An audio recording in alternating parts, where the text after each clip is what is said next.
AAIT Annual ACE Invitational Tournament. This is me, your caster, Shrestha, and with me today I have my co-caster, Scaredyet. And today we have two matches to witness. First will be the lower bracket match, and another will be the remaining upper bracket match. So for the first match, it's gonna be Fate from Nepal, whereas WAINS Dynasty from Pakistan. And again, to mention, this is a lower bracket match. Whereas the next game we have Love and Troll versus IC Paradise here. So yeah, I'm pretty excited to see how the first matches go. Even though it's a lower bracket match, but we got to see some great gameplay yesterday from these, each team's like Fate. I think they lost against Crisis REQUITAL. I think it was a clean sweep from the team Crisis REQUITAL, if I'm not wrong. And WAINS Dynasty, I think they lost against Avengers last time. So yes, Scaredyet. Okay. Yeah. So let's see how. It's been so amazing, honestly, that I've been on my toes the entire time, and I really want to witness how this match is going to be. I'm just waiting for our production team to actually show us of the scenes of the lobby as well as the ban and pick phase, so that we'll be able to decide or maybe just guess out randomly what is going to happen in the match in front of us. Exactly, and I think the most exciting matches for yesterday, we probably had the most not exciting, but what do we say? The clean sweeps yesterday, because it was 3-0, 3-0, if I'm not wrong. So yes, they both, especially Fate, I think they might have to look out for the drafts, because they actually kind of I think messed with the draft in the last two games. So I think they might may come with some changes this time, but we're here already in the drafting session. First, a ban from the side of Team Fate is gonna be Clint, a very good gold laner, whereas from the side of WAINS Dynasty, it's gonna be Carmilla, who gets banned as the first ban. Your team is banning Of the game. And obviously second ban from the side of Fate once again is gonna be Farsa, because I think we've got to see a lot of Farsa in this AAIT tournament, and she's absolutely insane, with the feathered airstrike. And I think in the last game it was the match which was Avengers versus I quite forgot the name, but they were the winner. And they actually made a really good use of this Farsa. Actually, she was the winning, she was the man of the match, I would say, because she was so much, zoning, in terms of zoning out as well as damage, she was really good. So Fate might have, looked out for their match, and they banned Farsa right away. Whereas from the side of WAINS Dynasty, second ban is going to be Barrett's, because also Barrett's definitely has to be one of the most picked heroes as a jungler, and as well as the XP laner, as a whole. And yes, that Barrett's will be banned for this time. Whereas, again, the third ban from the side of Fate is going to be Joy. Not much of a Joy ban that I've seen, because I think I saw her getting banned in the initial matches, but as far as I remember, for the last couple of days, I don't think Joy was in the ban section that often. So yeah, it was Fate's decision to ban the third ban as a Joy. Honestly, I used to think why these teams are not banning out Joy, but for now, seeing a Joy ban, it's seriously, I feel satisfied. Finally, okay, the hero is given the worth that he actually deserves. But still, there's going to be the final ban coming in from WAINS Dynasty. They probably might have done their research already. They know how Fate like to play along with that Matilda, with the Bharat's combination. So banning those comfort heroes out. But Kaja was left open. And there's probably Martis as well as Leo mode open. So, both of these teams just deciding to ban out the comfort heroes of their opponents, it gives us an ideology how they're not at all scared to face those meta heroes instead, because they'll be able to counter them pretty decently since Mincetar is still open, so it might pose a little threat to Martis, Sama. Yes, indeed. But yeah, as you said, they're just ignoring, the meta, and they're just looking for the comfort picks now, and they banned it.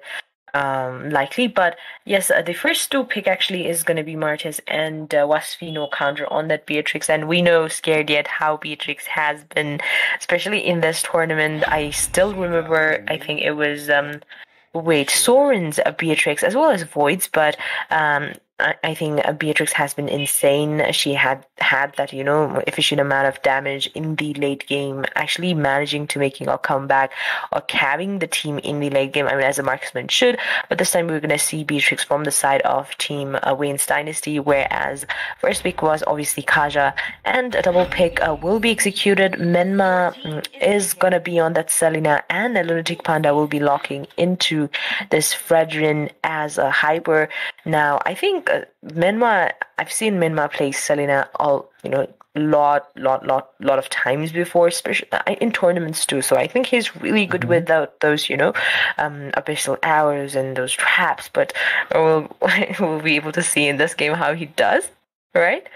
So Absolutely. I'm just waiting for that. How will will he manage to land in those abyssal arrows? Because it depends a lot on the engages that he will provide to his own teammates. If in case he manages to land that on Martis before he uses the mortal coils, or even a Beatrix, or maybe the maze that might come in from WAINS Dynasty, then it will give them an opening. Plus, it will make things a lot more easier for Kaja to land in his divine judgment and bring that opponent back towards his team. But WAINS Dynasty banning out the Diggy, this is the similar kind of strategy that we saw before. Like in a couple of days before. So maybe they just want to play it like that, picking up the Atlas for them, banning out the Diggy, and I believe the next ban might be an Estes. Yes, could be, for coming in from the side of Fate, but let's see. But I think if but never mind. Let's see what will ban. Bans here are already 15 seconds almost for the banning phase here. They already have their jungler mage, and Kaja could be a XP laner, could be a roam, but I'm just thinking that Kaja might go on an EXP laner here, because I think that is what we've been seeing in this tournament so far. Kaja being picked as an EXP laner over roamer. But for the ban, it's actually Valentina who's getting banned from the side of Team Fate, because look at, already 3 good mage. Joy is still a magic damage dealing hero, so overall 3 magic damage dealing heroes are banned. Farsa is indeed, very annoying with the all feathered airstrike, and Valentina is also one of the, the potential mage that could have probably or maybe have picked by the side of Team WAINS Dynasty here. So yeah, I would say it's a good ban. And from the side of a team WAINS Dynasty, the last ban was going to be Masha. And again, we remember the Masha from last games. I think it was from Crisis REQUITAL. Their wizard did play that, and with that amount of HP, he was easily able to hunt the backline mid to late game. The backliners were really vulnerable because of this Masha, and therefore Masha will be banned from the side of Team WAINS Dynasty, whereas the last ban from the side of Fate is actually going to be Sicilian, because Sicilian also is one of the most picked mage in the AAIT tournament. Especially it was I remember precisely Sicilian being played by the side of Lemon. He has that excessive damage mid to late game if stacked properly. If he gets the stacks up, if he manages to get his item not earlier, but if he just manages to farm efficiently and get his stacks, scaling up. But the last pick from the side of Fate is gonna be Wolf on that Irithel and Esmeralda from the Roberto, whereas from the side of Team WAINS Dynasty, it's gonna be Lunox and Hamad no counter on that Dyreth. Roberto picked Esmeralda, and as soon as that happened, Hamad is gonna go in for that Dyreth right away, because could be a decent counter in the early game. But yes, guys, this is the first game of Fate versus WAINS Dynasty here. It is a lower bracket match, so let's hope that both team does their best, because we've seen some flaws from the teams, and that might be the very reason why they lost the previous upper bracket match, and now they're competing for the lower bracket matches.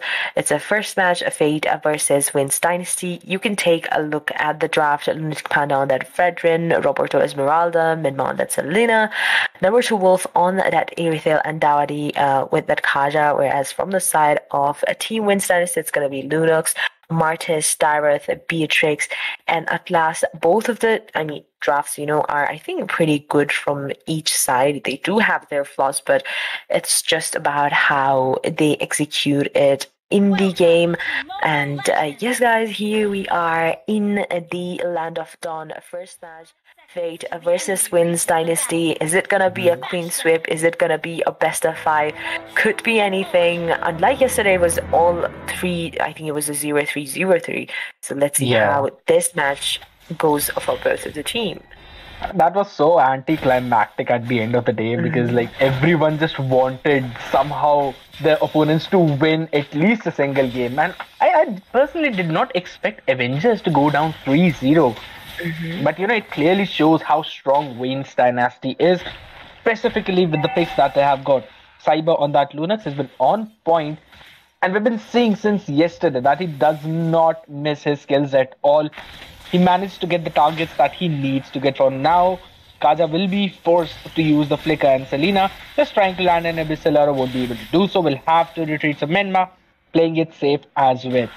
Just looking at these drafts and these compositions, I personally feel like that maybe because of the presence of the Atlas and the Dairoth along with the Martyrs and Beatrix, they might have an edge. Vasfi will definitely win his lane against Eritrean. Dairoth always wins up against an Esmeralda. So they've got both the winning lanes. And as for the mid lane, yes, Selena might have an early game damage advantage, but the lane priority will be of Lunox. So their main focus in the mid would be to clear those waves, while on the sides they will try to pressurize their opponents as much as they can.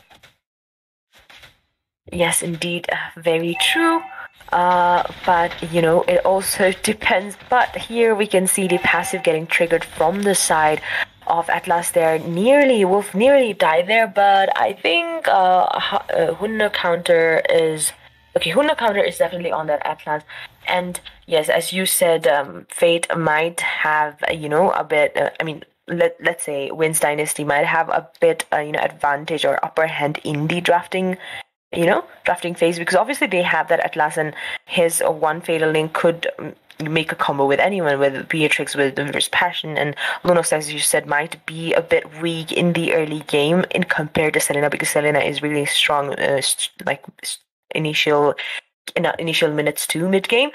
So yes, that is true, but let's see how Fate manages to execute the game as a whole. Absolutely. I'm just waiting how they're going to plan things out from this point onwards, because just as we were talking about, and just as you said, they've got the losing side lanes. They cannot win on those sides. They've got a decent advantage with the Selena, but still they somehow need to transition it. Even the jungler, that is Fredrin, I don't think so he'll be able to output as much damage as a Martis can. So according to the draft, WAINS Dynasty, they've got a much better hand.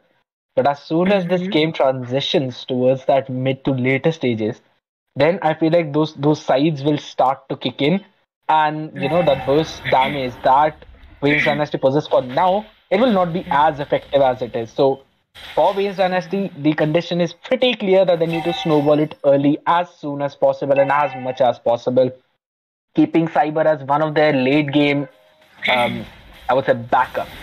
Meanwhile, for the side of Fate, they need to slow down the pace of this game, because of course they would not want to fight WAINS Dynasty with such an early game composition, just like how Fredrin did, and he was heavily punished.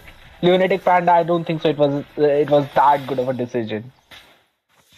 Yes, exactly. And obviously we got to see that Martis got the turtle as well as a kill. So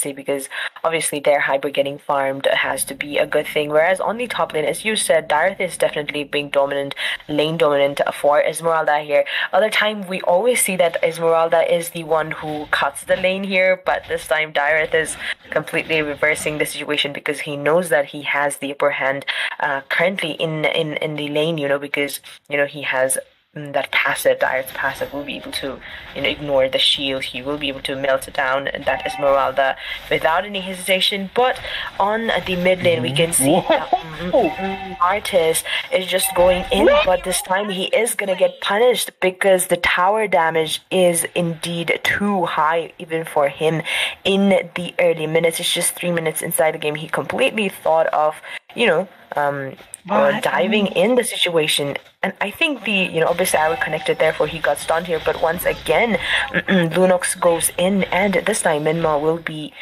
gone. Obviously she took the revenge for getting but that still, Kyrie falling in that situation, it was not at all necessary. He had the decimation. Exactly. I don't know why he was holding on to it. They could have got the movement speed boost as well and would have ran away on the entire map. But that was such a poor decision making from Kyrie, resulting in Cyber to play aggressive and get the pick off on Menwa. But I don't know, probably. Yeah. I think he would have thought that he could have got killed without using his decimation.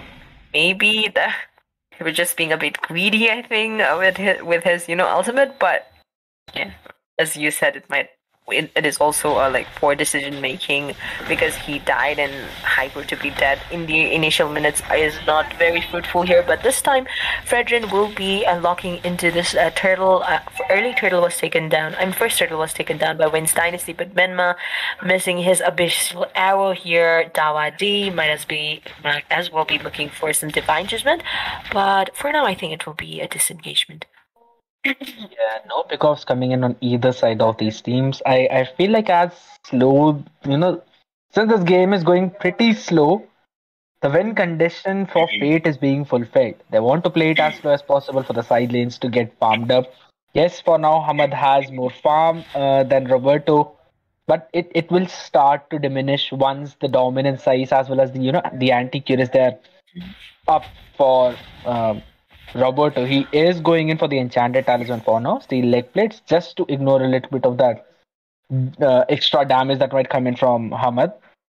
But for now, as this situation stands for now, 14.8k to 13.9k is just a 900 gold lead.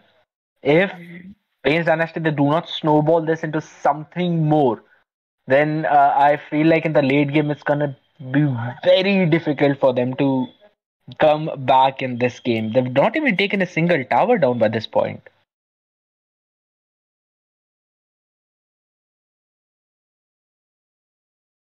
So it kind of feels like they're not getting into it. They're still looking for something, and what that is, it's something that I'm not able to figure out. So I really want to see some aggressive plays from their side. They've got the early damage. The side lanes are winning. They need to get into this, early aggressive play quickly. Yes, but I think definitely are trying to be a bit passive here. Probably because they know how their draft works in the picks that they have picked here. But we're back in the game once again, guys. Lunatic Panda is there in the mid lane, was trying to deal some damage to the tower, and mid lane actually doesn't have much HP left. HP left, from the side of team WAINS Dynasty here. And again, I think they're asking for a pause here. Maybe they're facing some issues, but so far we can see Dawa D on the bottom lane. He might get caught up here. 3 of the members are ganking on him, and he gets completely caught up in that fatal link, and Martis will be able to secure a kill on that Kaja. Absolutely, that was a much needed pick-off. They'll finally be able to show some kind of presence on this battlefield that they've been waiting for. But and I mean, They've not yet taken down those towers, man. It's kind of hitting me on the nerve. I mean, you've got the early aggression. You made a play down bottom, but they're not transitioning it into something more, into something big. Yes, they actually need to. Since this early game, aggressive pressure won't last for too long. I can clearly see the items of Erithiel being built up. So Wolf will be able to, input same amount of damage as Wasfi. Cyber trying to go in, trying to make a play on Roberto. He will be able to take him out. Yes, that's going to be Hamad jumping from the backside. They'll be able to take him out. That's a good amount of burst from Cyber already. I want to see how how long can they manage to do that, since the tower difference is just 1 for 1. They've lost the mid tower as well, so WAINS Dynasty this team to be in trouble. And in the bottom side, they've lost another tower. Look at the HP of Kaja. Dawa is surviving with the nick of an HP. Yes, indeed. And here, Lunatic Panda was actually in the 2v1 situation, but he actually managed to survive because Fredrin, at the end of the day, is a tank and will be able to take some amount of damage from the opponent side. And it's just 7 minutes inside. It's already been 7 minutes inside the game, but Dawa D gets caught up here. He has very less HP left, and he will be able to escape for now. Whereas in the mid lane, Hunno, Counter, Cyber, and Waspy is here. Whereas Fate has 2 members, Roberto and Lunatic Panda in the mid lane, probably trying to clear the minion waves, defend. They don't have the top tower. They lost the top tower because obviously we saw that Roberto was surrounded last time by Cyber and Dyreth there, and he actually got killed too. So yes, he will be returning on his lane, whereas there might be a team fight on the bottom lane. I don't think so. They'll for now, force the issue down bottom. The WAINS Dynasty don't have the tier 1 there, but still, it's a much better.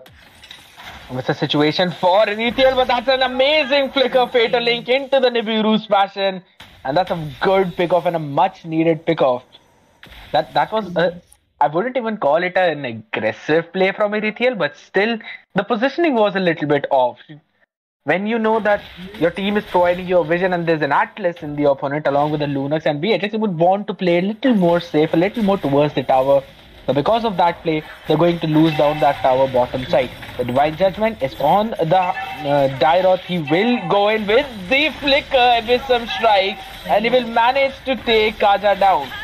Selena will also not survive that burst, and look at the rotation. The marched in.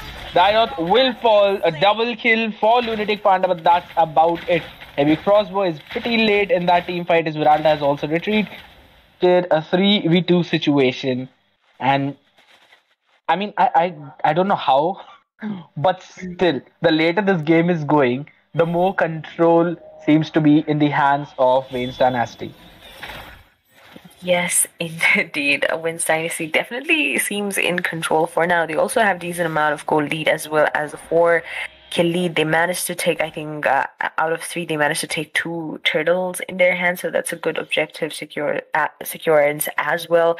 In terms of tower, they managed to take 2 towers from top and bottom lane. WAINS Dynasty, okay, Fate definitely has their mid lane, whereas for WAINS Dynasty, the mid lane first mid lane tire tower is missing. So yes, so far just 10 minutes inside the game, and Fate doesn't seem to be in a very good position. Atlas is here, Atlas being present there is a complete threat to Fate, because one Fatal Link can actually be pretty costly for Team Fate here, because I think WAINS Dynasty has that damage, because they have been farming efficiently. So Beatrix has the damage. They have Lunox. They have Kyrie with that decimation. Will be able to use his skills right away, connecting with the Fatal Link. So Fate has to be very careful with taking team fights. Actually, I'm saying that they should be a bit passive in here, but I think Lunatic Panda was going on in for that Kyrie. Roberto, I don't know, Roberto is tanky enough, but once again, we can see Fatal Link will be connected to 2 of the members of the Verse Passion as well. But Wolf will be able to get a kill here, and Martis definitely used his decimation, and Kaja will be going down. Kyrie will be down in the hands of Void as well. So one by one, our members are going down from each of the team, but double kill will be secured by Dyreth here. Killing spree plus more one kill for Beatrix here, and this just shows that what kind of damage that Beatrix already possesses inside 11 minutes. She probably has her core items already made up, and with this they will be able to take down the mid lane tower, because all of the let's say all 5 members were actually down from the side of Team Fate, and that is completely advantaging for WAINS Dynasty here. They have the Lord, they managed to take down the tower, mid lane tower actually, which is very, very crucial in the game. So let's see if they will be able to. I do believe that they will be able to take down some of the towers from Fate with that Lord that they have incoming from the side of top lane. But I also think that Fate has a good. And they will be able to clear it as fast as possible, because the frontliners will be soaking up some damage, and Irithel will be able to will be able to melt down that Lord. But I still think they are missing that AoE mage skill Fade on the side of Fade, because even though Menma is a good Menma could do a good job, but Fatal Link will be connected by 2 of the members here. Lunox will be getting that kill on that double kill actually has been secured, and Esmeralda went downhill in that gank as well, whereas 1 kill was secured from the side of Fate. It wasn't very good from Fate because they lost 3 members while they still have a lot to defend. The mid lane inhibitors are gone for Team Fate here. WAINS Dynasty are going in for more for the bottom lane top lane inhibitors, and now they lost both the inhibitors, and Lunatic Panda and Dawati are the only one remaining, but a good one coming in from Frednin, taking down that Atlas. For the moment, will be restricting the use of Fatal Link for quite a bit of time, but shut down from the side of a Team Fate here on towards that Hamad no counter. So yeah. That will be it for that Lord. They actually managed to take so much with the first Lord. They managed to take all of the 3 inhibitors. They managed to win a team fight. So I would say that's a win for, WAINS Dynasty here with that Lord, with a first level Lord. But it's already, guys, 14 minutes inside the game, and WAINS Dynasty having 5k lead in 14 minutes is definitely not a small deal here. They have decent lead. They have the control over the map, and according to draft, we mentioned earlier, they might as well have the advantage. But once again, Fatal Link will be connecting the damage with Decimate.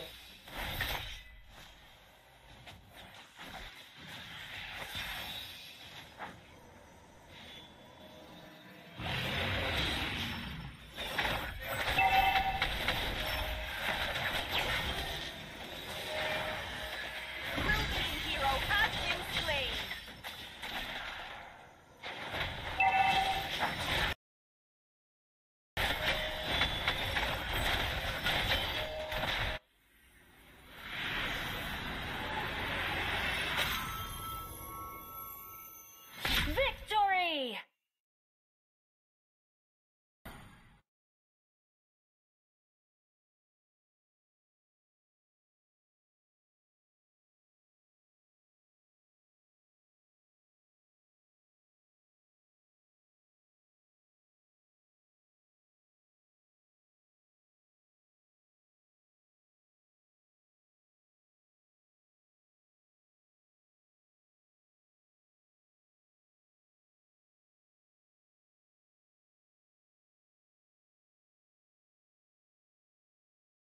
And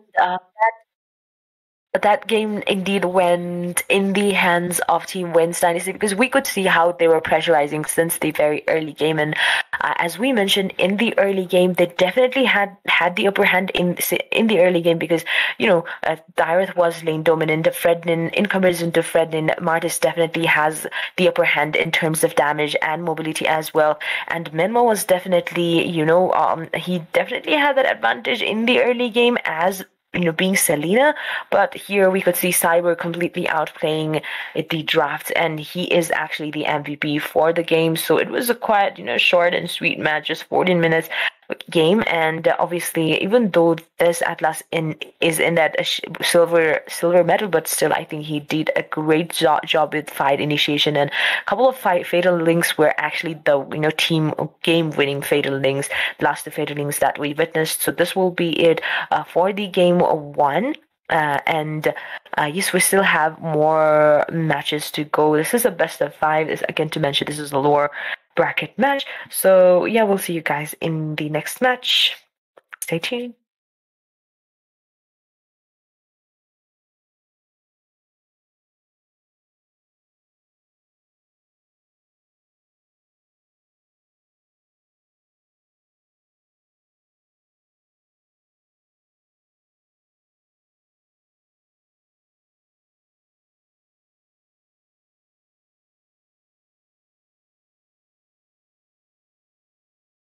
For the side of Fate, they need to slow down the pace of this game.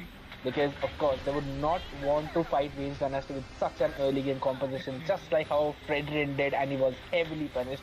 Lunatic Panda, I don't think so. It was that good of a decision. Currently in the lane, because he has that passive, direct passive, will be able to ignore the shield. He will be able to melt it down. That Esmeralda without any hesitation. But on the mid lane, we can see Artis is just going in, but this time because the tower damage is indeed too high even for him in the early minutes. It's just 3 minutes inside the game. He completely thought of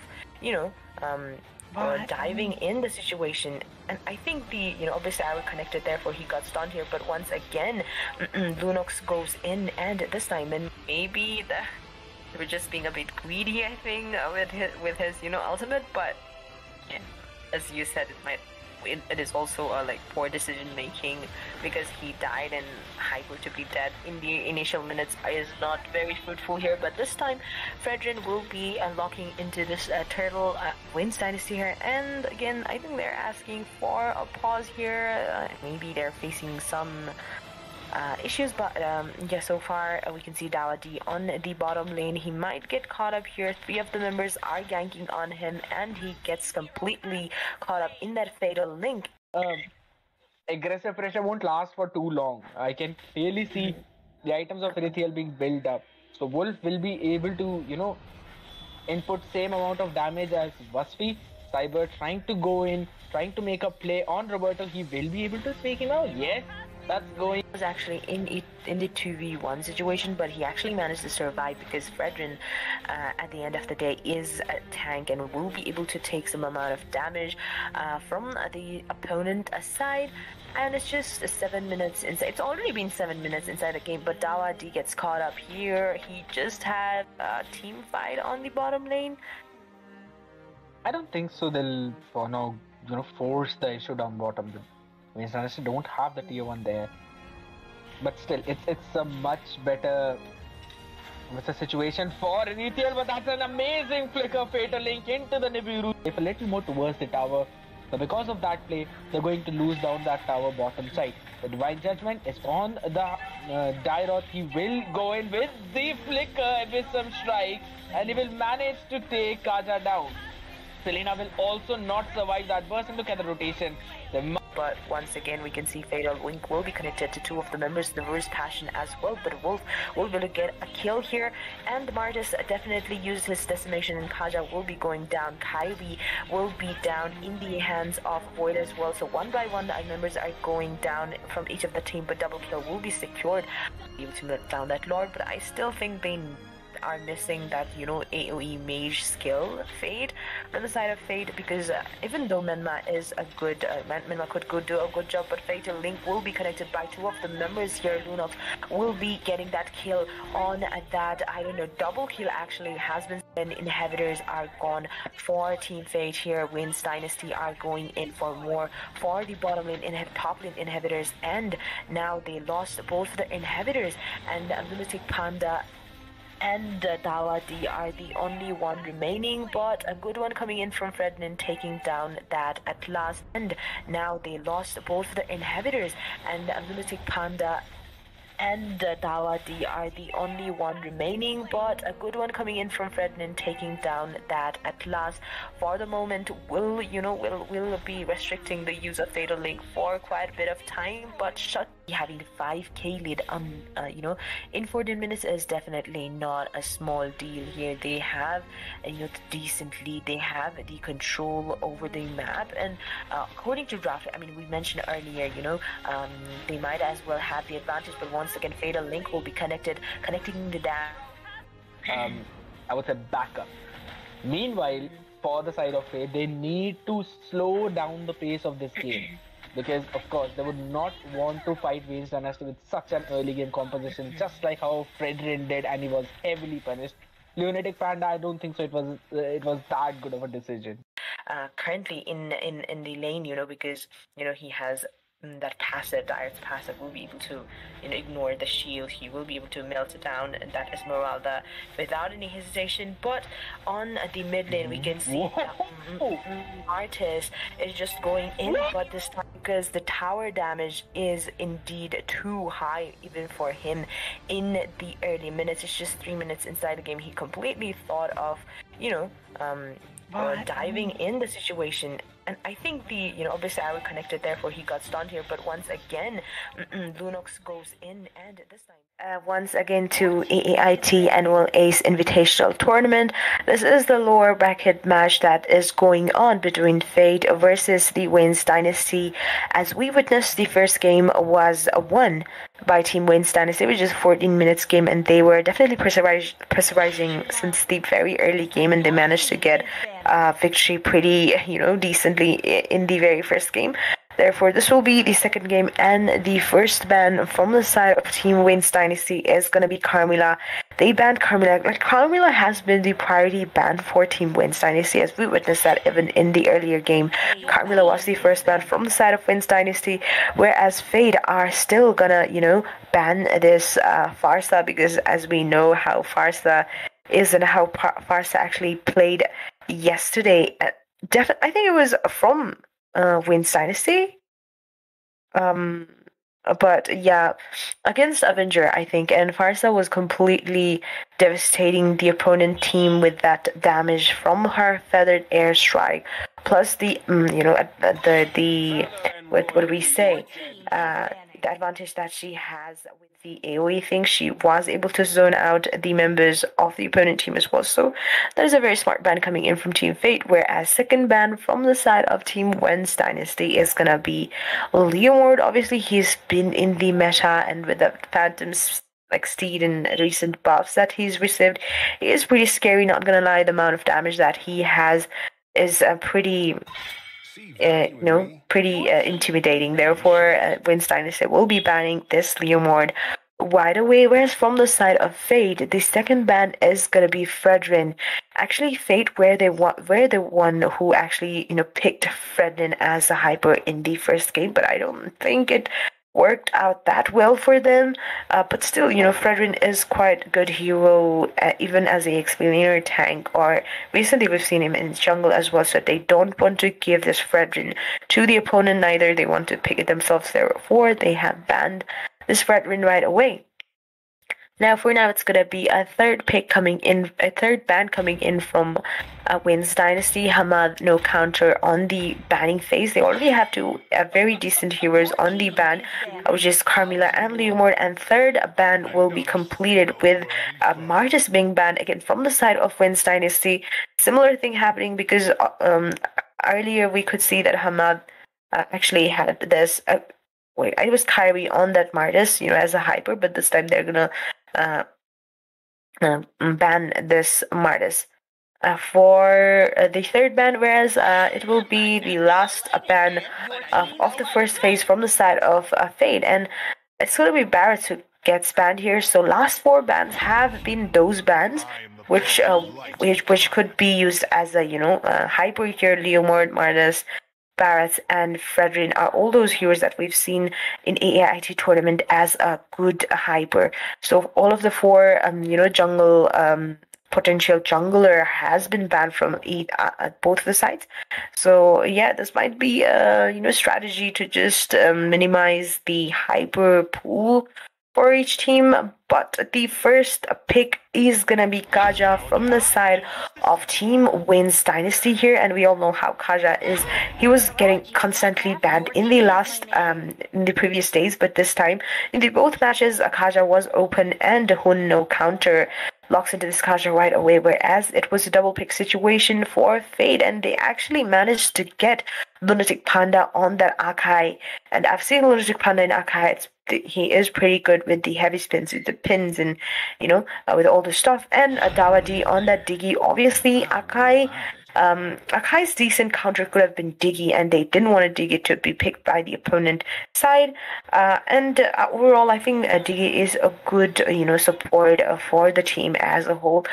Therefore, Diggy for the side of Team Fate, whereas double pick from the side of Team WAINS Dynasty here. They already have Kaja in their hand, but Kyrie is actually gonna lock into this Karina right away. I'm not that sure that we've seen that much of Karina in AAIG tournament. I think it was 1 or 2 matches that we got to witness, but this time Kyrie will be on this Karina. I'm definitely predicting that she will go in for the tank build for this Karina, but could be a hybrid build, so we'll be able to see.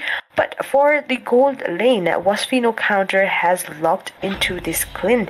They still have the Beatrix open, but still they wanted to go for this Clint because Clint, I think, definitely is a good marksman, and earlier I think Fate actually banned Clint.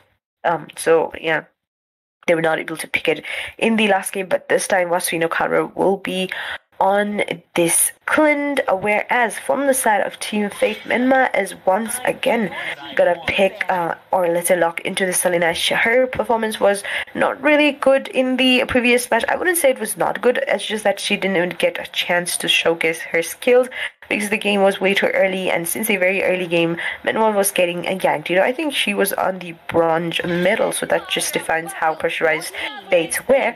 But this time, maybe we'll be able to see something different, and we're already in the second phase of the pick and ban phase here, and the second phase is first ban from the side of Team Fate.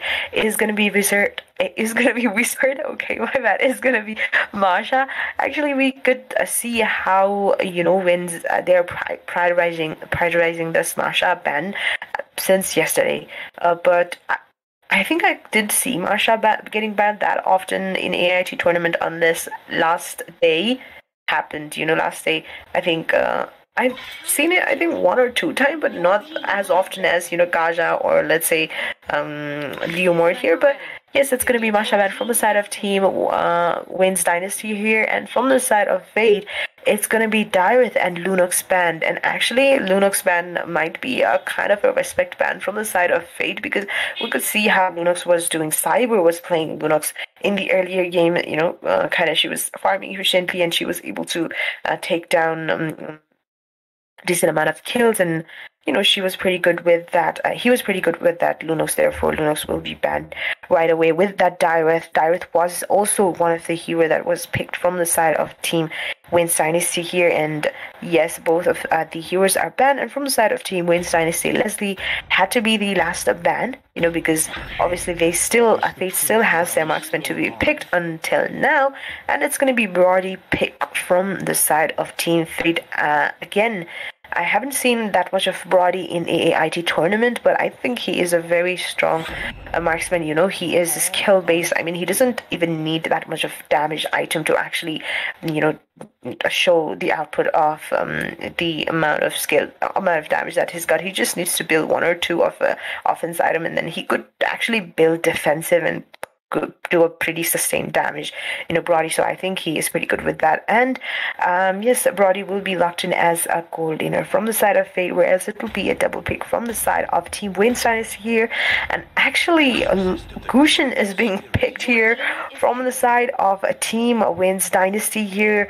I'm not quite sure what he will be played as. I think it's gonna, obviously Yuzong will be the EXP laner here, whereas Kaja might be the roam here. And okay, Kaja might be the roam, and obviously Cyber is gonna do the role of the mage here, because Gushin, I think, has the efficient amount of burst, not as good as the other AoE mage, but I still think Gushin might be able to do the job of the mage pretty effectively if he manages to somehow farm efficiently at the initial minutes. But last pick from the side of Team Fate is going to be Roberto on that Uranus, and we saw how Roberto played Uranus yesterday, and yeah, I think you know that, right? Absolutely. That was such an amazing Uranus play coming in the previous match. And I really want to see how they're actually going to bring this whole composition out on the table, since they already have there's a Kaja, Karina, Clint, Yu Zhong on the hands of WAINS Dynasty. They're pretty strong picks, honestly. But even looking at the draft of the side of Fate, a Diggy to counter some of the CC that might come in from Yu Zhong as well as Kaja. Then there's a Brody who'll have a pretty decent time laning against the Clint, along with the Selena. If in case she manages to land those stuns, then we know that can be extremely lethal, while Akai with the heavy spins can provide so many good setups. The drafts are all set. It's almost dead even for both of these teams, but we'll have to see which one of them captures the game number 2 as we're heading into the Land of Dawn, guys. It's going to be WAINS Dynasty on the blue taking on Fate on the red. Indeed, and WAINS Dynasty, they won the first game, so this might be a bit pressurizing for Team Fate here, but we can see that early, oh my god, that was pretty close, but first blood will be secured by Selena. Minma, oh my god, what just happened there? Like, what just happened? I don't know why Gushin just was trying to go in. I think he trusted his skills a bit too much, but here we can see second fight initiation coming in from the side of Team Fate here. They also managed to get the Lethal Wonder here, which might be, pretty advantaging, because they will be able to get some views on the riverside here on the top lane. And look at this Fate. On the top lane we can see that Clint is being pressurized here, because obviously Dawa D is there to support his marksman at all times, because he might as well know that Clint definitely has the upper hand in the lanes. I mean, Clint is one of those heroes who is really pretty annoying since the very early game, because with that passive as well as the recoil that he's got on his quick draw, I think, yeah. So yeah, that might be pretty hard for Brody to take it all alone. But look at this Diggy, like completely zoning him out. And heavy spin also will be used here. So gold lane doesn't seem to be doing very good for Team WAINS Dynasty here, and absolutely no rotation on the gold lane. Honestly, I think that WAINS Dynasty, they've actually done a pretty decent job. Never mind the abyssal strike by Mehmood turns it all around. I was about to say that even though heavy spins was used up, there was Dawa D on the top side as well. So there were quite a few resources that Fate was trying to, put forward in the top lane to take down Clint and get Brody farmed up, which did not happen since Clint did not fall. So that was actually a great play. But then again, Mehmood came out of syllabus with that abyssal arrow. They're just perfect, landing on the target, and then the insane damage Selena has. But who else has an insane damage? That would be none other than Cyber on that Gujin. Yes, and he managed to take down Minma actually, which is decent. I think I would say one, two. They just have one kill lead, Fates. Which I'm guessing that it may turn around as the game moves on. But on the bottom lane, we can see the clash going on between Roberto and Yuzong here. Both are very good, EXP laner, but yes, Uranus will have that problem with mana, energy management. Therefore, he will be calling for now. But we can see another team fight initiation coming in. Brody will be able to get a kill on that cyber right away. I think Time Journey was used by this take. Diggy probably, trying to, avoid the CCs that opponent could land on. And as we were witnessing that since the very early game, the gold lane was being pressurized by the side of Team Fate, and they completely managed to take down the top lane towers under 3 minutes, looting down the gold shield as well. So this might be pretty advantaging for Fate here, but we can see the abyssal arrow actually got connected here. But it's gonna be a reverse situation here because Menma is the one who actually got down here. And Blade of Hypnosis is actually already made for Clint. Is gonna make it even more worse because the damage output will be insane. But this time Roberto gets caught up here and Yuzong will be able to take down Roberto right away. Right, and that's a good trade coming in for their side. But the turtle as well, Brody, managing to take Cyber down. It was basically a 1-for-1 trade still. They're the ones on the receiving end as the Black Dragon form jumps coming in as well. Dawadi, he has the Time Journey, so he will be able to negate all the CC that Yuzong might have to offer. So, he'll do the proper thing. He'll just retreat. That's a good decision coming in from Hamad. But I also want to see how they're actually going to, make the play, because Brody, he's got a pretty decent amount of gold. But looking at the total gold difference, the lead is with the WAINS Dynasty. But seems to be in trouble. A very good Selina's arrow. The damage is also there and they'll be able to pick him off. Giving the kill to, Wolf. That is the exact thing that they need to do. Meanwhile, the exact same rotation is happening in the top side from the side of WAINS Dynasty. So, mirroring the rotation of your opponents. I believe the ideology of both the teams is exactly the same. Indeed. And yes, the top lane actually, both the towers from both of the teams are gone, and once again heavy spin will be executed just perfectly towards the Kaja, but the kill will be secured by Diggy here, and Cyber might as well have to look out here, but Killing Spree will be able to take down, Killing Spree will be secured by Clint. Probably the double shot passive coming in was able to take him down, but double kill, I think it was Shadow Assault that actually managed to get a kill here. Yuzong trying to jump in. Two of the members are still there from the side of Fate, but I think that might be the disengagement in the fight, because I think, no, they're still trying to go in. Time reverse from Dawadi, but I don't think that'll do much here because Roberto might be in pretty difficult situation here, but they are actually going in for a tower, and bottom lane towers are gone. Killing Spree secured by this Karina wide away, and they were chasing the sword, actually surrounding him since they, a couple of seconds there, I think 10 to 20 seconds, they were just staying there and actually waiting to take down that Roberto. So as soon as Dawadi went down, they actually managed to take down Roberto as well. And yes. Absolutely, and now the lead still is, it's growing for the side of WAINS Dynasty. Looking at the items, what's we again going in for Blade of Hypnosis. I'm not a very big fan of that item on the claim, but still, it works for him. So whatever works for you, you just suit yourself at the end of the day. While looking at Brody, already got his Blade of Despair, probably going in for the Hunter Strike to get the additional mobility. Might also, going for maybe a Malefic Roar as his third item. So we'll have to wait and see how he is going to farm. But his gold is the highest in the entire lobby for now, and that's going to be a very good heavy spins used up. But the damage is not yet enough. Uranus will be the first one to fall in that team fight, and the follow-up will be by the Diggy. That's an amazing play from the side of WAINS, and actually they want to pressure this issue even more. Part memory not yet available, so Wolf just trying his level best to chunk them down, but that is the only thing he will be able to do.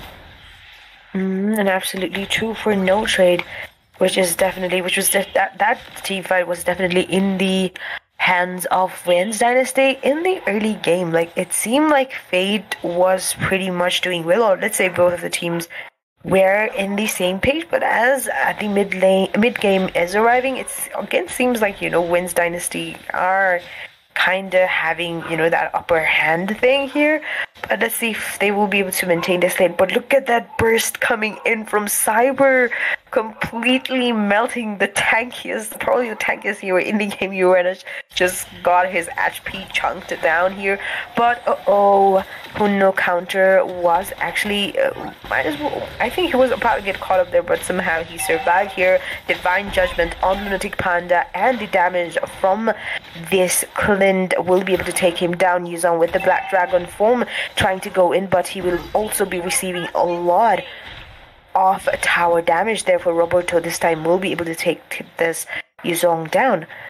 So yeah, that was a 1-for-1 trade, and the Lord will be in the hands of Team WAINS Dynasty as well, which is again not very good for Team Fate here. 2-1. Okay, Minma actually went down once again here. So yeah, it doesn't seem very good for Team Fate as currently, just 9 minutes inside the game. They have the Lord, and yeah, the team fights are being in the favor of Team WAINS Dynasties.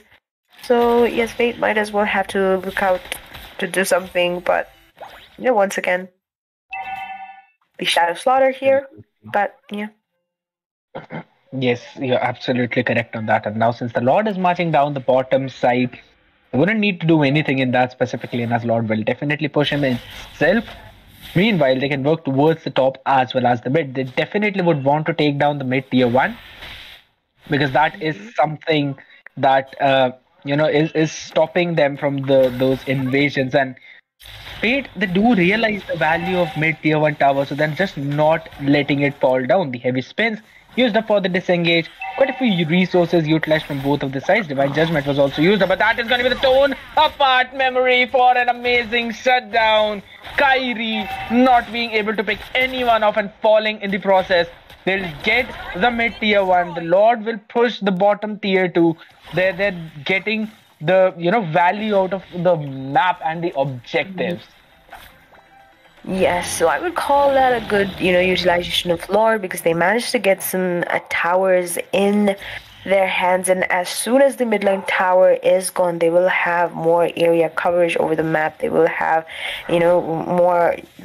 They will have more control over the map as a whole, because they will have more areas to invade, as you mentioned earlier. But yes, Fate is a couple of thousands away, to catch up against WAINS Dynasty here. Also, the kill lead WAINS Dynasty has it. So yes, Fate, they might as well look out for doing something here, because overall I don't think, because see, looking at the late game potential of both of the teams, who do you think has the best, and not the best, but who do you think has better chances in the late game? Like according to heroes, or it could be according to the combos? It's literally going to come down to 50-50, but the only thing that might make a difference would be the presence of that Uranus in the hands of Roberto, because he will get very tanky in that late game. They will regen quite a lot of HP, and he can just join the team fights again and again after leaving them only for a few seconds. So he can kite around the enemy heroes. So just because of that, I feel like they might have an edge over WAINS Dynasty in the late game, but still, both of these compositions, they're like extremely early to mid-game oriented combos. So it's going to depend on the micros at the end of the day, about the late game result.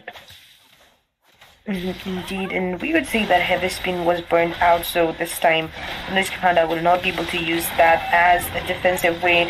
But okay, that was pretty quick, Lord, from the side of Team WAINS Dynasty here, but two of the members went down in that fight, whereas Kyrie will be able to take down one kill as well, and Brody is actually going in for more, and triple kill for Brody here. Kyrie seems to be in trouble here. Is this gonna be a maniac from the side of Brody. Turnabout memory once again, but that was not enough to take down Kyrie.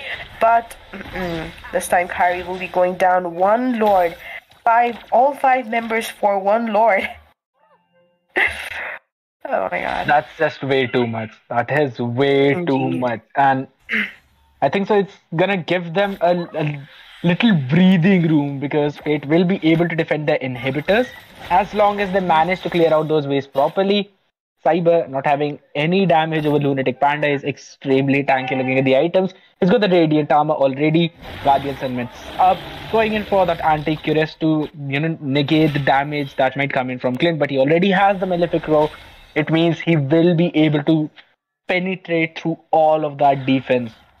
I'm quite surprised Brody is actually deciding to make the Anti-Cuirass instead of a Wind of Nature.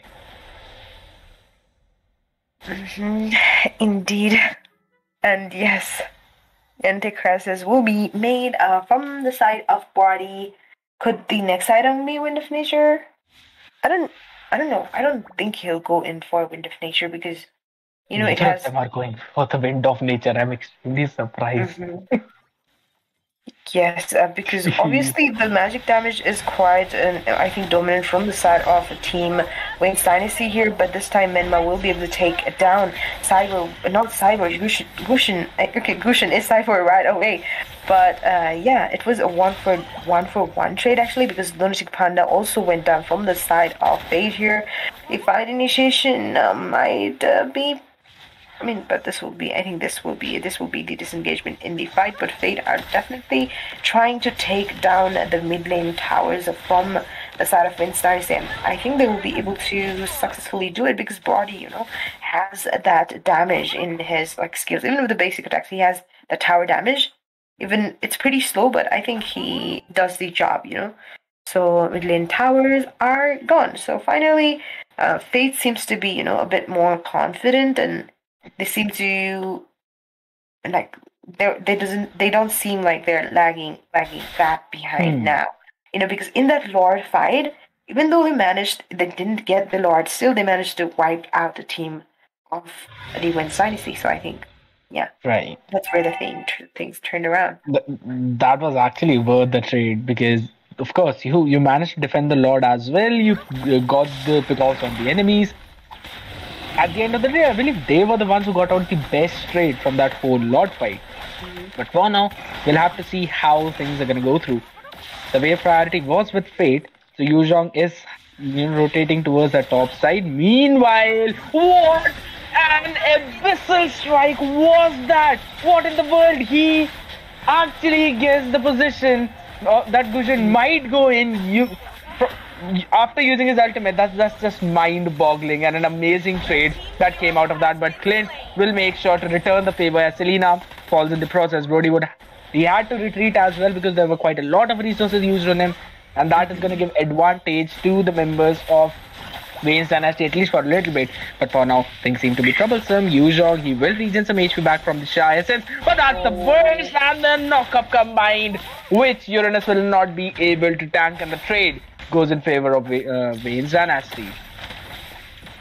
And it's actually a 3v5, so they might go in for Lord, but they're not actually going in for Lord. And this time it's gonna be a Luminous Lord, so whichever team takes it is gonna, have that advantage because each Lord carries a benefit. So yes, for now, I think it's just 17 minutes inside the game, and it's pretty, I would say it's, about late game, because earlier the game was just about 14 minutes, but this time it's taking longer for either team to actually finish it off, and they're actually going in for a Lord here. I think Lunatic Panda will be able to, go in and steal it away because Yuzhong was there to zone him out at all the times. But look at the same time, initiation coming in, unstoppable, will be caught up by this Brody, whereas Yuzhong will be able to take down Diggy right away. Heavy spin being used of Masfino counter, very good pin coming in from, Akai there, managing to take down the goal laner, which is a good thing because he's the one who has the most amount of damage, whereas once again Brody getting a kill on that Kaja, and every time WAINS Dynasty takes down the Lord, they're losing all of the members. Like every time, even the earlier Lord, like they managed to wipe out. Fate managed to wipe them out, and with this Lord, four of the members for one Lord. It's a Luminous Lord, but Roberto will definitely be able to stop him because he has that HP. He will be able to stop the Lord for quite a bit. But yes, what do you have to say about the trade? Lord for fourth of members. Again, that trade was pretty good. I would have said that trade was amazing for Fate, but still, all they did was just delay, the advantage that WAINS Dynasty might have had after securing this slot and pushing with it. So that was a decent trade coming in from their side, but still they lost an inhibitor down bottom just because of those minions. It was not even with the Lord, it was the minion waves that, that were clubbed up before him. So they lost that one tower, inhibitor tower, and that's going to provide a pretty huge advantage for the members of WAINS Dynasty. I really want to see how they're going to handle that one specific lane, because even the next Lord is going to come in that one lane. So that's a little breather for Fate, since they'll only have to focus on that. Uranus can just go and clear top lane once, and then he'll be able to jump back into those fights. But this is the thing, where Wolf is just trying his level best to deal a lot of damage, but until and unless Menma manages to land those Abyssal Strike on Vasfi, or maybe Lunatic Panda pins him down, and they take the Clint out of those team fights, I don't think so they'll be able to actually win in these trades. Indeed. But this might be another setup for the Lord. Just almost 20 seconds for Lord to be respawned in the Land of Dawn, and all of the three Lords were actually taken down by Team WAINS Dynasty here. But they didn't seem to make the most out of it, because they lost, the members as soon as they took down the Lord. So that definitely didn't let them to utilize the Lord in the best way possible. But here we are again. The Lord has been respawned this time. I'm guessing, that Fate might as well be able to. I mean, Fate definitely will try to take in this Lord, because defending Lord every 1 minute, every 90 seconds is gonna be pretty tough for them, because. Yes, I mean, as the game moves ahead, the Lord is gonna get stronger, Right. So yes, they might have to look out for stealing this Lord away from WAINS Dynasty here. Less than 30% HP on that Lord, and once again, Karina will be able to secure it safely. Yuzong was definitely trying to zone out the members from the side of Team Fate here, but Lunatic Panda will be able to take down that Cyber. They're going in for more. Yuzong went down as well. Roboto with that Flicker initiation coming in, trying to get on this Kyrie. Is definitely on that tank build Kyrie, therefore he might be able to take some amount of damage, but once again, Menma going down, whereas Godlike will be secured by this Brody, and I did not actually expect this kind of gameplay coming in from Wolf on that Brody. And again, one Lord down and three of the members down from the side of Team WAINS Dynasty. So yeah, it's like they're just we're circling around the same thing again and again. Exactly. The Lord goes in the hands of Karina, but the trade goes in the hands of Brody. So there's this thing, I feel like if they want to break through this deadlock, somehow WAINS Dynasty, they need to find a way to shut Wolf down. Exactly. Because he's literally the only damage dealer from their side. If in case he goes down, then there's absolutely no one who will be able to take his place and will be able to walk in his shoes. So, Selena, yes, of course, she can stun one target, but if in case that stun lands on a Kaja or a Karina or a Yuzong, then that's not at all valuable, because they're extremely tanky, they won't fall down. So, Yuzong, he needs to find just one target, that would be Brody and Karina as well as Gujin. They need to follow up on that, but for now, Yuzong will be the one who will be taking quite a ton of damage. He's extremely low. Right, he survives. Exactly. He survives. Yes, he survives, and we just got to witness, that damage from Menma. Actually, it was one abyssal trap and then one abyssal strike with the arrow connecting. and she was able to chunk down more than half of the HP from Yuzong. So as you mentioned, with that stun, with that CC and Brody connecting the damage, it's definitely gonna be pretty hard for Team WAINS Dynasty to take all of that. But for now, it's already 23 minutes. Scaredyet. Can you believe that? And the gold lead is actually favoring in the side of Team Fade here. Even if they lost, the four lords were taken down from the side of Team WAINS Dynasty. They still have the upper hand in the terms of gold. Also, 3-kill lead from the side of Team Fade here. So actually, if they manage to take one lord, they could actually the scenario could be a lot more different. But the Lord always, it has been favoring on the side of Team WAINS Dynasty, because if they're taking the Lord WAINS Dynasty's initiation in the Lord, and they do a perfect job with zoning out the Fates, so they're just not able to come and steal away the Lord. So they just need that one proper dive on Brody. If they do that, they'll get the next team fight. If in case they don't, then Brody will be the one to chunk all of them down way too quickly, because I can see they've not yet made, Clint has not made his Blade of Despair. If in case he decides to not go with that, I think so it will be difficult for him to chunk down those tanky players. And Kaja, does he have the Athena shield or not? Because he took quite a lot of damage with that Abyssal Arrow. But for now, we'll have to see. Slowly, WAINS Dynasty making their way towards the Lord. Selena still standing, wants to land in that stun. Oh, the burst is there. Roberto taking a ton of damage. Yuzong, he'll be chunked down quite low as well. With the torn apart memory, it has been used, but not enough damage. Look at that HP! Wow. And he will fall by the hands of Uranus. They want to follow up for more. That's going to be stunned, landing on Kyrie. He'll have to retreat as well, but look at the position. Vision is not going to survive that. Cyber Immortality has fallen, and he himself has as well. Uranus will be taken down quite low as well. The Crane will be the next in line. Double kill coming in for Brody. A full retreat by Kyrie as well as Hoon. It totally depends if Fate, they directly want to go in for the end or they want to go in for the Lord. I believe they should directly go and end this game, because the wave clear is absolutely not there. Exactly. So this might be evening out the win situation here, because yes, two of the members already heavy spin being burnt out from the side of Akai.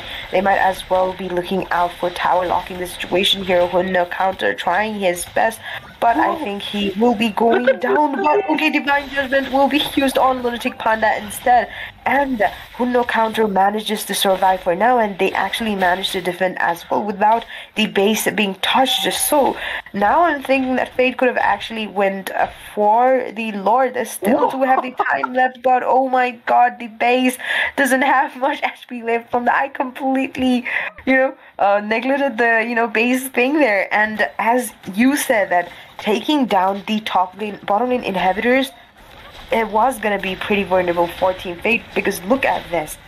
Look at that. What just happened there?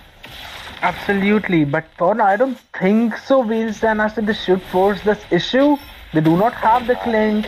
He's still making his way. And look at the HPs on Yuzong as well as Kaja. They're extremely low. Meanwhile, Cyber jumping into the backline. He is not going to survive that at all. They only can decide either to go for this slot or make a full retreat, as Kyrie will be the next one to follow in the line.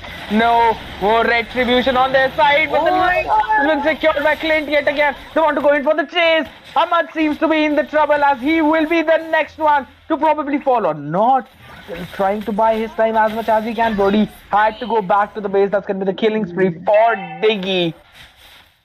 But the Lord is going to jump down again from the bottom lane. Lord, once again, as soon as WAINS Dynasty takes down the Lord, it's always so many members being sacrificed from their side of the team, and this time Roberto will be defending from the top lane. But look at that damage. Wasfi getting instantly deleted, and this time Fade actually managed to take the victory, and it's gonna be 1-1 for both the team in the best of 5. What a game. What a game. What an amazing game. I mean, looking at that data. It's absolutely insane. The Brody going 13 to 9. He was not stopping. BOD, Malefic Roar, Demon Hunter Sword. That's all he needed to sustain and, burst down all the members of WAINS Dynasty. Just amazing play. The Guzhan pick into the mid lane did not work out. As Cyber, he fell 11 times, and that is not what you would want to see on your mage. Things they did change drastically after that specific scene. Meanwhile, even Kyrie was going on a full tank build. So only damage source from the side of WAINS Dynasty was Clint, who was not running on that BOD. That means he did not have that extra burst that you would expect from your marksman. So this was basically the whole scenario of this match, and these were the few reasons why they could not pull this one through. But still, Fate with that amazing play, coordination, as well as those insane heavy spins, setups, and Menma on the Selena with those abyssal arrows. Absolutely perfect. So that's gonna be it for game number 2, guys. Make sure to stay tuned as we'll be right back with game number 3. We'll see which team breaks this deadlock and who will get their second win tonight.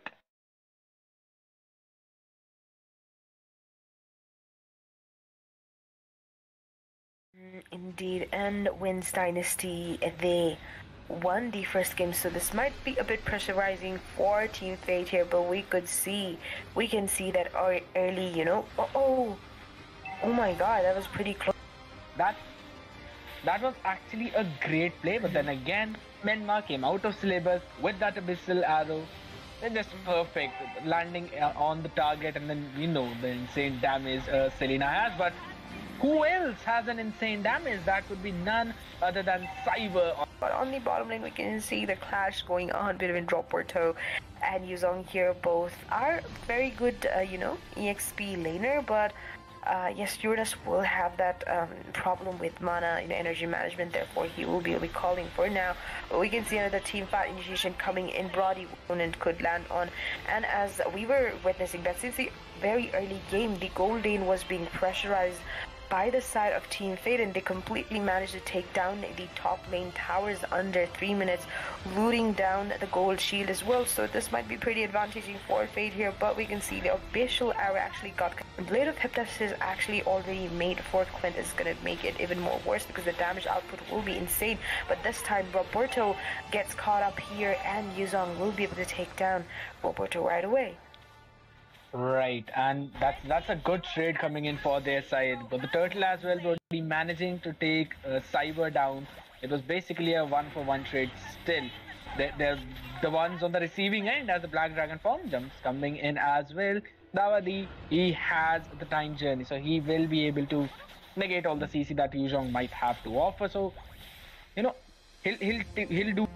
But I also want to see how they're actually going to make the play, because Brody, he's got a pretty decent amount of gold, but looking at the total gold difference, the lead is with the WAINS Dynasty, but seems to be in trouble. A very good Selena's arrow, the damage is also there, and they'll be indeed.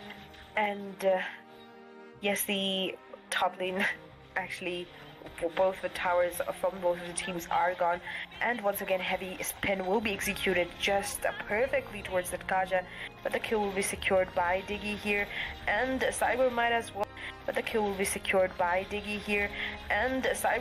well have to look out here, but Killing Spree will be able to take down, Killing Spree will be secured by Clint. Probably the double shot passive coming in was able to take him down, but double kill, I think it was Shadow Assault that actually managed to get a kill here. Yuzong trying to gen time reverse from Dawadi, but I don't think that'll do much here because Roberto might be in pretty difficult situation here, but they are actually going in for a tower, and bottom lane towers are gone. Killing Spree secured by this Karina White. Maybe a Malefic Roar as his third item, so we'll have to wait and see how he is going to farm up. But his gold is the highest in the entire lobby for now, and that's going to be a very good heavy spins used up, but the damage is not yet enough. Uranus will be the first one to fall in that team fight, and the follow-up will be by the Diggy. Well, or let's say both of the teams were in the same page, but as the mid game is arriving, it again seems like WAINS Dynasty are kind of having, that upper hand thing here. But let's see if they will be able to maintain this lane. But look at that burst coming in from Cyber. Actually, might as well. I think he was about to get caught up there, but somehow he survived here. Divine Judgment on Lunatic Panda, and the damage from this Khalid will be able to take him down. Yuzong with the Black Dragon form trying to go in, but he will also be receiving a lot of tower damage. Therefore, Roberto this time will be able to take this Yuzong down. So yeah, that was a 1-for-1 trade, and the Lord will be in the hands of Team WAINS Dynasty as well, which is again not very good for Team Fate here. So then just not letting it fall down. The heavy spins used up for the disengage. Quite a few resources utilized from both of the sides. Divine Judgment was also used up, but that is going to be the tone apart memory for an amazing shutdown.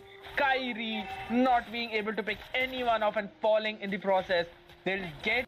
That was pretty quick, Lord, from the side of Team WAINS Dynasty here, but two of the members went down in that fight, whereas Kyrie will be able to take... Guys, once again, we're here at the AAIT Annual ACE Invitational Tournament.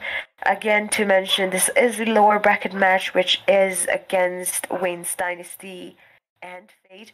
As we witnessed, first game was taken down by WAINS Dynasty, whereas in the second game, after that long, almost 27 minutes game, Fate actually managed to get the victory on their side.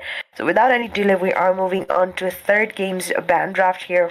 First ban from the side of Team WAINS Dynasty is gonna be Diggy here, whereas from the side of Fate, the continuous Farsa ban. Actually from the side of Fate, which is quite understandable here, because you know how Farsa is. I don't need to explain it more further, but this will be the second ban from the side of Team WAINS Dynasty here. They already have a Diggy ban, and I think Diggy was used by Kaja, and not Diggy was used by not Kaja from Fate, I think, in the earlier match. But yes, it's also, I think, one of the comfort picks of DYNASTY, I think. Therefore, yes, Diggy was banned as the first ban from the side of Team WAINS Dynasty here, but Hun no counter on the second ban phase. And again, it's going to be Carmilla who gets banned from the side of Team WAINS Dynasty. In the previous matches, actually, Carmilla was the first, always the first ban, but this time it is a ban, but it's the second ban.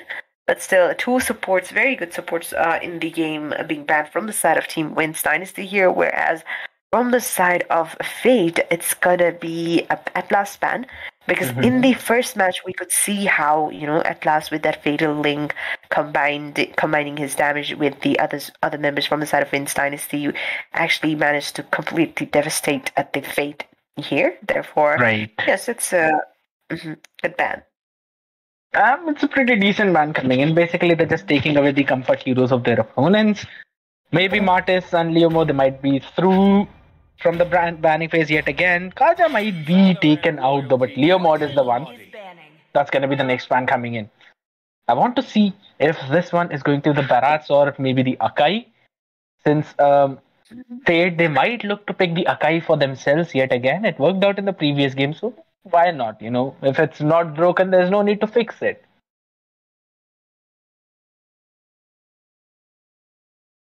So maybe they might, choose and go for something like that. I still want to see how they're going to respond to the Leo mod ban. Might they decide to ban out the Martyr? Still got 10 more seconds. Taking their time, are we? Your team is right. And it's going to be Barrett's ban from the side of Team Fate. And even in the, I think, last game, all of the, I think there were 4 potential jungler ban from the side of, each team, So this time it's going to be Barrett's ban from the side of Team Fate here.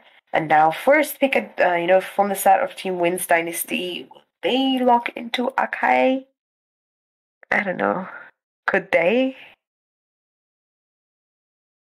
I think as soon as they pick Akai opponent, they can actually, but no, they're gonna actually go forward with the Kaja, the hero that they've been picking again and again. They want to go with this.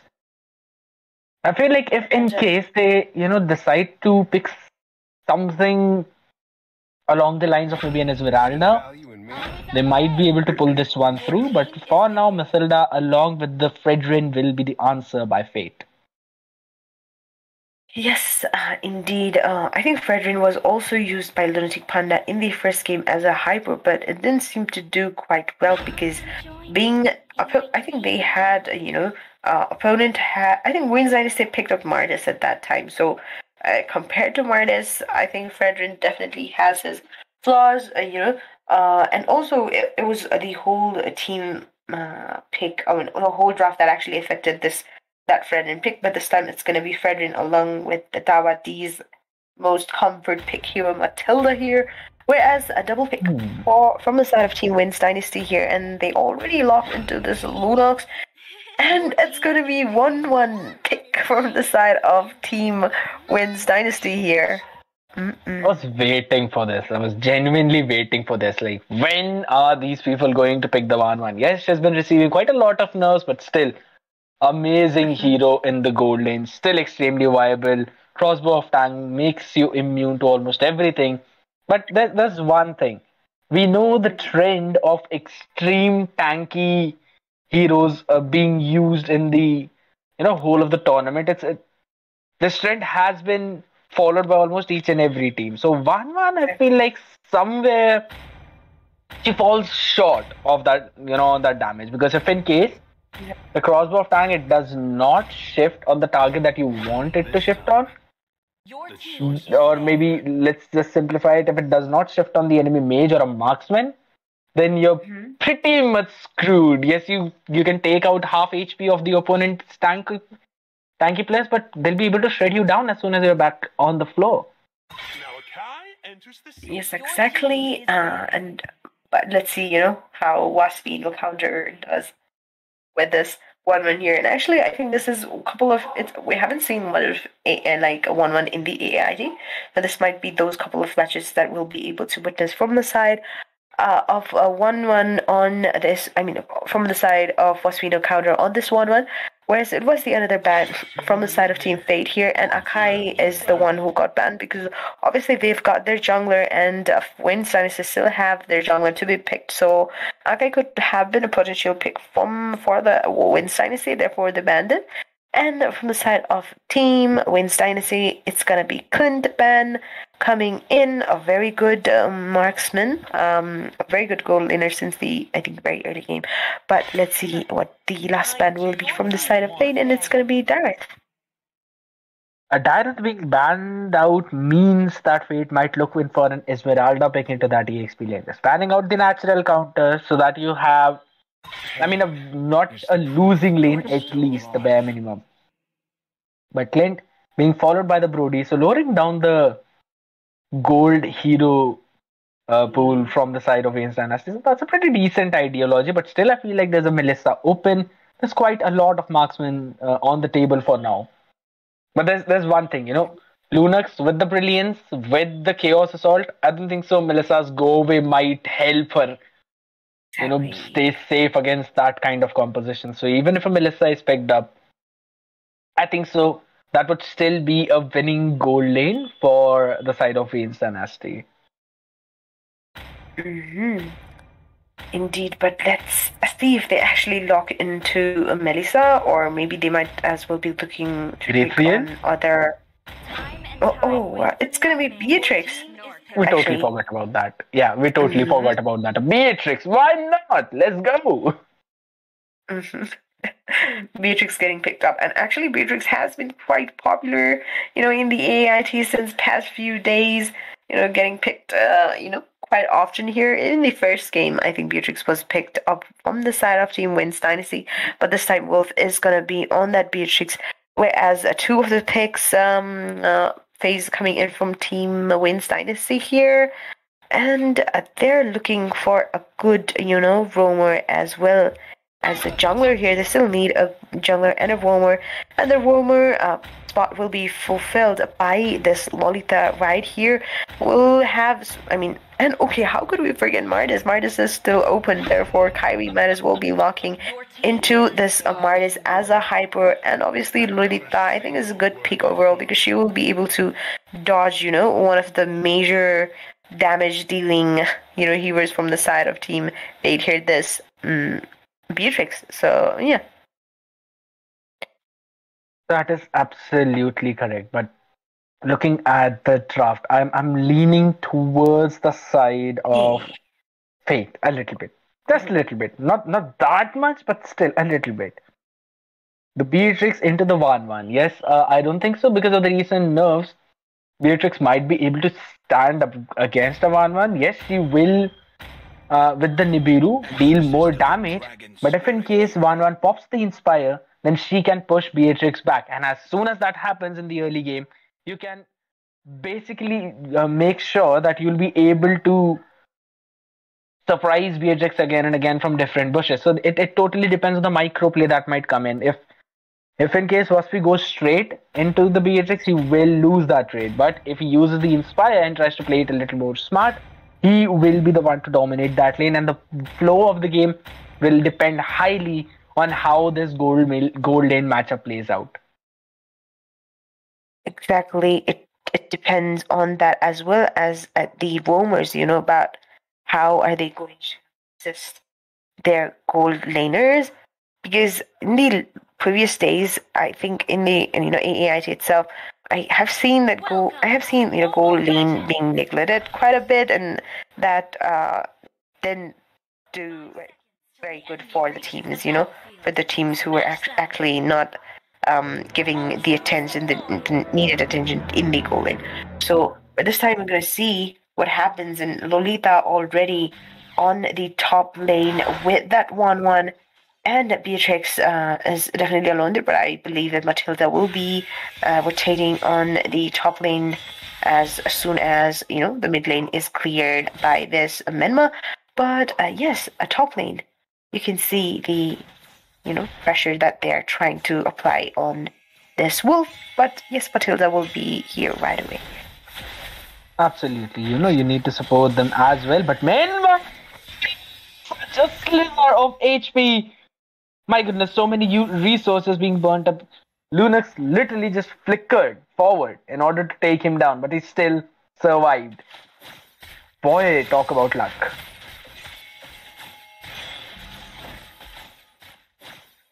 Though in the gold lane, it still seems Waspi will be the one to dominate a little bit more. Since, that's what we were talking about. It totally depends on the early presence. The one who makes sure to clear the way first and deal a little bit of extra damage to their opponent will be the one to dictate the flow of that gold lane. And now they will have much more than sufficient chance to actually go towards that mid, maybe try and pressure that specific lane. But really, picking up a Yu Zhong up against a Kaja into that EXP lane, I feel like he will be the one who will fall a little more easier as compared to a Kaja. I don't know why. Maybe because of the recent buff of Kaja that he has got, he will be able. His defenses were increased, so he'll be a little more tanky as compared to a Yu Zhong, and that is just as a sheer experience of a 1-1 player that I'm talking with. I find it a little more easier to pick a Yu Zhong off. I don't know why. But here, okay, the turtle was actually being initiated from the side of Team WAINS Dynasty, and they managed to take down the first turtle in the game. Roberto just used his Black Dragon form, but I don't think he managed to do much here. And this is Dawadi has already burned out his Circling Eagle. I don't know onwards him, but yes, that was it. No kill secured from either side, but a turtle was taken down from the side of Team WAINS Dynasty here. Matilda is here, but yes, Lolita will definitely be, coming on the top lane to support her marksman as well. That is correct. And the rotation from both the teams seems to be pretty slow. They're just focused on the jungle clearing. The only interaction was when the turtle was up, and apart from that, they're just back to what they do the best. That is clearing the way. But there's one thing that I would like to point out. The Cyber he's got much more EXP than Menma, but that is going to be a good pick-off. That's such a lovely pick-off. Cyber, he did overextend a little bit. He did not anticipate the rotation of Fredrin that quickly. Plus Menma with that immobilization using the skill 1 skill 2 combo. It was basically just the final nail in the coffin for Cyber. So I would say a very good retaliation from the side of that would be WAINS Dynasty, if I'm not wrong. No, that's Fate. Well, then I have 50% chance of getting one thing right and getting that wrong. Ouch. That's so hurtful, but for now, we're gonna be back into that same position, the stalemate kind of situation that's been happening since the previous game. Who secure the gold crab? Wow, both the junglers with the retribution and Lolita is the one who gets that gold crab. That's one good thing for them, but Yu Zhong wants to go in for more. He wants to get Cyber down to critical HP. That dragon form. He's not gonna force the issue anymore. I feel like he should have, but that's the whisker with the burst. Kairi chunked down solo, but again a Numeron blast, making sure that the other members would have to retreat, and there comes in the Fredrin. Along with that Black Dragon, they managed to take another person down. So they come out on top in that specific trade, but still the goal lead seems to be favoring the side of WAINS Dynasty. And this fight, it does not seem to stop at all. They continue to, take down the HPs of each other, but for now, the extremely low HP people would have to retreat, and that would be Wusky, Hoon, as well as Kairi. He tried to jump in to secure the turtle for his team, but it was not possible as the retribution was on point by Lunatic Panda. Yes, and this time the turtle went in the hands of the Team Fate, because I think first turtle was taken down by the side of Teams WAINS Dynasty, and Fate actually trying to force a team fight here. Dawa D is here, Lunatic Panda is quite tanky here, Mystic Field will be able to immobilize two of the members, and perfect circling eagle executed by Matilda here, and double kill being secured by the side of Fredrin. That team fight was completely in the hands of Team Fate here, as we could see that was a 3 for no trade. And on the bottom side we can see Yuzong and Akaja. It's a different story there, but once again Fredrin taunting the hell out of this Mardis, and Beatrix being able to connect the damage and get a kill on that Mardis. So far 6 minutes inside the game, and this time Fate actually seems pretty strong. In the last 2 games they're actually quite, I think, lagging behind in the early phase, but this time it seems quite different here. They seem much more organized. It seems like they know what they have to do. They took down the tier 1 on the top side. They're focusing on the bottom now. After taking the mid one down with that 3 for 0 trade, and then taking Martyrs down as well. That taunt was absolutely on point. The moment Mortal Coils was over, he knew that Martyrs cannot immune that CC any longer, and that was the perfect time to use the taunt. So well played to Lunatic Panda for that specific play. But it seems like WAINS Dynasty, they want to make some play on the bottom side. Cyber somehow trying to chunk their HP is low with the continuous poke that he has, but I mean they're not getting anything out of the plays that they're trying to make. The turtle is going to come up again in that top side, so I want to see how they're going to rotate towards that lane, or maybe they even want to prioritize that or not, since the farm lead is favoring Fate for about 2.8k maybe. So I don't think so they should actually fight it, and since Martyrs is in the extreme bottom side, what are they waiting for?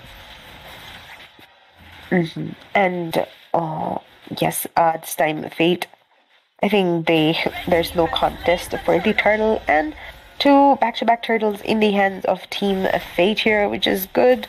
I mean, in terms of objective securance, but on the bottom lane, we can see that Lunox, Mystic Field, the 2 of the members get caught up here. Reverse Passion was used as well, but I think it was out of range there for Kaja and Cyber. Both might as well be able to survive, but Lunatic Panda trying to look for an opening here, and Dawadi actually does that, goes in. He doesn't have his circling eagle yet, therefore this might be the disengagement in the fight. But they managed to take down the bottom lane tower, which is a good thing, they managed to take down all of the, I think, towers, mid, bottom, and top. Mid, bottom, and top, yeah.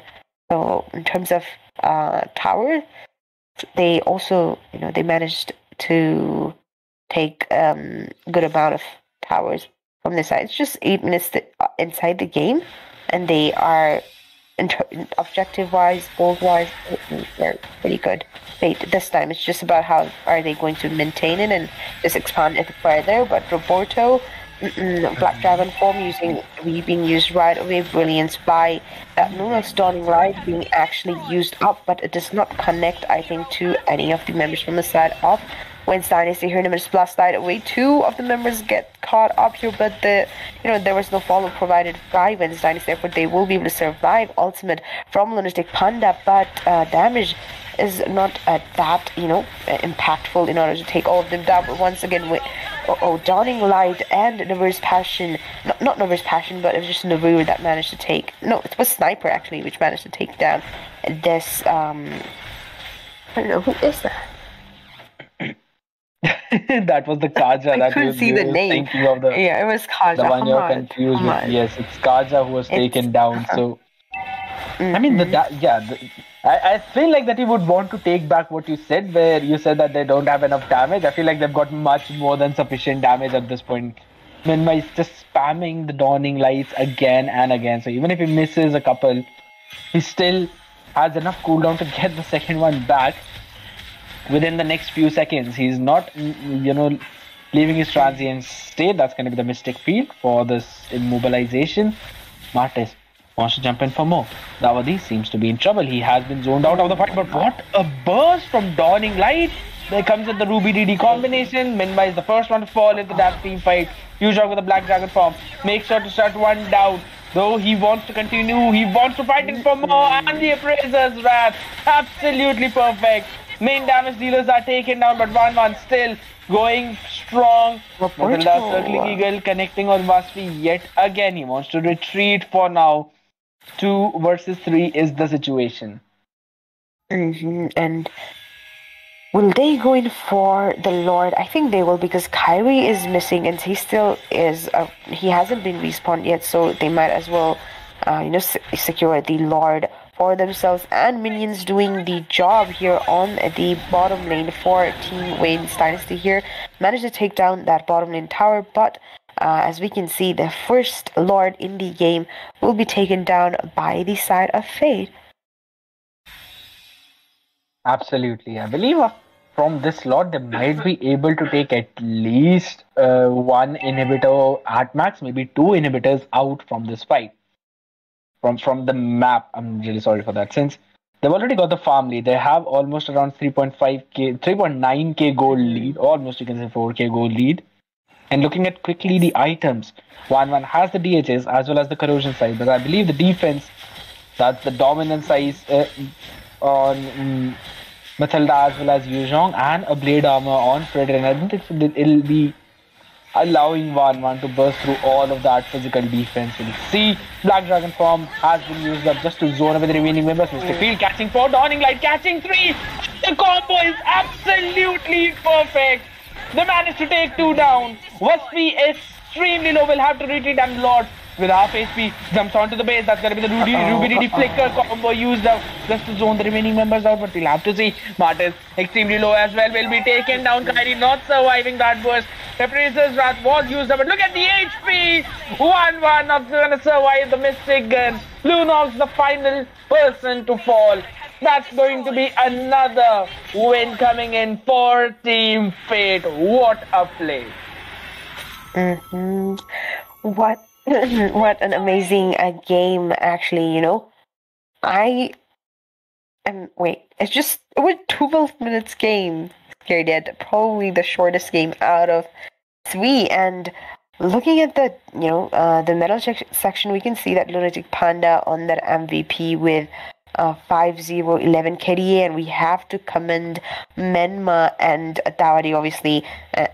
We have to commend all of the members, but we could see how Dawning Light was actually creating an impact, especially the Mystic Field. I think because Mystic Field was able to immobilize the members from the side of Team WAINS Dynasty, and at that moment, actually Fate had a good chance of inflicting their damage towards the WAINS Dynasty. So it was a complete team work performance coming in from the side of Fate. And yeah, what do you have to say about the game? You basically covered each and everything up. They were not giving any opening to WAINS Dynasty in the way Roberto on this Yuzhong was playing. That was insane. The zone out was perfect.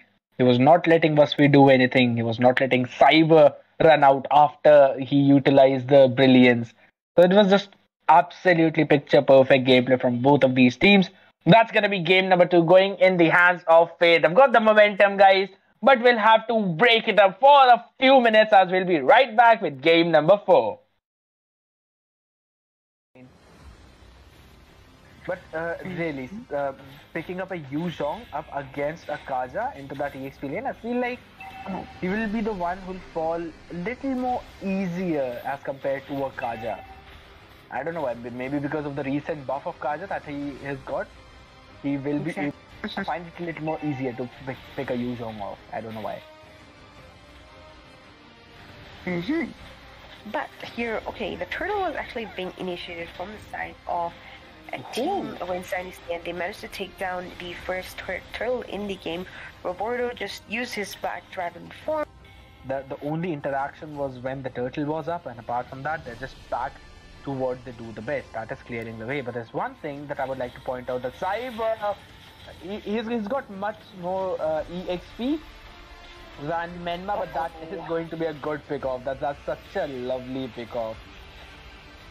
That's one good thing for them, but Yuzhong wants to go in for more. He wants to get Cyber down to critical HP. Black Dragon form. He's not going to force the issue anymore.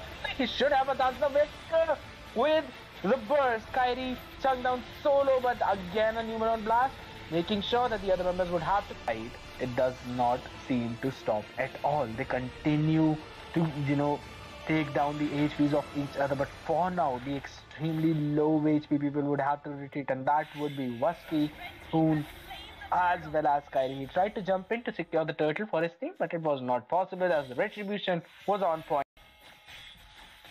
Yes, and this time the turtle went in the hands of the Team Fate, because I think first turtle was taken down by the side of Teams WAINS Dynasty, and Fate actually trying to force a team fight here. Dawa D is here, Lunatic Panda is quite tanky here, Mystic Field will be able to immobilize 2 of the members, and executed by Matilda here, and double kill being secured by the side of Redrin. That team fight was completely in the hands of Team Fate here, as we could see that was a 3 for no trade. And on the bottom side we can see Yuzhong and Akaja. It's a different story there, but once again Fredrin taunting. It seems like they know what they have to do. They took down the tier 1 on the top side. They're focusing on the bottom now, after taking the mid one down with that 3 for 0 trade, and then taking Martyrs down as well. That taunt was absolutely on point. The moment Mortal Coils was over, he knew that Martyrs cannot immune. Back-to-back turtles in the hands of Team Fate here, which is good. I mean, in terms of objective securance, but on the bottom lane, we can see that Lunox, Mystic Field, the 2 of the members get caught up here. Niver's Passion was used as well, but I think it was out of range there for Kaja and Cyber. Both might as well be able to survive, but Lunatic Conform being used right away. Brilliance by that Lunox Dawning Light being actually used up, but it does not connect, I think, to any of the members from the side of WAINS Dynasty here. Numbers plus died away. 2 of the members get caught up here, but there was no follow provided by WAINS Dynasty, therefore they will be able to trouble. He has been zoned out of the fight, but what a burst from Dawning Light. There comes in the Ruby DD combination. Minma is the first one to fall into that team fight. Yuzhong with the Black Dragon form makes sure to shut one down. Though he wants to continue, he wants to fight it for more, and the Appraiser's Wrath, absolutely perfect. And a Blade Armor on Fredrin. I don't think it'll be allowing 1-1 to burst through all of that physical defense. We'll see Black Dragon form has been used up just to zone over the remaining members. Mystic Field catching 4, Dawning Light catching 3. The combo is absolutely perfect. They managed to take 2 down. Wasfi is down. Wasfi is extremely low. Will have to retreat, and Lord with half HP, jumps onto the base. That's going to be the Ruby flicker combo used up just to zone the remaining members out. But we'll have to see. Martis extremely low as well. Will be taken down. Kyrie not surviving that burst. Reparator's Wrath was used up. But look at the HP. 1-1. But really, picking up a Yu Zhong up against a Kaja into that EXP lane, I feel like he will be the one who'll fall a little more easier as compared to a Kaja. I don't know why, maybe because of the recent buff of Kaja that he has got, he will be able to find it a little more easier to pick a Yu Zhong off. I don't know why. But here, okay, the turtle was actually being initiated from the side of a team WAINS Dynasty, and they managed to take down the first turtle in the game. Roberto just used his back dragon form. The only interaction was when the turtle was up, and apart from that, they're just back to what they do the best. That is clearing the way. But there's one thing that I would like to point out: that Cyber, he's got much more EXP than Menma, but that is going to be a good pick off. That's such a lovely pick off. Alright, you guys, welcome back once again at the AAIT Annual Ace Invitational Tournament and to the lower bracket matches, which is WAINS Dynasty versus Team Fate here. This is the fourth match in the game. First match was taken down by WAINS Dynasty, whereas back-to-back 2 games were secured from the side of Fate. Now let's head on to the ban draft right away. Absolutely, and we can see the Farsa along with the DA being the bans coming in front of us. I feel like maybe WAINS Dynasty might want to look at banning out that Fredrin because he posed a lot of threat in the previous game. But I don't think so they're going to prioritize the Kaja again in this game number 3, since they've basically tried to pull that composition through in 2 games continuously, and they have not been able to do so. So the answer that came in from Fate is absolutely on point. Yes, indeed. But, okay, second ban is actually going to be Martis. From the side of Team WAINS Dynasty here, I did not quite expect this ban, but obviously Martis is, definitely a great hero, could, pose a threat. And it will be the ban and coming from the side of Team WAINS Dynasty here. Whereas from the side of Fade, Farsa has been banned in all 3 games, and the very first ban always from the side of Fade was a Farsa, every time in every 3 game that we witnessed. So this time it's going to be nothing new, and on the 4th game too, Farsa is going to be the priority ban from the side of Team Fate, whereas second ban here is going to be Atlas. That is absolutely correct. So Martis not going through from this banning phase. I want to see what the final 2 bans are going to be. Atlas being banned out means there is a lot of room for a Mithilda. It has also been posing quite a lot of problems, but for now, WAINS Dynasty is going to ban it with the Kaja. They don't want to use it, they don't want Fate to get their hands on it. So just banning it away. Yes, indeed. But this will be the last ban of the first phase from the side of Team Fate here. And once again, similar ban, Barrett's ban incoming from the side of Team Fate here. Banning out that Barrett's being a tanky frontliner is something that we witnessed in game number 1. So I believe Fate, they might want to look at, the Akai. They maybe they just want to pick an Akai for themselves. WAINS Dynasty, I'm pretty confused about what they might actually go forward with. They need a way to shut down Menma. They need a way to shut down Wolf. They're not getting any openings. They're not being able to somehow get to that backline. But Kyrie is going to lock the Carmilla in. She was left through the ban this time. I think Carmilla was not in the ban section in the previous game as well, if I'm not wrong. But this time, yes, we can see that Carmilla will be picked, and actually Kyrie being on that Carmilla, the role could be swapped later. We will be able to see what Carmilla will actually be played as support or hyper. But looking at Fate, we can see the double pick, exact same double pick coming in from the side of Fate, Brethren and Dawadi on that Matilda. That is absolutely correct. And now we're going to get his hands back on his Beatrix. So that's something that we've been witnessing again and again. And now he's finally going on back to his comfort, since it is a do or die situation for their side. Cyber locking in the Lunox yet again. And Cyber on that Lunox is pretty scary, not gonna lie, because we've seen, I think, a couple of Lunox play from this Cyber, and he hasn't disappointed. So let's see how will he be able to play it in this match as well. And this will be the third pick from the side of Team Fate here. Menma being a mage, he might be looking for a mage here, but obviously it could be swapped with Roberto or Wolf here. So let's see, there are still plenty of potential mages. Valentina is still open, so let's see what they pick, but it's actually gonna be swapped onto Wolf and Clint being picked up. That is absolutely correct. A pretty decent answer against the Beatrix. Dawadi will probably play with Wolf again into that goal lane. They're just going to do the natural, normal things that they do. Do Fate have an idea that Carmilla is actually on the hands of Kairi and it will be going into the jungle? Since banning out the Akai, it means they're trying to lower down the jungle hero pool. So I don't think so they have an idea of that. Yeah, they're probably not aware that, Carmilla is, that WAINS Dynasty have thought of playing, Carmilla as a hyper here. Therefore, that might be the very reason why they banned, this Akai, because they could have thought that WAINS Dynasty still has their hyper to be picked. So, yeah. Possibly. Taking away the Selena. Pretty decent idea. Menma was pretty decent on that hero.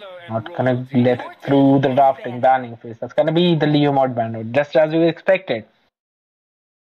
Fate, they for now are thinking that the Carmilla might go in as the roam, as the tank.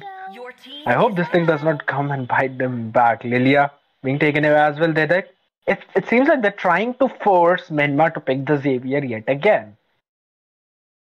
Yes, but will he pick Xavier once again? But it's Roberto on the picking phase. They already have their roamer, they have their jungler, they have their goal laner, and they now need mage and the EXP laner for their team. So Roberto is, as we all know, that he is the EXP laner of the team, and just as you mentioned, Scaredyet, they wanted Menma to play Xavier, and Menma did exactly what they predicted, or they wanted, let's say, and Menma will be on that Xavier once again.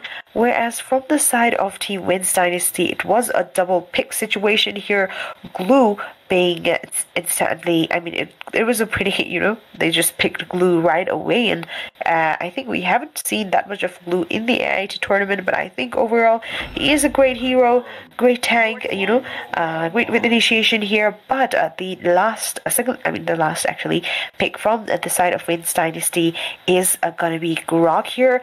So Grog with that wild chart could be a threat to heroes like Xavier, because I don't think Xavier has a good mobility, and obviously Wild Charge could completely take him out of his position. So I think Minima might be quite vulnerable over here, but let's see how the drafting, or let's say how the game gets executed here. But this will be the last pick from the side of Team Fate here. They still need an EXP leader, and Roberto will be locking into this Yuzong right away as the last ban, as the EXP leader of the team. And with this, we've completed our ban and pick draft for both of the teams. So what are the chances of this being the end, or what are the chances of it going to best of 5? I really like the glue pick. We've seen pretty less of glue, but again, Ahmad is the one who's been picking it again and again. So, and he always delivers on that hero. Grok is also a very good hero for the disengage. Plus, as you mentioned, the wild charge can provide some amazing setups. True. It seems a little difficult for Fate to pull, through this match. But again, Lunatic Panda on the Fredrin in that jungle has been delivering perfectly. Yuzhong in the hands of Roberto yet again. So he'll be able to use the Black Dragon form to jump in and out of those team fights and threaten Beatrix as well as Cyber. So we'll have to see what's gonna happen in this game, guys. We are in the land of dawn. It is going to be WAINS Dynasty on the blue, Fate on the red. This is the fourth game of the evening and a match point in favor of Fate. So let's see, will everything get over right now, or we're gonna see a game number 5. Yes, and it could be best of 5, but it could also be the end for the team WAINS Dynasty. But it's just a matter of time. We'll be able to see it later who actually wins this game. But look at the passive getting triggered from the side of Roberto. Blue is actually struggling to go 1v1 against Yuzong. I mean, that's how Yuzong is. With a passive, he is so not tanky, but he can outplay most of the situation, because with a passive he will be regaining his HP when it's in again. But yes, on the river side we can see both of the tanks probably trying to create some sort of vision in there for their marksmen, and so far they're doing pretty good with what both the teams are doing pretty well. Like, none of them are like actually going in and no overextensions. Overextensions from either side whatsoever. Playing it slow with the win conditions, but for now might be able to pick one off. The Curse of Blood has been used up, connected to no one, and Dawadi will be able to get away with his guiding wins. Yes, indeed. And the first turtle has already been spotted. It's being initiated from the side of Fate. Black Dragon form being used, probably trying to zone them out, letting Lunatic Panda to take that turtle as efficiently as possible. Retribution was used, and Fredrin will be able to take down the turtle for himself. Circling Eagle, Dawning Light is already being burned out, but Brilliance will be used by Cyber Poly to escape from the situation. But Mystic Field was actually able to immobilize him for quite a bit. But Flicker was used, and Cyber will be able to survive for now. Absolutely, but for how long, that is going to be the question, because the aggro is coming in by Fate yet again. Dawadi he's been playing so aggressive, and he's not been punished at all. And we can clearly see how gold lane for Yuzhong is the winning lane for him. Dawadi not doing. Dawning Light not yet connecting either. So lives are not on point for now, but we'll have to see. We'll wait. The lucky snipe, it did not land perfectly, but for the jungling seems to be going pretty well for Lunatic Panda. He's got a level advantage over his counterpart. They all want to transition it towards that bottom side, and what we also realize is that he's been playing pretty safe into that bush. Carmilla gets caught up here. Circling Eagle being used right away. Curse of Blood. Navu's Passion will be burned out, but no members got caught up in the range. But Dawadi will be going down. Good execution of the Guardian Barrier coming in from that Grok. Dawning Light once again. Lunatic Panda will be able to get a kill on that Carmilla. Mystic Field will be able to connect there. And what? Oh my god, that was really good one coming in from Clint, using his flicker to actually secure a kill upon the WAINS Dynasty here. That means they will be able to loot a good amount of gold from this gold shield, because they have their gold minions incoming. So on the top lane, it's Glue versus Roberto, and it definitely seems like Yuzong has the upper hand in the lane. They're winning in both the lanes. That's the thing. They've been winning in both the lanes yet again, and we can see the gold being chunked out from top and bottom entirely. That's the reason why they already have a more than 2k gold advantage. The turtle is also being secured by Fredrin. They've got the momentum and they are transitioning it towards that mid game. If the snowball kicks in, things are gonna become nasty for the side of WAINS Dynasty. They do. Well, did I just rhyme that? I mean, I did not expect myself to do that. That was totally natural, absolutely natural. But there comes in the split grab. Grab is also there. Yuzhong goes in for the Black Dragon form. He's carrying the, sticky hero on his back. He will have to retreat. But that's a much needed aggression coming on top from the side of WAINS Dynasty. Yes, and I think WAINS Dynasty will actually be able to take down the top lane tower, whereas and in the mid lane of camera we just got to see that Fate got their hands on Carmilla, which means they have a decent chance of taking down the mid lane tower. Lunox is there, maybe she will be able to defend it, but on the bottom lane it's a different story. Circling Eagle once again being used on a Wasfi, no counter here. Dawadi doesn't have much HP left, but the sniper connects and Dawadi is gone. Oh my god, that was a good snipe coming in from Beatrix there. I actually thought Dawadi, survived for a second, but yeah, the sniper. You can't neglect the sniper here. Absolutely. I would request you to go drink some water because this match has definitely been on our throats. We are not being able to stop even for a single second because there's so much action towards the entirety of the map. Just as we were talking about it, we can see some aggro coming in. Fate on that bottom side. Frederick just jumps into that tower to take it down. It has been taken down. Waspi has been he has been taken down, but there was a term that I just missed. Let me think about that. What was the term? Isolated.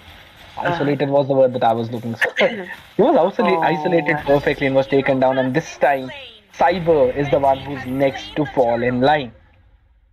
Yes, the man has not been having a good day today. Exactly. And they also managed to get a turtle there. So Roberto with that Petrify plus his airborne skill did good job, while taking down a Cyber there. It's just 7 minutes inside the game, and the game definitely seems to be in the favor of Fate for now. Maybe in the mid to late game, with that Beatrix, after Beatrix scales her damage up, maybe they'll be able to make some, they might be able to make a difference here, just even the situation out. But for now, you can see Fate are the one who are being quite dominant here. Mystic Field once again will be able to immobilize Glue here for quite a bit, but he will be using his split to escape from the situation here, and all the three towers from mid, bottom, and top will be gone once again. The Mystic Field will be used, and Glue will be gone. I mean, Medma has been amazing, with that Mystic Field, because that is the skill, that is the one thing that's giving that Fate to chance, to initiate the fight in a proper way, because they're able to, give a good amount of damage, because obviously CC matters a lot in the game, and Mystic Fields is providing that to Fate. So yeah, absolutely. Even if it's not exactly a crowd control, it is a long duration immobilize, and it gives him enough time to land the Dawning Light perfectly. Provides an opening to all of his teammates. So well judged, Sama. And looking at the situation, Blade of Hypnosis along with a Blade of Despair for Waspi, but he's being so far behind. Look at how Khalid already finished up his 2 items and is focusing on the third one. That would be the Endless Battle, and he will get it pretty quickly, about a few $100 behind, maybe at max. After this Lord, I'm expecting him to get that, while Cyber is struggling even for his Lightning Truncheon right now. Athena's shield are being built up. Mathilda already has the Magic Def, is going for the Oracle right away, and once that happens, Radiant Armor already up on Fredrin too, so Lunox will basically become invaluable, and there comes in Nibiru's Passion, not connecting on anyone, and look at how Roberto as well as Lunatic Partner, they're just charging on Beatrix without any respect. Exactly. I mean, that's what Dawadi and Roberto has been doing since the very early game, just focusing on that Beatrix. I think I've seen Beatrix being vulnerable and getting killed or being targeted so many times in this game by Dawadi with that circling eagle and Roberto with that petrify. But here, once again, Dawning Light will be used. And, this time Blue will be going down in the hands of Xavier here. Killing spree also being secured from the side of Team Fade here. Yuzong, and again, another kill being secured from the side of Xavier and Khalid. This was a complete, massacre for Team WAINS Dynasty here. 4 of the members went down with Lord being secured in the hands of Fade. This is bad. This is bad, man, for WAINS Dynasty here, because just 10 minutes inside the games, they are behind, they are lagging behind, they don't have enough farm, and they having to defend this Lord with well-farmed opponent. That is pretty difficult spot to win. Exactly 11k. Oh my god. That's way too much, especially a 10th minute of the game. It seems like, Fate was building a 1k lead with each passing minute. I mean, that's what they've been doing. Another Dawning Light chunking down Grog to such a low HP, and this time Glue will not even be allowed to use a split. Lord is on the base. He is chunking it down. Cyber deleted in an instant. Also not allowed to use Brilliance. Finally, Fredrin will fall, but there comes another. The Dawning Light, a triple kill for Clint. Look at the HP of the Crystal. They don't even care about that. They want the Maniac for Clint. They want something out of the ordinary. They want to do that. They want to win this match in style. Finally, they're going to decide and take the Crystal down. Carmela falls as the final casualty, but that is going to be the game. Team Fate wins it 3-1. Indeed. Oh my god. It was even shorter than the previous game. Previous game was like 12 minutes, and this game has been like 11 minutes and 21 seconds. And look at all the gold medals coming in from the side of Team Fate here. MVP is definitely gonna be Wolf here, because he was getting to farm efficiently since the very early game, and we definitely have to commend Dawadi because he was definitely rotating on the top lane. Unlike the previous matches, or not previous matches, but the previous days, we got to see gold lane being neglected a bit, but this time Dawadi was supporting his marksman in the best way possible. Therefore, Clint was able to do well. Roberto was great with initiation, zoning out, for securing the objectives, and with the petrify plus airborne, he was able to initiate, or let's say execute, the team fight in such a beautiful way. Dawadi, we don't have to explain about him, because the way he was targeting certain heroes in the opponent, it was delight to watch, because that's what Matilda is supposed to do, connecting the circling eagle to the main damage dealer so that your teammates could take the main damage dealer out of the game. Mehmood was insane with the Mystic Field, as well as Dawning Light, connecting each time. Mystic Field managing to immobilize and letting the other members from the Fate to actually inflict the damage and win the team fight situation. Lunatic Panda being hyper, I think he was pretty good as well. He did his job with the taunts and all. He was also, I think, soaking up some of the damage. So I think it was a good team fight overall from the side of Team Fate here. And what do you have to say about the WAINS Dynasty's composition here? They were trying their level best. They were not just able to meet with their win conditions, and that was the main reason why they could not pull this one through. Glue was also being picked off. They had no farm at the end of the day. Carmela was trying to connect those Curse of Bloods, but it was just not landing on the correct target. So at the end of the day, everything is extremely well explained by Osama. So we're gonna head out, guys. Thank you so much for staying tuned, but make sure to hit that like button, click on the follow, hit the subscribe, as well as the bell notification button, as we will be back with another exciting game within the next 5 minutes. So make sure to stay tuned.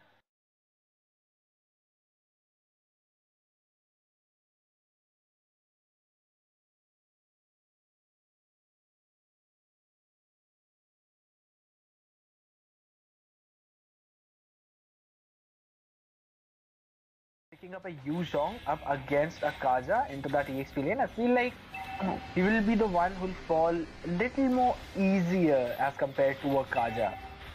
I don't know why. Maybe because of the recent buff of Kaja that he has got, he will be able to find it a little more easier to pick a Yuzhong off. I don't know why.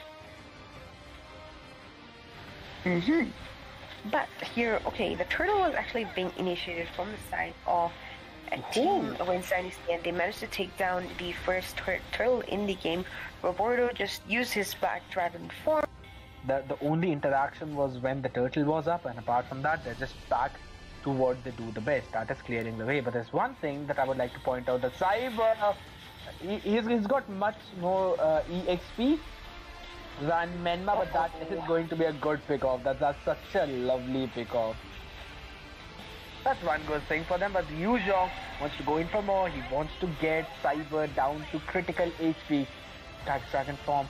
He's not going to force the issue anymore. I think he should have, but that's the whisker with the burst. Kairi chunked down solo, but again a Numeron blast, making sure that the other members would have to fight. It does not seem to stop at all. They continue to, take down the HPs of each other, but for now, the extremely low HP people would have to retreat, and that would be Wusky, Hoon, as well as Kairi. He tried to jump in to secure the turtle for his team, but it was not possible as the retribution was on point. Yes, and this time the turtle went in the hands of the Team Fade, because I think first turtle was taken down by the side of Teams WAINS Dynasty, and Fade actually trying to force a team fight here. Dawadi is here, Lunatic Panda is quite tanky here, Mystic Field will be able to immobilize two of the members, and executed by Matilda here, and double kill being secured by the side of Fredrin. That team fight was completely in the hands of Team Fate here, as we could see that was a 3 for no trade. And on the bottom side we can see Yuzong and Akaja. It's a different story there, but once again Fredrin taunting. It seems like they know what they have to do. They took down the tier 1 on the top side. They're focusing on the bottom now, after taking the mid one down with that 3 for 0 trade, and then taking Martyrs down as well. That taunt was absolutely on point. The moment Mortal Coils was over, he knew that Martyrs cannot immune. Back-to-back turtles in the hands of Team Fate here, which is good. I mean, in terms of objective securance, but on the bottom lane, we can see that Lunox, Mystic Field, the two of the members get caught up here. Reverse Passion was used as well, but I think it was out of range there for Kaja and Cyber. Both might as well be able to survive, but Lunatic form being used right away. Brilliance by Lunox Dawning Light being actually used up, but it does not connect, I think, to any of the members from the side of WAINS Dynasty here. Numbers plus died away. Two of the members get caught up here, but there was no follow provided by WAINS Dynasty, therefore they will be able to trouble. He has been zoned out of the fight, but what a burst from Dawning Light! There comes with the Ruby DD combination. Minma is the first one to fall into that team fight. Yuzhong with the Black Dragon form makes sure to shut one down. Though he wants to continue, he wants to fight it for more, and the Appraiser's Wrath, absolutely perfect. And a Blade Armor on Fredrin. I don't think it'll be allowing 1-1 to burst through all of that physical defense. We'll see Black Dragon form has been used up just to zone with the remaining members. Mystic Field catching 4, Dawning Light catching 3. The combo is absolutely perfect. They managed to take 2 down. Waspi is down. Waspi is extremely low. Will have to retreat, and Lord with half HP jumps onto the base. That's going to be the Ruby DD Flicker combo used up just to zone the remaining members out, but we'll have to see. Martyrs extremely low as well, will be taken down. Kairi not surviving that burst. The Appraiser's Wrath was used up, but look at the HP! 1-1! With both the teams are doing pretty well. Like, none of them are like actually going in and, no overextensions. No overextensions from either side whatsoever. Playing it slow with the win conditions, but for now, might be able to pick one off. The Curse of Blood has been used up, letting Lunatic Panda to take that turtle as efficiently as possible. Retribution was used, and Fredrin will be able to take down the turtle for himself. Circling Eagle, Dawning Light is already being burned out, but Brilliance will be used by Cyber Poly to escape from the situation. But Mystic Field was actually able to immobilize him right away. Curse of Blood, Reverse Passion will be burned out, but no members got caught up in the range. But Dawadi will be going down. Good execution of the Guardian Barrier coming in from that Grok. Dawning Light once again. Lunatic Panda will be able to get a kill on that Carmilla. Mystic Field will be able to connect there. For the side of WAINS Dynasty, they do Wow, did I just rhyme that? I mean, I did not expect myself to do that. That was totally natural, absolutely natural. But there comes in the split grab. Grab is also there. Yuzhong goes in for the Black Dragon form. He's carrying the on Carmilla, which means they have a decent chance of taking down the mid lane tower. Lunox is there. Maybe she will be able to defend it, but on the bottom lane, it's a different story. Circling Eagle once again being used on a Wasfi. No counter here. Dawadi doesn't have much HP left, but the sniper connects, and Dawadi being able to stop even for a single second because there's so much action towards the entirety of the map. Just as we were talking about it, you can see some aggro coming in. Fade on that bottom side. Frederick just jumps into that tower to take it down. It has been taken down. Waspi has been. See, Fade are the one who are being quite dominant here. Mystic Field once again will be able to immobilize Glue here for quite a bit, but he will be using his split to escape from the situation here, and all the three towers from mid, bottom, and top will be gone once again. The Mystic Field will to give a good amount of damage, because obviously CC matters a lot in the game, and Mystic Fields is providing that to Fade. So yeah, absolutely.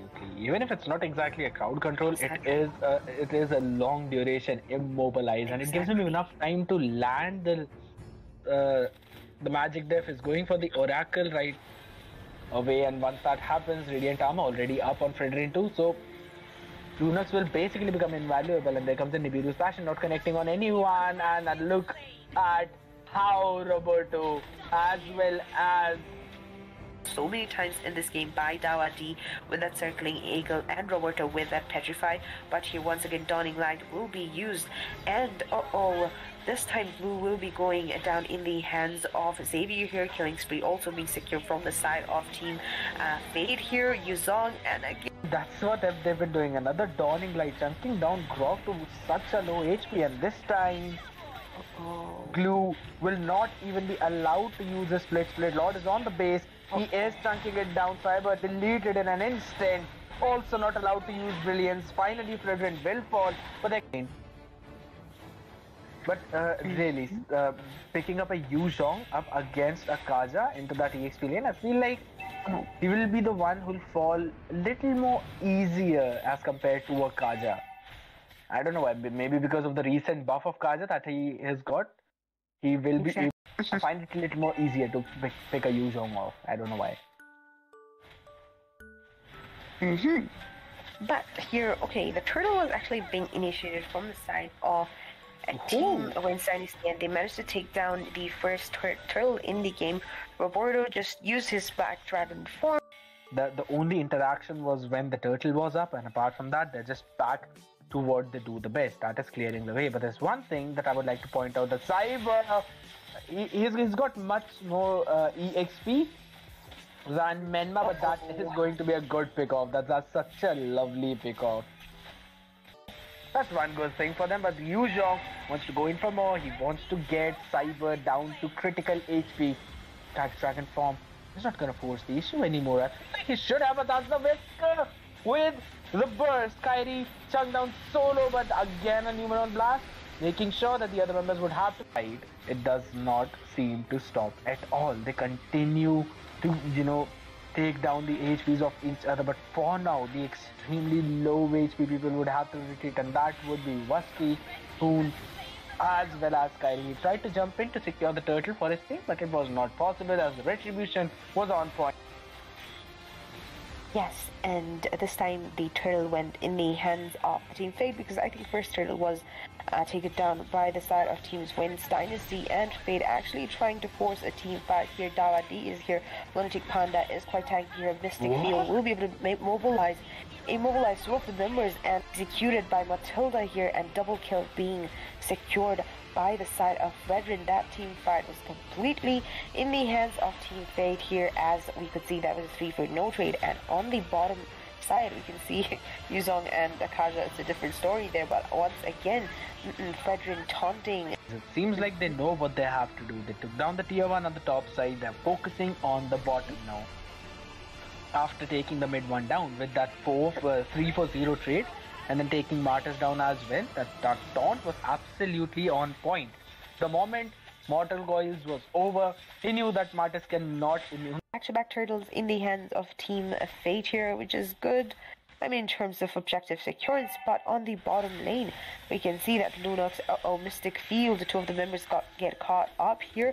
Reverse Passion was used as well, but I think it was out of range there for Kaja and Cyber. Both might as well be able to survive, but Lunatic Conform being used right away. Brilliance by Lunox Dawning Light being actually used up, but it does not connect, I think, to any of the members from the side of WAINS Dynasty here. Numbers plus light away. Two of the members get caught up here, but there was no follow provided by WAINS Dynasty, therefore they will be able to trouble. He has been zoned out of the fight, but what a burst from Dawning Light.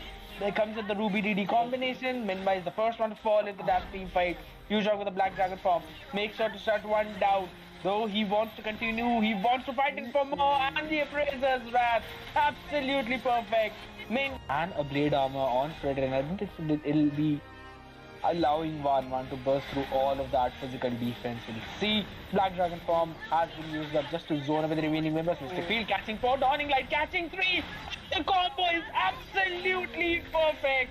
They managed to take 2 down. Waspi is down. Waspi is extremely low. Will have to retreat, and Lord with half HP jumps onto the base. That's going to be the Ruby DD flicker combo used out just to zone the remaining members out, but we'll have to see. Martyrs extremely low as well, will be taken down. Kyrie not surviving that burst.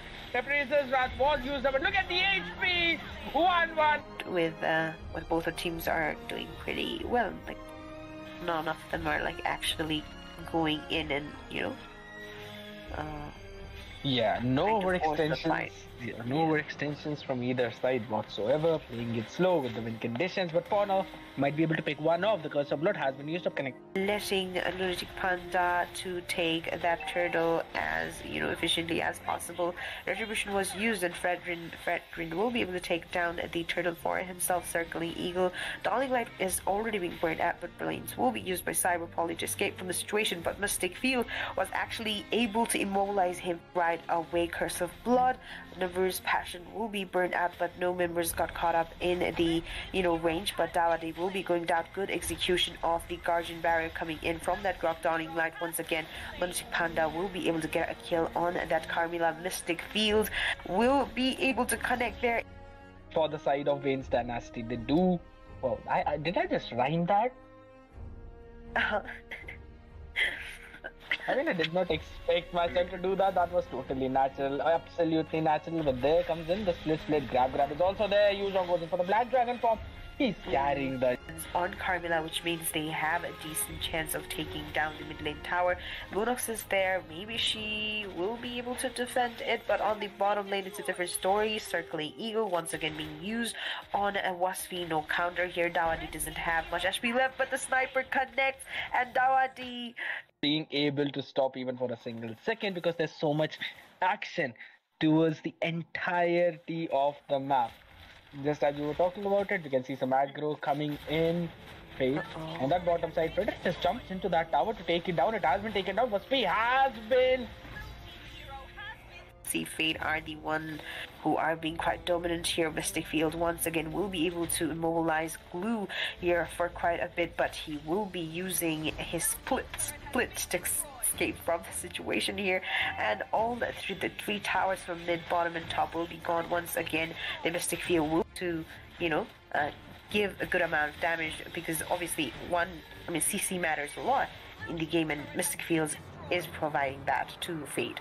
So yeah, absolutely. Even if it's not exactly a crowd control, it is a long duration immobilize, and it gives him enough time to land the magic def is going for the Oracle right away, and once that happens, Radiant Armor already up on Fredrin too, so Lunox will basically become invaluable, and there comes the Nibiru's Passion not connecting on anyone, and look at how Roberto as well as so many times in this game by Dawadi with that Circling Eagle and Roberto with that Petrify, but here once again Dawning Light will be used, and this time Blue will be going down in the hands of Xavier here. Killing spree also being secured from the side of Team Fade here. Yuzong, and again that's what they've been doing. Another Dawning Light chunking down Grog to such a low HP, and this time Glue will not even be allowed to use a split. Lord is on the base. He is chunking it down. Cyber deleted in an instant. Also not allowed to use Brilliance. Finally, Fragrant will fall for the game. But really, picking up a Yu Zhong up against a Kaja into that EXP lane, I feel like he will be the one who'll fall a little more easier as compared to a Kaja. I don't know why, maybe because of the recent buff of Kaja that he has got, he will be able to find it a little more easier to pick a Yu Zhong off. I don't know why.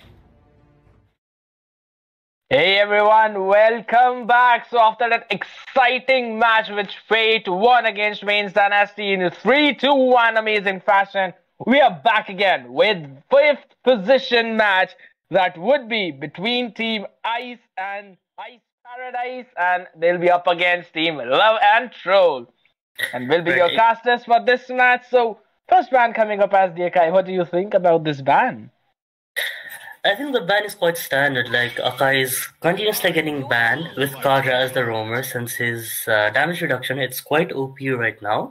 And Akai, with his HP based damage with his passive, it's a very good ban coming right up.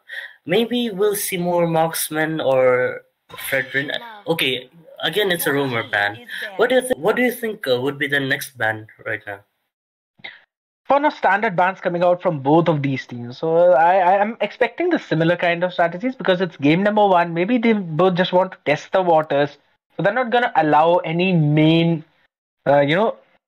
meta hero out into the open, something like the Martis or maybe the Leomors. So I'm expecting those heroes to be banned out. Right, that's true. Like, Icy and Love and Troll, they have played in this tournament quite far, and this is going to be their 3rd match. I think it's the 3rd or 4th match, so they kind of know each other's picks already. So I think they may be trying to counter it too. What do you think?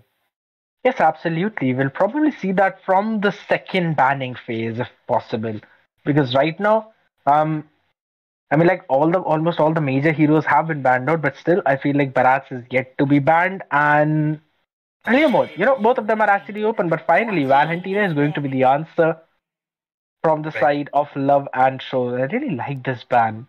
I'm still surprised how it actually gets through from so many ban phases. Right. By the way, did you notice it's the picks from yesterday, Mythic and above, it just came out, and Leslie was the number 1 pick marksman in Mythic 2 and above. It's quite a surprise, seeing that she got nerfed, but not that much, and her adjustment was a good one. I think we'll be seeing Leslie this match too. Let's see. Possibly. I mean, Leslie with that true damage, she's the best counter of all of these tanky heroes. We've been talking about Beatrix, we've been talking about Van. None of them could be, they'll be able to penetrate those front lines. And as you called it, Mew, we've got the Leslie picked right away by Icy Paradise. Right. Is it like Icy watching the stream because they picked it right after I said it? It's a joke. We have the stream delayed. Yeah. What do you think Love and Troll will pick? Like, maybe 1-1 or Beatrix, or maybe even Irithel, because her damage is also good. Up against a Leslie, I feel like they might need something that can play strong in the early game. Clint can dominate her extremely well in that laning phase, and so can Beatrix. But as soon as the game reaches the mid and late game, Leslie will be the one just steering through those defenses of the Barats. Yep. So Clint is basically just the next best answer in the gold lane. Right, true. Khalid also got adjusted with his first skill trying to pull the opponent, so he's kinda good. I won't say he's the best explainer, but he's good, quite good actually. And Sicilian, after Lightning Truncheon got buffed, it deals about 1,000 damage based on the mana scaling, so in the late game. He hits quite hard. He can even one-shot squishy backlines, so he's quite scary, actually. Absolutely. I mean, a couple of days ago, we did witness that Wrath of Sicilian that came out in the match, with taking out at least 70% HP of their opponent. So that's one of the most annoying things. But I really like Kadita being picked up. You're talking about the one-shot into that late game? Here we go. One shot in the early game. She catches you with the rough waves. Right. Kathida, it's not a normal pick. I don't see her quite often, but she's a solid pick for one-shotting. It's true. Along with Eudora or Farsa even, if her skills land right. They're very good at one-shotting backliners. Absolutely correct. And now we're gonna ban away the Atlas Mathilda for the answer ban from the side of Love and Troll. They're lowering down the roam pool. I really like that, but I'm quite surprised. Since both of them, they actually need a roamer for their team. Right. And the roamers are getting banned left and right. You can see Formula is banned, Mathilda's banned, Kaja's banned, Atlas is banned. Now they're going for the generic roles. What do you think the roamer would be? Diggy? It is possible. It is a possible option, but Grok, I really like that answer again. Can be used as an amazing disengage tool, but there comes Ruby.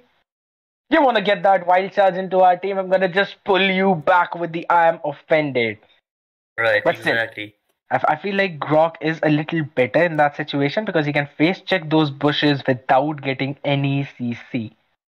Exactly. That's Grok's first skill, you won't get CC'd. And that's a plus point, seeing that Ruby has CC skills, Clint has CC skills, Sicilian has CC skills, and Grok can straight on dive back, and there's no stopping him there. And he can even get the Daytona's welcome baited out. I would have loved if Love and Troll would have secured the Masha, but they're actually leaning towards the Esmeralda a little bit. Bad choice.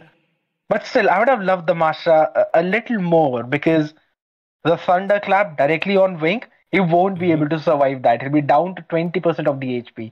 And that will be just enough for, Sicilians, even Lightning Crunchy and Passer to take him out. Right. Now they're going for Eamon. Eamon is kinda, I haven't seen him that much in this tournament, but he's good. He's good. If he could land his passive quite well, he deals a ton of damage to squishy heroes. And they have two invulnerable heroes that they can be targeted. Leslie and Eamon, they could go invisible anytime they want with the skills. So they're quite annoying actually when they do that. What do you think? Have you faced this kind of challenges when you're playing? Yeah, I have a couple of times, and it's seriously very annoying. But for now, I want to see how Love and Troll are going to survive this kind of early game burst potential. With the Amon, with the Kadita, with the Grok, with the Khalid. That's literally the only hero that they were missing for the early game was maybe a Beatrix or a Brody. Right. Only the Leslie is their late game insurance, and for the early game, they're just going to dominate the entire arena. So I want to see how Love and Troll are going to rotate with the barrage that they have. We'll witness that, guys, in the next 20 minutes as we are jumping into the land of dawn. Love and Troll on the blue side, taking on Icy Paradise on the red side. 5th place match is on the way. Let's see who gets the win.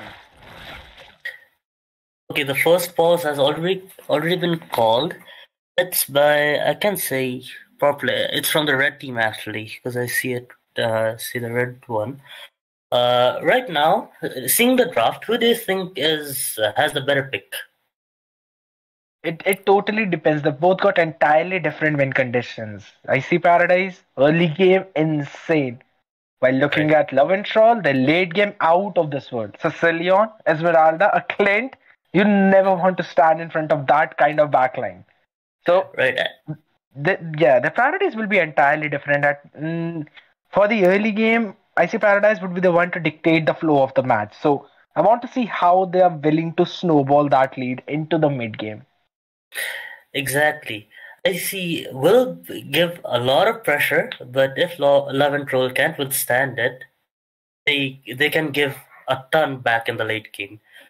Is Sicilian, Esmeralda, Clint, they hit hard. Indeed. So, one thing that I would want to see from the side of Love and Troll would be to play along Clint. They want to play in that specific lane. They would want him to get farmed early as soon as possible, so that he'll be able to dictate the flow of this match.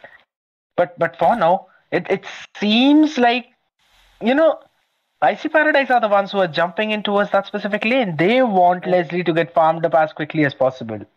Right, they're pressurizing the the gold lane. You can see right now the junglers, they're of Love and Troll, they're in the EXP side, while for IC 4 players are near the gold lane, so they can gank Clint anytime they want. Absolutely correct. Now we're gonna see rotation from Ruby as well. Rumi wanna play there, wants to give the vision to her team, and there comes in Kylo. He'll just basically show his presence and will retreat back. Right. There's Jinx. small skirmishes are going on. Sicilian is farming for his stacks. Khalid is like playing it safe. He's staying down in the turret, but gold lane is getting a lot of action. Like a lot. It's barely even 2 minutes. Absolutely, because just as we said, the priorities for IC Paradise, it would be to make sure Leslie gets farmed up as soon as possible, and they need to make sure that Wink does not take any kind of aggro from Love and Troll, which Love and Troll were not trying to do from the beginning either ways. They're just playing it very safe, went in towards the XP. They want to make sure that they have the priority over the turtle. But for now, Rock seems to be in trouble. We'll have to retreat. The Rock waves did connect, but Kylo is going to survive, and an amazing CC! That was such a beautiful falling star moon on 2 people. They managed to take both of them down. That's Grok. He was just surviving with a slither of HP, was taken down, and make it a 3 in total. 3 people with the a early third. game, That's very good. That's very good. I mean, I was thinking the early game it should have gone to the side of IC Paradise, but it's an entirely different situation. And the blue But buff Ruby is also changed the being game. invaded. Right. Ruby changed the game actually in that gank. Ruby like CC'd Catheda right there and there, and Sicilian was able to hit Catheda with his own skills, the first skill. So I think Ruby played a big part in that gank. Absolutely, but seriously, we should not ignore how well timed that 2-man falling star moon was. He managed to CC both of them, which gave time for Ruby to flicker in and use the Don't Run Wolf King, which in turn resulted in Sicilian's Sanguine Claws to connect. So that was just a perfectly played situation, but for now I believe Ruby would fall. Ruby not gonna survive that much amount of burst. The endless shards, they were absolutely perfect, and Khadika being traded. I feel like this trade again goes in favor of Team Love and Troll. Yeah, because they just lost Rumi and they actually got perfect. Yeah, the junglers are farming right now. They're not that are engaged that for a while. The Khalid is cutting the lane. I think he's overextending. Yeah, he's gonna be taken down. If in case he survives that, then I'll be surprised. For now, he will regen his HP back. He uses the flicker to run away, but finally, the Bat's impact comes in for the killing spree. Meanwhile, at the top side, a wild charge landing perfectly, and that's a kill that they needed. Davian falls. Leslie with a little bit of an advantage. Right, did you see Grok's HP? If he had been hit with Clint's skill, even one, he would have died. Absolutely correct, but looking at the whole situation of the game, early game they're winning amazingly. That's a 2-man armor funded into the 2-man Sanguine Claws. Meanwhile, the endless charge connected to... They use so many resources just to take down Ruby. If in case this happens in the next few fights, I believe they'll be in a lot of trouble, because look at the side lane. Esmeralda just farming the gold shield from the tower. Meanwhile, Clint is playing pretty safe. Already has the Blade of Eptases. Gonna take the Go Crab too, and he will now jump in to take that farm. Grok is giving vision to his team, showing where the jungler is from Love and Troll. So Rumi is trying to engage, but like she's not been able to, because she has been burst down twice actually. So okay, Sicilian just got burst down. Yeah, and Khadija will get the HP back with the passive. Grok trying to get the ball in along with the wild charge. That's a full-on amazing stun. But perfect. Not gonna survive that. Barat chases her and finishes her off. You know, I wanted to ask one thing. Go on. Yeah, that's gonna be the endless shot being used up, but Leslie is there with the lethal shot to secure that pick off. Meanwhile, Khalid in the bottom side will try and take the pressure off his team by getting that push in. So my question new was, Uh-huh. what Go is on. it with all the teams? They don't like boots or something on the gold laner because neither Leslie nor Clint has made any of that. Well, What's this boots phobia? maybe they want to go for damage as fast as possible because both teams are getting pressured in the gold lane. Like you can see Ruby rotating in the gold, Croc is rotating to the gold, and they're trying to kill the marksman right there. So I think they're trying to go for damage to at least survive or clear the way faster. Yeah, I mean, I can understand that, but still, how are you gonna escape this kind of wild charge as well as the rough ways when you don't have any boots on you? And they just ended up chasing him to the inhibitor tower to finish him off. So, Davian was not able to survive that at all, but his team will get some push in towards that mid side, and discharge just to clear off the waves were not at all enough. Parats literally just stood there and tanked everything. Meanwhile, IC Paradise, they will trade it for the tier 2 in the top side, and I guess they have got the better trade, they've got the better value. They're just waiting for Wing to farm up because as soon as he gets in his Berserker's Fury, as soon as he gets in his Blade of Despair, he will be able to shred Bharat just like paper. Because true damage ignores everything. Exactly. We do have to remember that the game is all about towers, but kill does matter too. So I can't say for sure which is better than which. Whoa, and that's gonna be Grok taken down. But look at the HP of Bharat. He'll be one-shotted by Leslie, who will fall by the hands of Clint. There comes in the endless shot connecting. The trades coming back and forth. But at the end of the day, it does seem like Love and Troll, they're the ones who are winning. Perfect has been immobilized. That was a very good falling star mode. But again, the knock-up was even better. Right. The trades went in favor of Love and Troll with 3-2 trade right there. Ruby's kind of sustaining all the damage. Sicilian is trying to... did you see Sicilian's damage? It's kind of high. Even right now, it's high. I mean, he probably has his Lightning Truncheon already. It's 8.5 minutes into the game. He was farming extremely well, just like we guessed it. So for now, the Athena shields, they're not at all up. Like, no one is even thinking of making an Athena shield. Brock did went with the Radiant Armor. And I think the Esmeralda and the Sicilian... Athena shield should have been the priority in order to stop that burst. But for now, the chain CC, Ruby is not going to be left alone. Meanwhile, Leslie trying to survive. And look at the HP of Esmeralda, how quickly it is falling down. And in the whole duration, Khalid was just there trying to zone Bharat. Did you see Khalid? Like, he was just regaining his HP. And since Bards and Clint don't have a displacement CC skill, Bards had just used his rockets. So he was just regaining his health. Absolutely, and Leslie literally one-shotting, deleting Esmeralda in that situation. Though Sicilian, he has the damage. He is trying to get in something.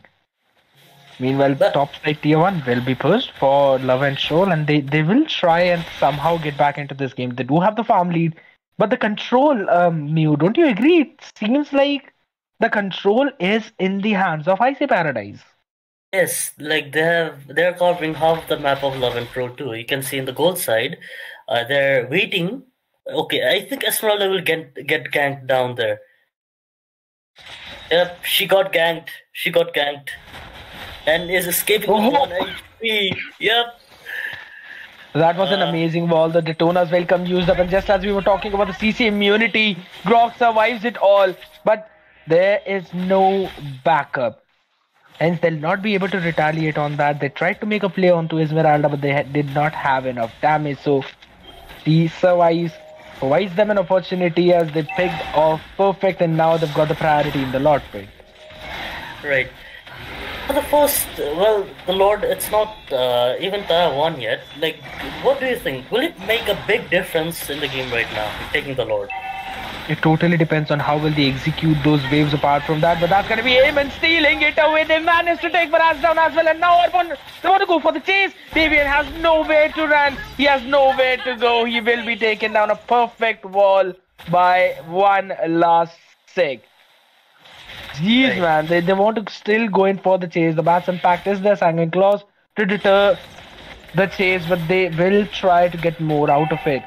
Rumi. Well, I see Paradise has the advantage right now since they lost only one and also got the Lord. So they have a good advantage right now. Absolutely, and Jinx will be backed even before this Lord touches the wave. So that's exactly what they wanted. The mid tier 1 also has fallen. Leslie will push the wave from that bottom side. They've got the control of the entire jungle of Love and Troll. So I mean, things went exactly opposite as I imagined. Exactly opposite. Well, you can't imagine anything right now since anything can happen in these games. And these both teams, they're really good players. So can't say for certain who will do what. Absolutely, the Detonas will come back into the tower. Grox is gone back to the Gulag. Clint gets the double kill. They'll be able to take the Lord down easily and now want to go in for the chase. Esmeralda going in quite deep. Meanwhile, Ammon takes down the mid lane tier 2, so trying to get some value out of those two picks which just lost. And that's about it. So I feel like it's a pretty good defense, a very good defense indeed from the side of Love and Soul. Right. From Icy Paradise, only Grok has an anti-heal, Dominance Ice, which would be kind of hard to contain bots because he has the defense, he has the damage reduction, as well as the CC reduction, and he also has his Guardian helmet. So, I think, what do you think? Would one Dominance Ice be able to contain bots? I feel like that shouldn't be, but that's an amazing wild charge. The rough waves used preemptively, and that's going to be the punish coming in. Bats Impact connecting perfectly. Leslie is there, but Barat is just way too tanky to be taken down. Sicilian he's been brought down to such a low HP. They will make sure to shut him down. Barat trying to go in for the chase, but look at his HP extremely low. The immobilization connects with one as the falling star moon was used by Esmeralda. Will be chunked to almost last bar of the HP as Leslie in the meantime takes Barat down. Then Esmeralda has been chased by Khalid as well as Amon. But I think Bartz was hoping Ruby to take the final hit. But Ruby would die, but at least Bartz would survive. I mean, that's just amazing play from the side of Icy Paradise. Even though their draft supported early game aggression, they played it pretty safe, they played it disciplined, and now in the late game they're ruling the entire battlefield, taking down the inhibitor down bot. Meanwhile, Lord is also there. It's going to give them a massive advantage. Right, I think we're going to see another gank on the Lord side with Vision, Love and Troll gaining Vision of that side already. One last sec, taking quite a few hits. One last hit, maybe. But he'll get his HP back. He's got a decent amount of defense. He's got the brute force breastplate too now. Only gonna help him with the movement speed, but Esmeralda, Falling Star Moon, not connecting to anyone. Already got Khalid down to such a low HP. He goes in for the Raging Sandstorm, connecting with no one, but manages to take Clint down. Sicilian will manage to get a double. But look at the burst damage. Leslie taking everyone down. Will we see a triple? Nope, that's gonna be... Yeah, that will be a triple though. Yes, it will be a triple. I thought that might be a maniac, but Ammon's passive comes at clutch to steal it away, and that is going to be the top inhibitor taken down as well. Are we going to see the end? They are marching forward. I think we'll be able to see the end. They are marching forward. The waves are there. The waves are there. Grok uses wild charge preemptively. Rough waves as well. Leslie is locked onto the tower, and they will take the crystal down. Nothing could have been done by the side of Love and Troll apart from just waiting and watching this game fall from their hands. Right. Love and Troll's build-up or lineup was focused more towards the late game, but from the aggression from IC's early game, the goal difference, even though it's not that high, Love and Troll got pushed back. Not just pushed back. They were slammed back at the wall. They were like, "Go back! You're not coming back in this match." Leslie was not countered, and this is the reason why you see Leslie being picked in Mythic 2 and above. Right. Because you just cannot stop her once she has built 3 items: the Berserker's Fury, the Windtalker, the Blade of Despair. That's it. That's it. Now she has Everything else two just adds Blade of on to the 2 Despair. damage. Now look at her. She has 2 Blade of Despair. What Exactly. would stop her with that? Who's gonna stop her after all that gold? 13k, 11.1 rating, 10-1-5 is the score. 2 Blade of Despair, that's just insane amount of burst damage. And that's the best thing, You never need a Malefic Roar on Leslie because the true damage does not care about the shield in the first place. He tried hard with his Sicilian. He also has 837 KDA. But Leslie beat him to it with her damage. Absolutely, because there was also Grok playing amazing along with Khalid. He tried to sustain a lot of damage as well. So all in all, it was Icy Paradise with the win in game number 1, guys. But make sure to stay tuned. We'll be right back with the next game. Then we'll see which one of them will get the win in that one. So stay tuned, guys. We'll be right back. The beginning, either ways, they're just playing it very safe. Went in towards the XP. They want to make sure that they have the priority over the turtle. But for now, Rock seems to be in trouble. We'll have to see. The rock is did connect, but Kylo is going to survive. And an amazing CC! That was such a beautiful falling star moon on 2 people. They managed to take both of them. Rock seems to be in trouble. We'll have to see. The rock is did connect, but Kylo is going to survive. And an amazing CC! That was such a beautiful falling star moon on 2 people. They managed to take both of them down. That's Rock. He was just surviving with a slither of HP, was taken down and make it a 3. Ruby CC'd Catheda right there and there, and Sicilian was able to hit Catheda with his own skills, the first skill. So I think Ruby played a big part in that gank. Absolutely, but seriously, we should not ignore how well timed that was the Don't Runs Wolf King, which in turn resulted in Sicilian's Sanguine Claws to connect. So that was just a perfectly played situation, but for now I believe Ruby would fall. Ruby not gonna survive that much amount of burst. The endless shards, they were absolutely perfect, and Kanita. Yeah, the junglers are farming right now. They're not that are engaged that for a while. The Khalid is cutting the lane. I think he's overextending. Yeah, he's gonna be taken down. If in case he survives that, then I'll be surprised. For now, he will regen his HP back. Uses the flicker to run away, but finally, he's cutting the lane. I think he's overextending. Yeah, he's gonna be taken down. If in case he survives that, then I'll be surprised. For now, he will regen his HP back. Uses the flicker to run away, but finally, the Bat's Impact comes in for the killing spree. Meanwhile, at the top side, a wild charge landing perfectly, and that's a kill that they need. He would have died.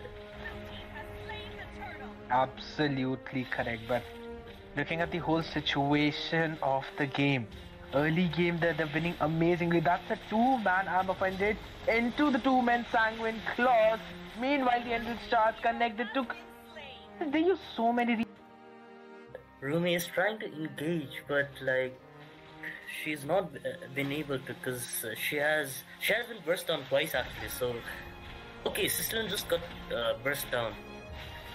Yeah, and Kadita will get the HP back with the passive. Grok trying to get the ball in along with the wild charge. That's a full-on amazing stun. But perfect. Not gonna survive that, but that chases her and finishes her off. I wanted to ask one thing, but... Go on. Yeah, that's gonna be the endless shard being used up, but Leslie is there with the lethal shot to secure that pick-off. Meanwhile, eating in the gold, Grok is rotating to the gold, and they're trying to kill the marksman right there. So I think they're trying to go for damage to at least survive or clear the way faster. Yeah, I mean, I can understand that, but still, how are you gonna escape this kind of wild charge as well as the rough waves? Exactly. We do have to remember that the game is all about towers, but kill does matter too, so I can't say for sure which is better than which. Whoa, and that's gonna be Grok taken down. But look at the HP of Bharat. Will be one-shotted by Leslie, who will fall by the hands of Clint. There comes in the endless shot. Trade right there. Ruby's kind of sustaining all the damage. Sicilian is trying to. Did you see Sicilian's damage? It's kind of high. Even right now, it's high. I mean, he probably has his lightning truncheon already. It's 8.5 minutes into the game. He was farming. I think the Esmeralda and the Sicilian Athena's shield should have been the priority in order to stop that burst. But for now, the chain CC, Ruby is not going to be left alone. Meanwhile, Leslie trying to survive. And look at the HP of Esmeralda, how quickly it is falling down. And gaining his HP, and since Bartz and Clint don't have a displacement CC skill, Bartz had just uses rocket bolts. So he was just regaining his health. Absolutely, and Leslie literally one-shotting, deleting Esmeralda in that situation. Though Sicilian, he has the damage. He can get ganked down there. Yep, she got ganked. Alright guys, so we are back with match number 2 here, and this is Icy Paradise versus Love and Troll, and this is gonna be for the 4th and 5th position. So far we have seen that Icy Paradise has won the first match, and now we are into the draft section for the second match. And in this match we have Martis banned from the side of Icy Paradise. Martis has been in meta for quite a while now after the recent buff that he got, and he has been in the ban section in this tournament, and he has been picked as well. And we have Leslie banned from the side of Love and Troll, and we saw how deadly Leslie was with those two Blade of Despair in the previous match. And Wink played really good. Leomord has been banned from the side of Icy Paradise, and Akai has been banned from the side of Love and Troll. Both heroes are really good, and if you have them, if you have a chance to actually pick them, you always go for them. So yeah, so far the the banning is fine. Let's see what are both teams planning. What are both teams planning to do here? And Love and Troll, they will go for some different strategy. I mean, Sicilian was good, but they need to do better. Not only with mage, but with the marksman and jungler as well. So yeah. Oh, Franco has been banned here. Let's see what's gonna happen. Meow, what are your thoughts about the Franco ban here? Are they trolling? I don't know. I can't say for sure, because if your hooks land, Franco is a great tank, but only if your hooks land. Because without hooks, well, you're gonna troll with them. You can see it in rank or even in classic. Players trolling with Franco, pulling buffs. So you gotta land his hooks for him to be good. I was thinking maybe Atlas would get a ban, but Franco, wow, first time.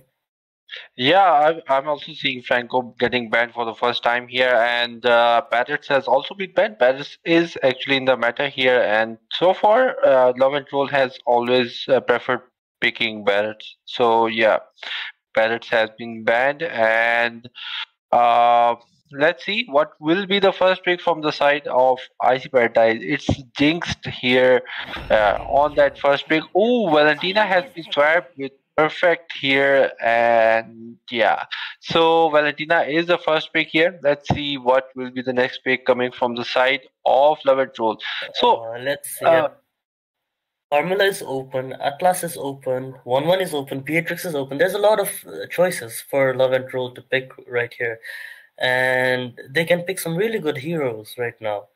It's their okay. Kaja is picked. Yes, exactly. Kaja and Fredrin both are tanky. Wait, is it Fredrin or Blue? Which one? Okay, it's Fredrin.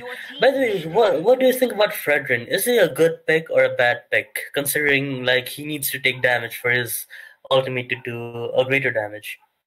Yes, Fredrin, I mean, whenever he is built, he is super tanky. I mean, especially after the mid game, he has some defensive item, and with that passive shield that he gets and the regeneration he starts to get. And if you are playing as a jungler, I mean, he gets fed so fast with those skills and with the super sustain that he gets because he is so tanky, especially with Guardian Helmet and combined with Radiant as well. Or you can also go with some physical defense depending on the situation here. And we have Beatrix here getting locked from the side of Icy Paradise. And whoa, Poquito! We haven't seen Poquito in this tournament so far, so I think this is gonna be the first time we are gonna see Poquito here. Right, Poquito is gonna be the first pick right now, and the jungler roles for both sides are open. I think the jungler roles will get filled out later on after their second ban phase. But for now, I think 11th role they're gonna pick a marksman. Maybe it's gonna be 1-1. This 1-1 is good. It's good. It's not like top tier right now with Leslie as the first pick, actually. But considering their choices, I think 1-1 would be a better choice. What do you think? Or Melissa? Okay, they went for Xavier. They went for a mage right now. Yeah, they went for the mage because Xavier was available here, so they thought why not pick mage first, because next phase is the banning phase. So preferring picking a mage with that third after that third ban. I mean, it's a good choice here, and now they have a lot of marksmen. Even two marksmen getting banned won't be a problem here. They still have Clint open. They have Beatrix, like we talked about. Sorry, not Beatrix. They have Melissa and a few other marksman heroes as well. Oh, Diggy has been banned here, so Icy Paradise might go ban Atlas as well, but they are still preferring banning marksman heroes, and Melissa has been banned. Melissa is so good in the late game. The way, I mean, she has that regenerative ability with that Inspire spell, and she can also, give a lot of damage from a long distance. So Right. I think Melissa is a very good choice. I mean, if you think about it. But what I have seen is that Melissa is so squishy that it's hard to actually, position her properly. Also, you have to keep in mind that Melissa can be countered quite easily with Amon as well. Well, Melissa's ult, like, it pushes back all of the melee heroes, so Melissa might not get countered that easily with love and rules. But yes, IC already has Beatrix, so Melissa's ban would be great. What do you think? Will IC pick Atlas? Considering that Diggy is banned right now, will IC pick Atlas or ban him? Yeah, so another marksman, Popol and Koopa has been banned here. So IC Paradise is actually focusing on banning all those marksmen, and they are not even thinking about banning any tanks because they know they can counter tanks, but it's hard to counter marksman heroes. Well, right now, Aircel is open, Clint is open, 1-1's open. Basically, these three are deal heavy damage. So between these three, based on IC's lineup, who do you think would be great for Laventro? Yes, exactly. And let's see what will be the pick here. Matilda has been banned. Ray. Oh, Clint has been picked. So Clint is good overall, but you have to be. I mean, what I feel about Clint is that if there are a lot of tanky heroes, it is so hard for Clint to actually dominate in that game. We have seen it before. I mean, in the previous game as well, we have seen that if you guys have tanky heroes, it is really hard to actually counter them, and he has to give a lot of damage to actually take down those tanky heroes. But when it comes to squishy heroes, I mean, in the late game, Clint can one-shot anyone. We have Lolita. I did not expect that. I did not expect Lolita. But you have to keep in mind. Atlas. Yeah, Atlas would have been a good choice, but Lolita, I mean, you have to keep in mind, Lolita's shield can counter Xavier and Clint as well. And we have Lancelot. We haven't seen Lancelot as well in this tournament so far. So I think this is the first time we're gonna see Lancelot and Pokito. Right. Like high mobility and basically high mobility where you need a good ping. Those heroes, they're not that preferred in the tournament right now, since you can have high ping. I'm not sure with the players, but I've heard that they are playing in Singapore server right now. You can have high ping, and high mobility heroes are not that preferred, but IC is taking a chance right now, since they've already won the first match. If they can steamroll Love and Troll, well, that would be great. But if Love and Troll can survive and has better ping, IC is gonna suffer. Yes, exactly. And Ray with that Hanzo, I mean, we have seen Ray already playing with that Hanzo, but I mean, it was good, but not that, just because of that ping. And you already talked about it, that high mobility heroes are actually hard to perform, especially in a server where you have quite a lot of distance. So let's see how it goes. Jinx also has Lancelot. They have Pokito as well. They both actually require a good ping and a good connection as well. So let's see, fingers crossed. And we're gonna see this in our game number 2 here, Love and Troll versus Icy Paradise. This is gonna be for the 4th and 5th position. So let's see. All the heroes are settled down to their positions and to their respective buffs. And let's see what's gonna happen. Rumi with that Kaja is actually good, especially with that divine punishment coming. And what I've seen is that Rumi actually countered Atlas so well in one of the games. Ooh, trying to snowball here, but he's being very careful. Exactly. Hanzo has already used his first skill on his red buff, and now he has cleared his blue buff and is going towards Beatrix. Maybe if he could also take the gold grab, and he'll be level 4, and he can start ganking early on. Yes, Ray has this capability to actually jungle really, really fast. But let's see how good Lancelot is, because so far, if you look at it, Hanzo has already cleared most of his jungle there. Oh, first blood! Whoa, what just happened? I was focusing on. Yeah, we were focused on Hanzo and then Lolita with Beatrix, and takes the first blood. So that's really still first blood within 1 minute and 30 seconds. That's quite good. Early advantage coming to the side of Icy Paradise, and it seems like Ray is very aggressive onto that Pokito, but he will disengage because he knows that it is of no use. Especially in the early 5 minutes, you get that physical defense. Oh, here comes Lancelot with those punctures, but he won't be able to do much damage here. Here comes Phantom Execute, but he will disengage because actually Kaja is getting a lot of damage here. Oh, Valentina has taken ultimate of Rumi, so now let's see what's gonna happen, because now Kaja might be in trouble here. Right. Valentina. Okay, Valentina is facing off against Fredrin, and blue team has already taken the turtle. Wow.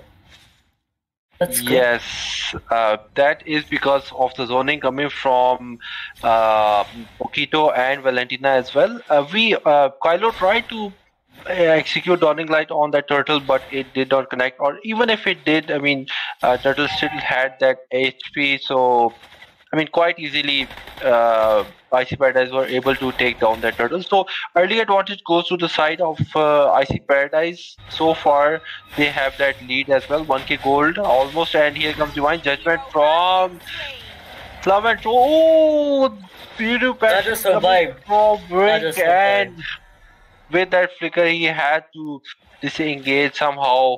I mean, that was a close call there. Exactly. Kaza's first skill, it's very helpful to even regain HP, since it gives about 100 to around 200 HP per hero hit. So it's good to during ganks to survive.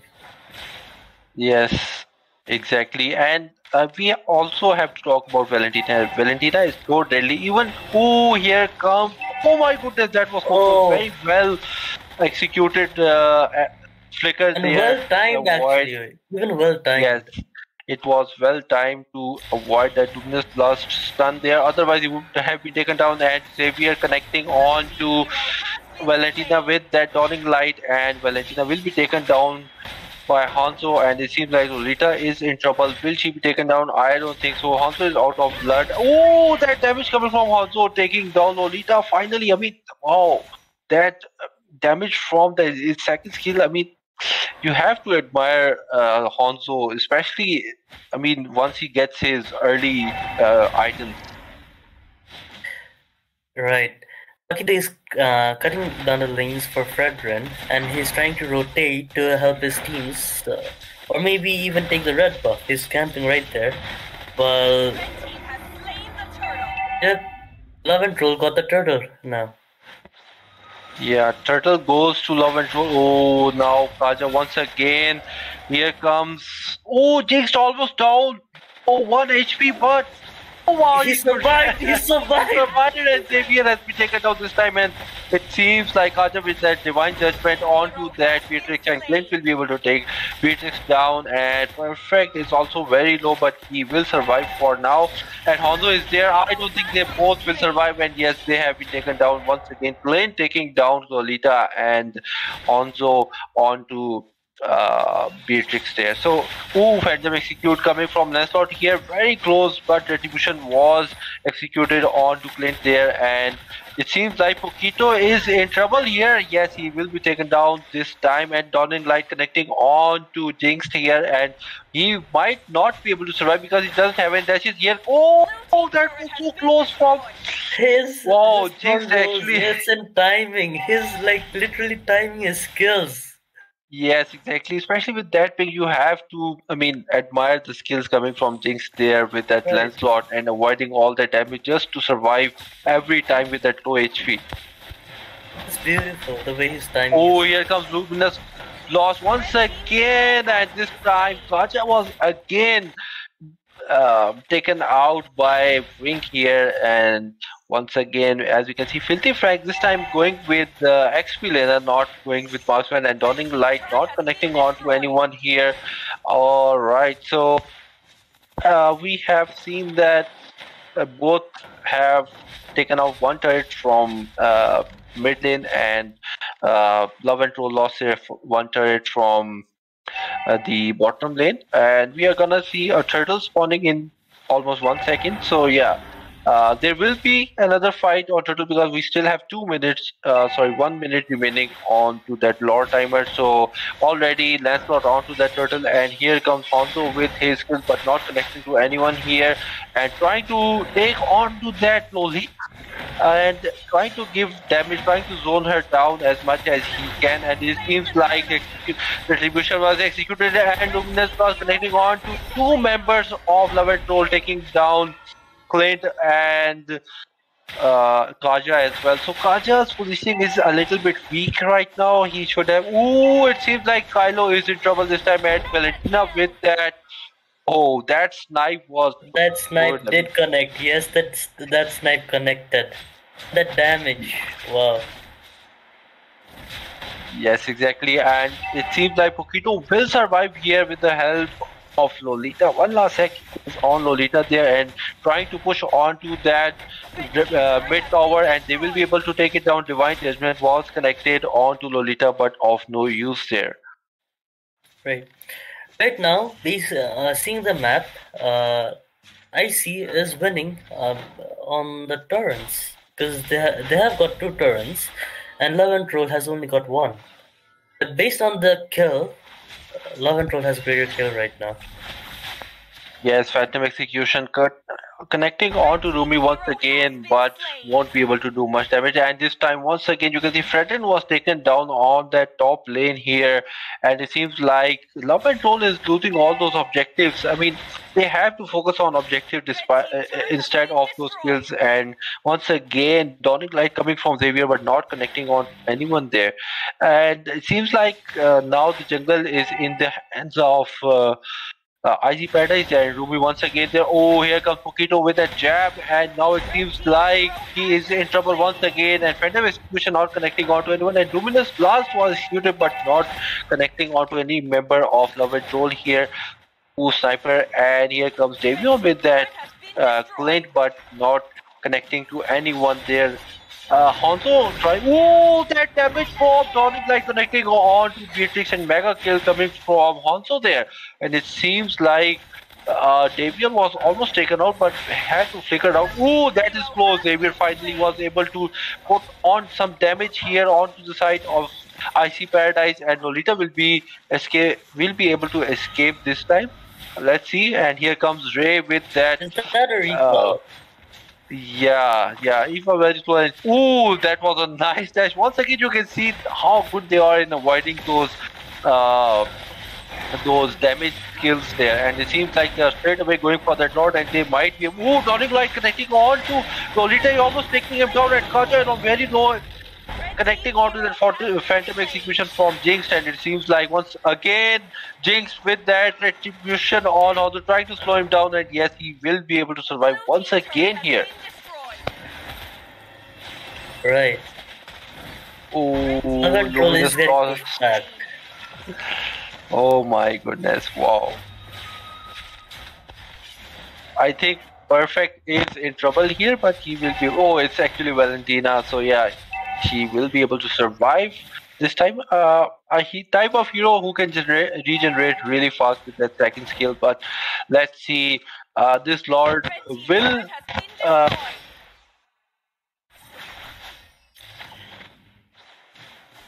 So far, Icy Paradise is in a very good position.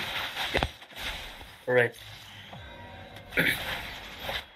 They're trying to aim for Beatrix because they know that Beatrix has a lot of damage with her ultimates. It does all. Luminous Blast just got cancelled with Fredrin dashing all his CCs against her, and Paquito. Wait. I think Paquito survived. Yes. Oh, don't like on Pokito there. This Jinx seems to be in trouble here. Let's see what happens so far. And yes, and it seems like Wink is trying to snipe on to minions. Right.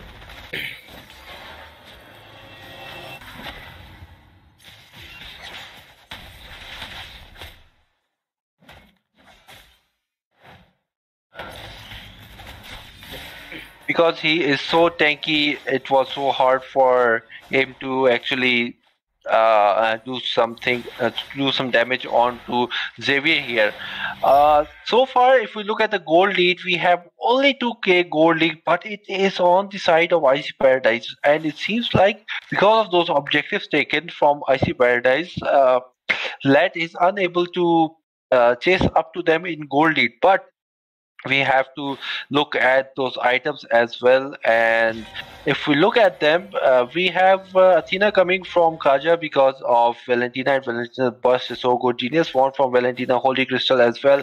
And if we look at Beatrix here with that Blade of Despair and Malefic Roar, oh my goodness, the damage is so good. Wait, especially with that sniper. I'm confused. Like Hanzo, he's building first helmets. Am I right? Am I seeing wrong? Yeah,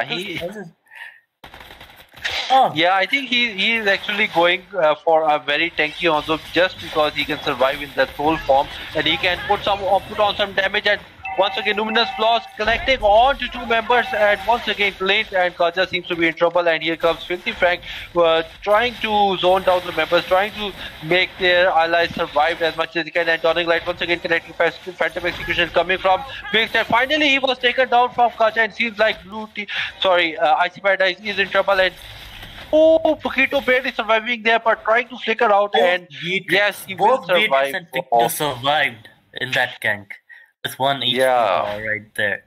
That was a close call, but yes, Beatrix and Pokito both survived on that very low HP. And once again, this time Luminous Lord is here, and we might see another Lord fight because so far Lancelot is not there, so Retribution is on the advantage of Ray.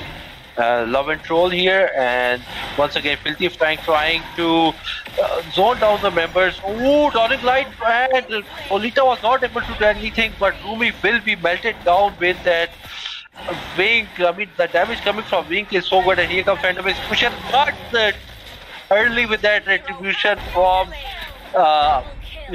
Jinx, and he won't be able to do much. And oh my goodness, only Wink surviving with that team fight there. I mean, so far, yeah. Matrix is so far down that Hanzo, I think he could ambush her right there. If he's trying to ambush her. Oh, look at that damage! Oh, and that Dawning Light! Oh my goodness! What is that a kill steal? Is that a kill steal? I believe it is not a kill steal, because if Hanzo stayed there for a second more, Beatrice might have taken him down there. Right. Yeah, so that was a close call, but we have Lord coming from the bottom lane this time, and all the minions are well synced into those lanes, and Lord is gonna take down that bottom lane, bottom tier 2 turret. Yes, with that charged power, and once again Valentina seems to be in trouble, and Hanzo is so tanky right now because of that cursed helmet, and we have Lord charging on to marching on to that bottom inhibitor turret, and he might be able to take him down. No, he won't be. But mid lane here has been taken down, and seems like Filthy Frank is on to all the members. Oh my goodness, Divine Judgment coming from Kaja there, and now it seems like once again Ray putting on that damage, and here comes Snipe. Oh, on to Kylo here, almost half HP taken down. Wow, what a fight! What a fight! I thought they were gonna end the game right then and there, but I see they put up a good fight. Yes, and once again, Wing trying to clear down. Oh my goodness, the taunts from Fredden are unlimited, it seems like that. And once again, the ultimate turned on from Fredden here. Oh, Luminous Blast on to Hanzo. It seems like Hanzo is in trouble here and was taken down. But with that Dawning Light, Lancelot was taken down once again. But it seems like Beatrix, oh my goodness, but there he comes Davion with that damage. It seems like they will be wiped out this time. And this game will go on to the side of Love and Trolls. So it's a 1-1. What a game! What a beautiful comeback from the side of Love and Trolls. Victory! Right. When you look at the draft, like who did you think would win? Like basically purely. Definitely, if you look at it, Love and Troll had a better draft, especially with that Fredden. I mean, you saw how he always jumped into those team fights, and it was so good seeing. And we saw Rumi as well in those team fights, but with that Divine Judgment, he always took the right member out at the right time, and that was the reason for them winning in the previous two fights, especially on that Luminous Lord, and then on that last fight on that Nexus there. But Kylo, I have to give credit to Kylo as well, because of those dawning lights coming from everywhere. I mean, they could not escape anyone. And from the side of IC Paradise, we have Beatrix with MVP, and I mean, she did her best, but unfortunately, the rest of the team was not able to support her, and they lost their second match. So we are gonna come back soon after this match, after a short break. So stay with us, guys.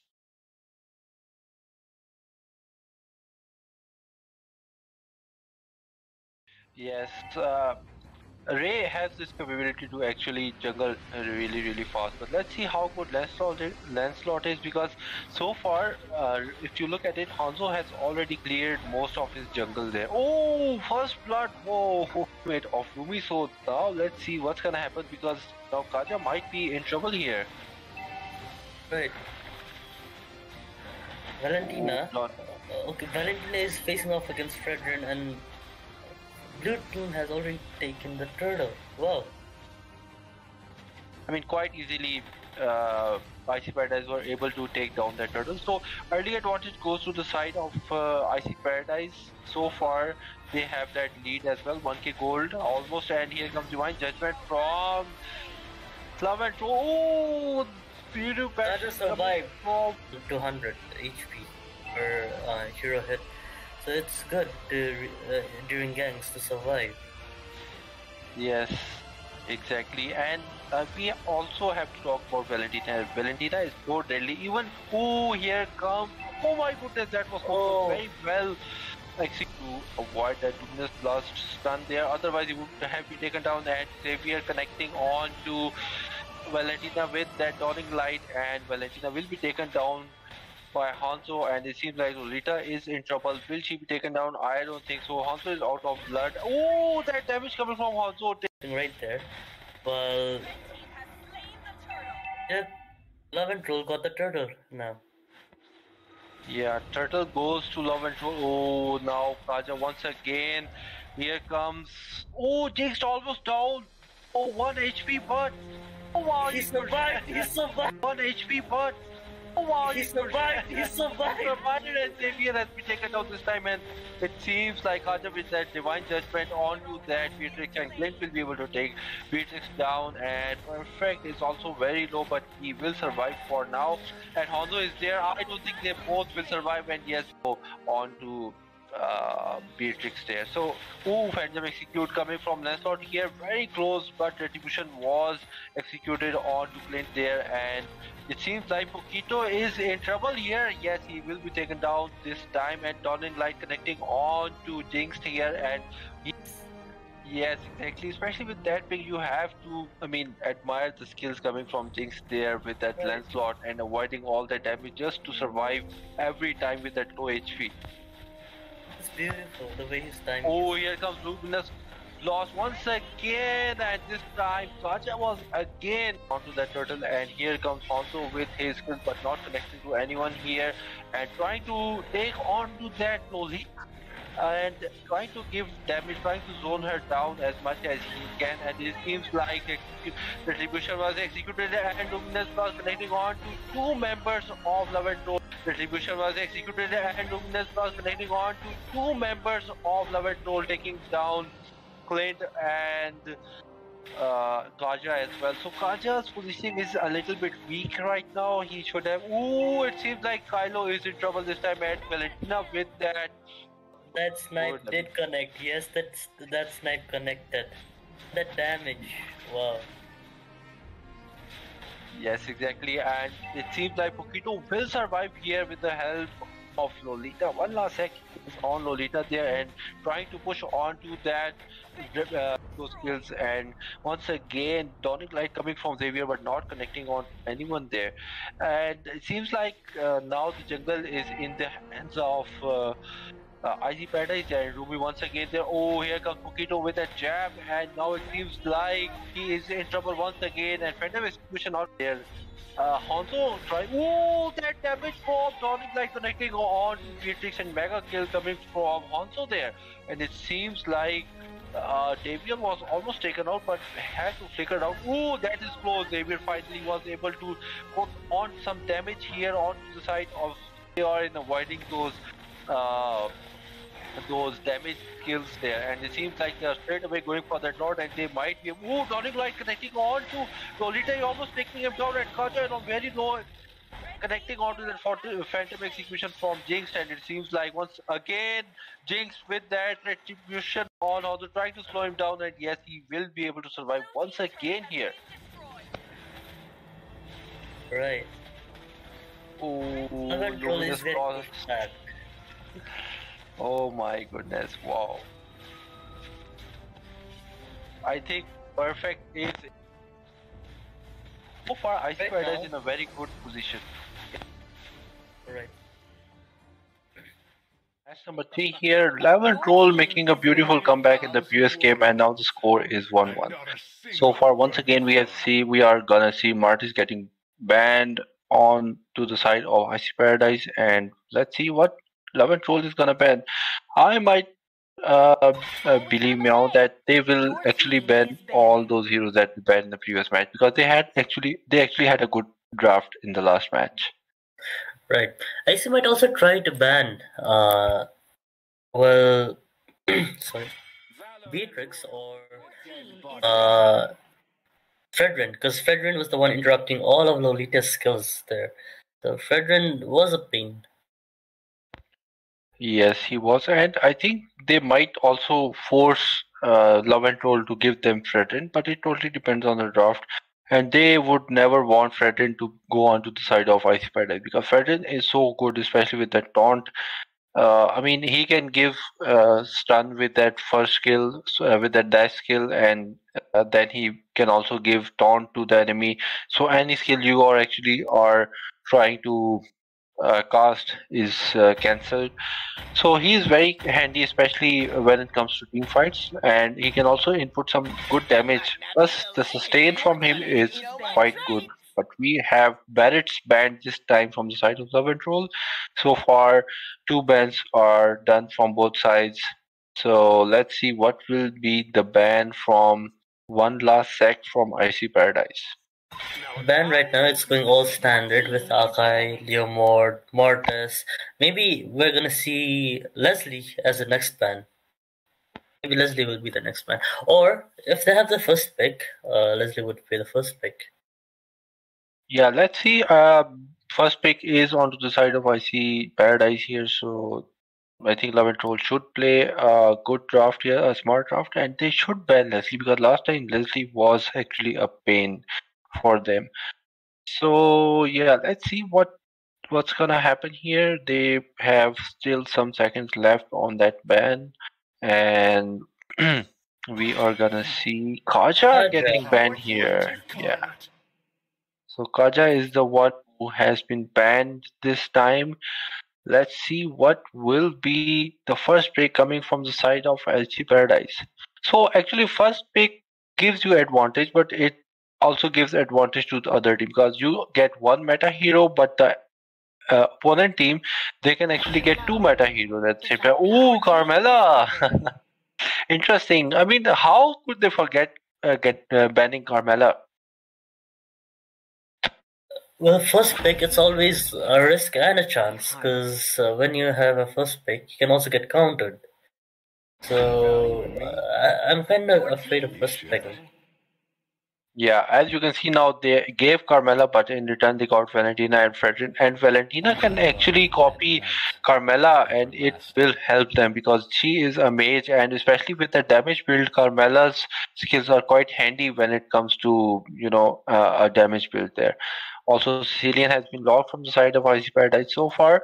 Both teams are having some good drafting here. Carmela and Sicilian, as we know, they both are lovers. So yeah, Carmela can actually use her skill to save Sicilian whenever he is in trouble. So yeah, let's see how will they actually perform in game. Right. What do you think would be the next pick by Icy? They will go for a marksman hero. That's what I believe. Yeah, Yes. and Leslie has been locked here. I mean, it's good to actually lock marksman hero before the next phase of bans because once you pick once you are into the second phase of the ban, you will mostly see all those heroes that are not being picked. Well, if Love and Troll picks Atlas, we're gonna see a Digi ban, that's for sure. We're gonna see a Digi ban. We will be seeing a Digi ban. I hope they do ban Digi, because if they don't and Icy picks it, it would be a drag. But Yeah, they did ban Digi. Like, for what do you suggest for Love and Troll? Which marksman or jungler should they pick? Counter Carmilla, Sicilian, and Leslie. I think they can actually go for Hanzo once again because so far very squishy heroes from the side of Icy Paradise here, except for Camilla, obviously. But Sicilian and Leslie can be taken down with the help of. Oh, and Hanzo has been banned. They knew that Hanzo was still open and Ray might go for Hanzo. They knew that they have squishy heroes and Hanzo can easily take them down as well. So I think that is a smart draft coming from the side of Icy Paradise. Exactly. Banning Hanzo in the second phase after all what they've picked. That was really a smart move coming from Icy. Now, Love and Troll is kind of confused on who to ban and who to pick. They're like waiting and maybe discussing right there. Yeah, I think they will go for a tanky ban, yes, and Esmeralda has been banned here. The reason is because they still have to pick XP laner and a jungler as well. So this time they will try to go for a tanky jungler and a tanky XP. Might go for Lapu Lapu, I'm not sure, but that's my guess. We're gonna see what they will pick. They might go for Grok as well. Grok is still there in the open. And Hayabusa, once again, we are seeing Hayabusa getting banned. These are the respect bans for Ray. I mean, Ray is so good with Hanzo and Hayabusa that respect bans from IC are for Ray. And let's see what Ray will be picking here. He might swap with Davion. He might take some more time, try to think about, which hero he should pick there. From IC's side, like this, okay. Your team is Re-swapped, like you said, re-swapped with Davian. Yes, and last time Clint was actually good. I mean, Davian was playing Clint, and he was good with Clint there, putting on that damage, taking all those kills, especially at the right time when his team actually required. Because they lost a couple of fights in the early game, and they were not scoring objectives that good. So, I mean, if you have a good farmed marksman, he can actually change the tide of the match. We saw this in the first game as well. Leslie taking on all the heroes of Love and Toll, taking them down one by one, especially with those two Blade of Despairs. So I think Wink will swap with Jinx there. He might, because Wink was actually the one who was playing Leslie in the previous match. And let's see if Amon is getting locked. Oh, once again, we are gonna see Ling here this time. They have a high performance hero again. They have a high performance hero again. This is playing it big. They're going big right here. Yeah, but the problem with playing Ling here is that you can only take out a couple of heroes. Otherwise, it is so hard for you to, counter Thamus if he is picked, or Atlas, or Fredrin as well. And Fredrin can actually, really destroy the ultimate of Ling, especially with those taunts. And you have to be very, very super fast and careful. So let's see what will they do. I think Ray might go for Thamus this time. He's not changing his hero. They are still thinking, and the timer is almost out. And yes, Thamus will be the one who will be on the jungler role here from the side of Love and Troll, and Ling coming from the side of Ice Paradise as a jungler. And yes, he has been swapped with Jinx here. So let's see. So far, good drafts from both teams, but I would still favor the draft of Love and Troll here, because they have more tanky, more high HP heroes, plus they have that damage as well.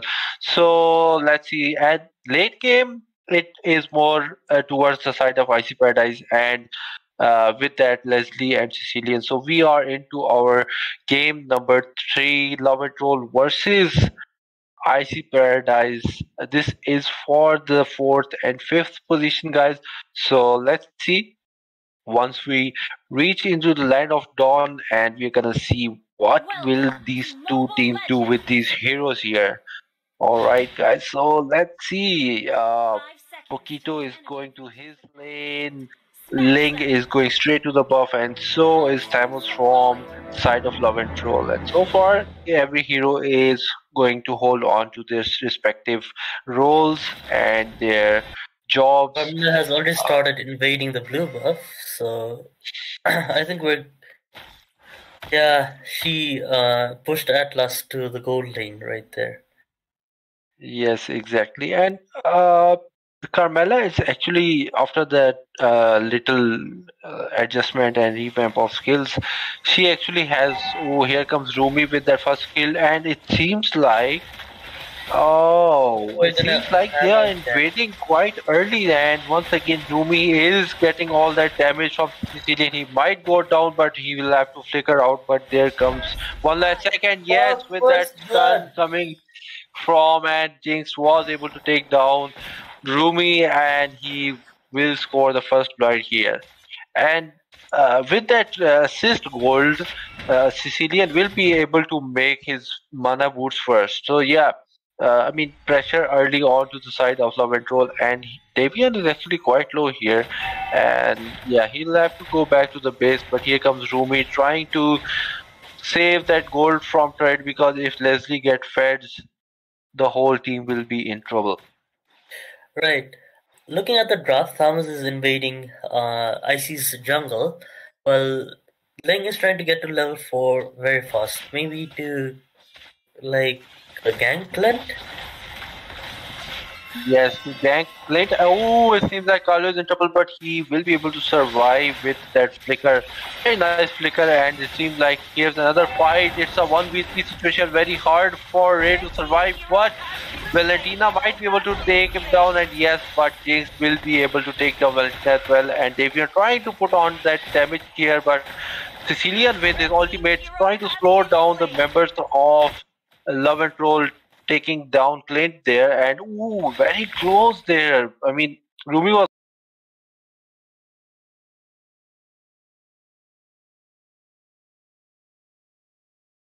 will be able to survive with the very low HP there. Right, exactly. We can see the gang coming out with Carmilla trying to ult, but no, it doesn't work. It didn't work. Yeah, I thought that Carmela might be able to save Sicilian, but she might be a little far apart from him, or I'm not sure what actually happened there, but she was unsuccessful to save Sicilian this time.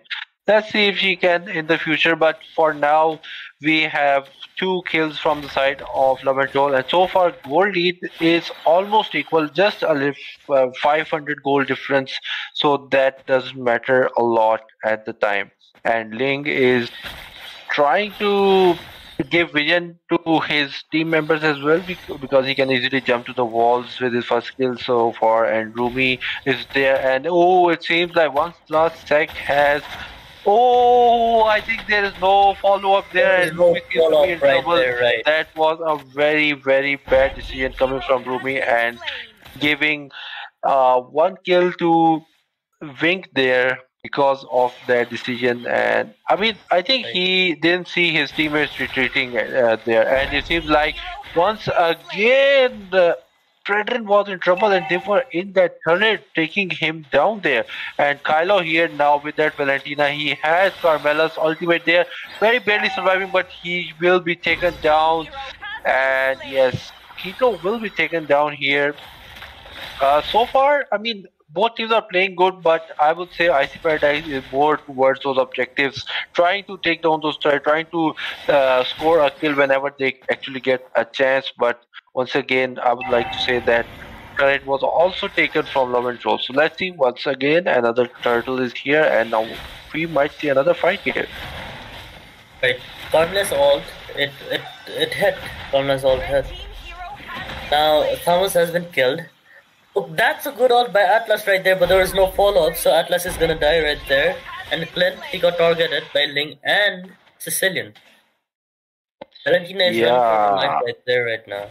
I think that was a very disorganized Love and Troll fight there.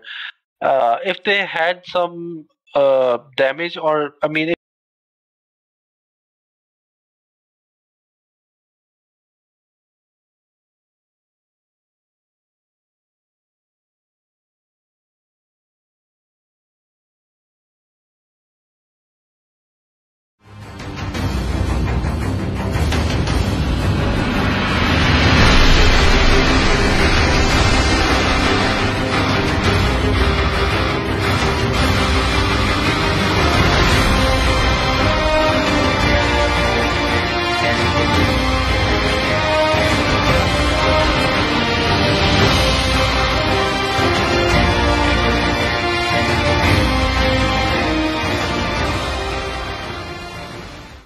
Troll can recoup that loss right there with the tower also. They're going for objectives. And I thought Ling was gonna die right there. He survived using his ult.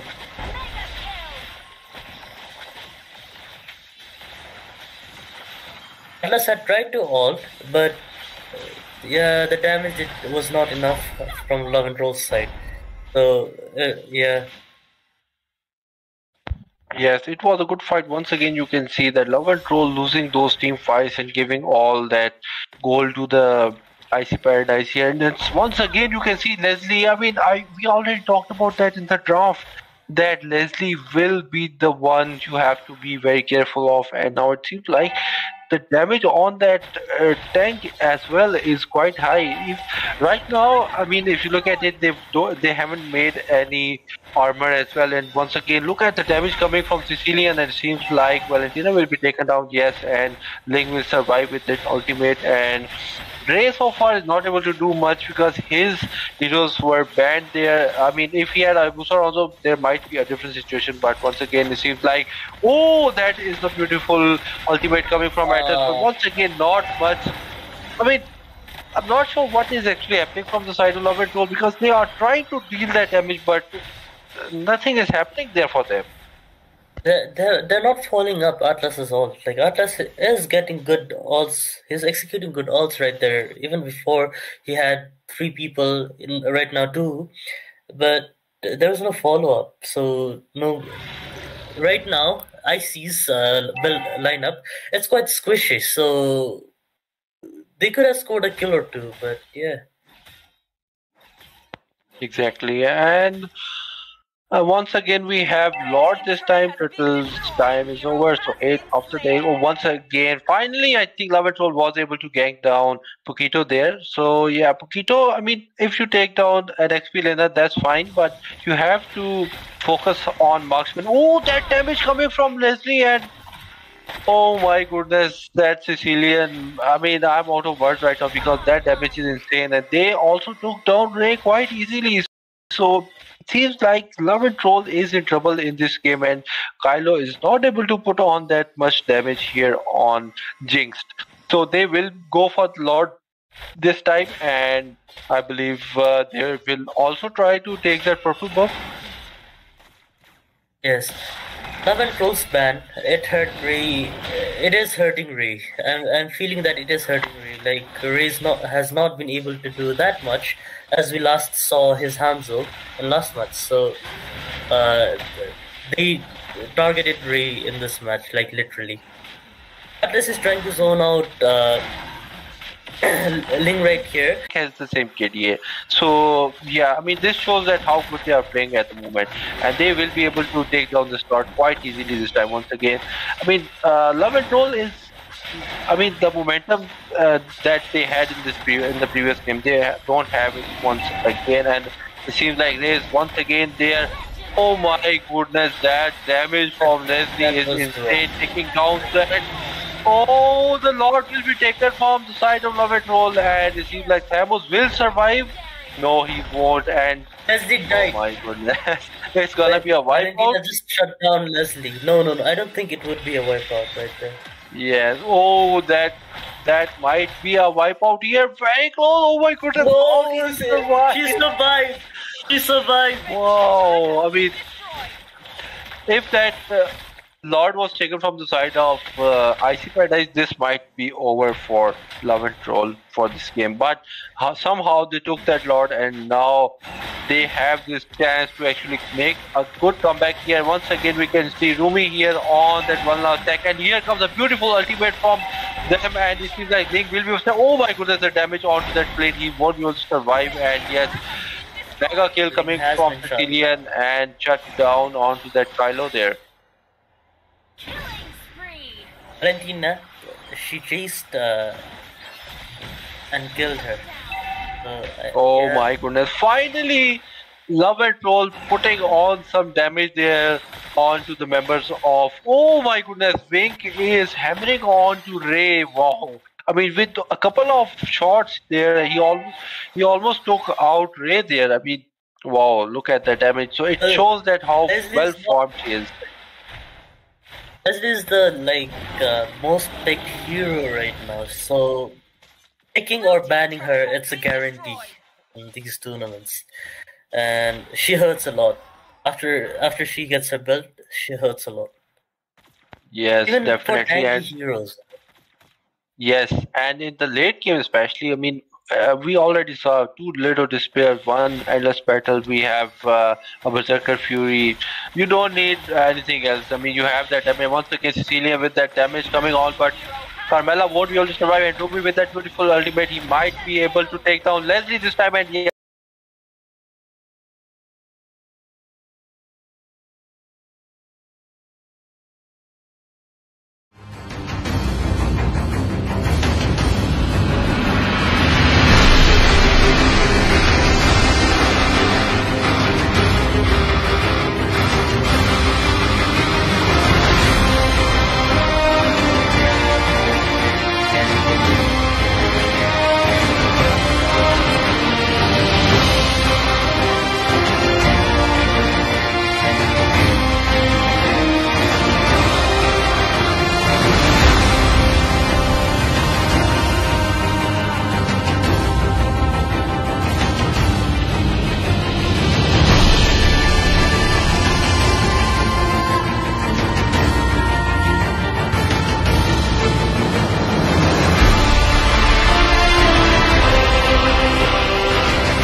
Once again, oh my goodness, that Kylo with that damage.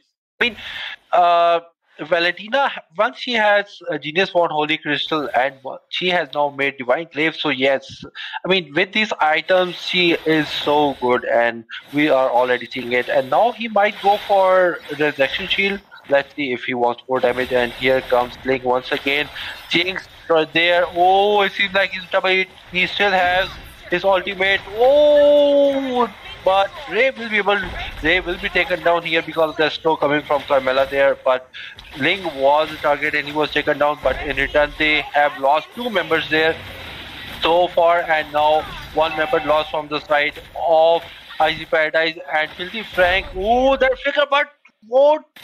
Nothing about that with that against that Leslie there, and Leslie, oh my goodness, that Leslie is insane, and she is going after the members of Love and Roll. I mean, she doesn't want to rest. She knows that she can take down those members. Once again, Wink is in a good position there, but Pokito will disengage this time.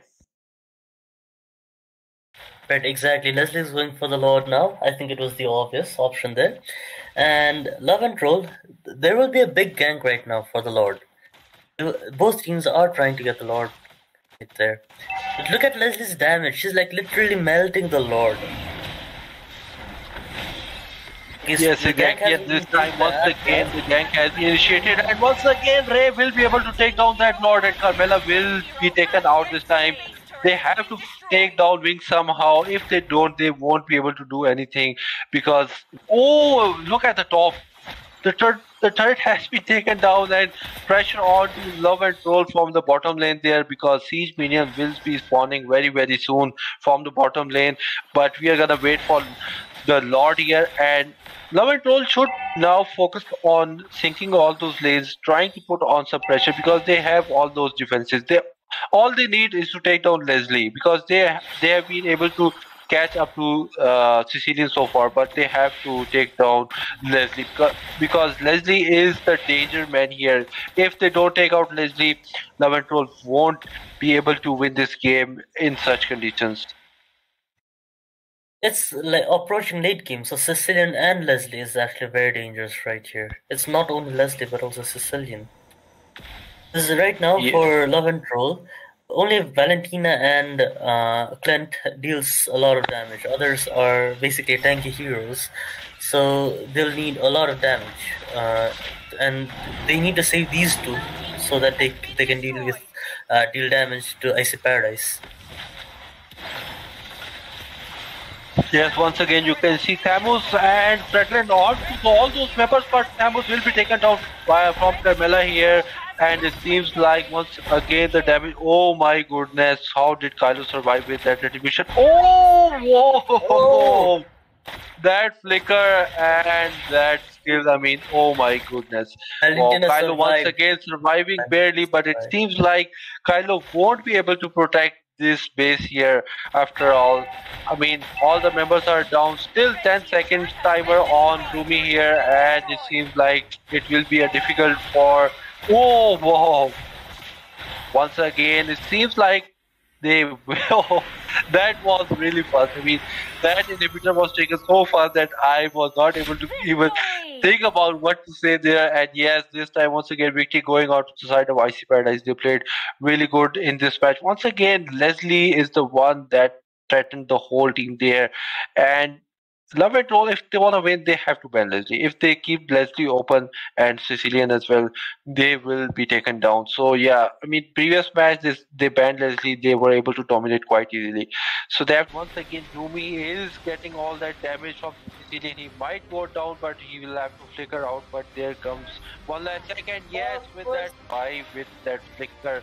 Very nice flicker, and it seems like gives another fight. It's a 1v3 situation, very hard for Ray to survive, but Valentina might be able to take him down, and yes, but Jinx will be able to take down Valentina as well, and they were trying to put on that damage here, but Sicilian with his ultimate trying to slow so far, and Ruby is there, and oh, it seems like one last sec has. Oh, I think there is no follow-up there, and Ruby seems to be in trouble. Right. That was a very, very bad decision coming from Ruby, and giving one kill to Wink there. Right. That was a very, very bad decision coming from Ruby, and giving one kill to Wink there because of that decision. And I mean, I think he didn't see his teammates retreating there, and it seems like once again I think he didn't see his teammates retreating there, and it seems like once again Tredrin was in trouble, and they were in that turret taking him down there. And Kylo here now with that Valentina, he has Carmela's ultimate there, very barely surviving, but he will be taken down. And once again another turtle is here, and now we might see another fight here. Right, Carmela's ult, it hit. Carmela's ult hit. Now Thomas has been killed. Oh, that's a good ult by Atlas right there, but there is no follow-up, so Atlas is gonna die right there.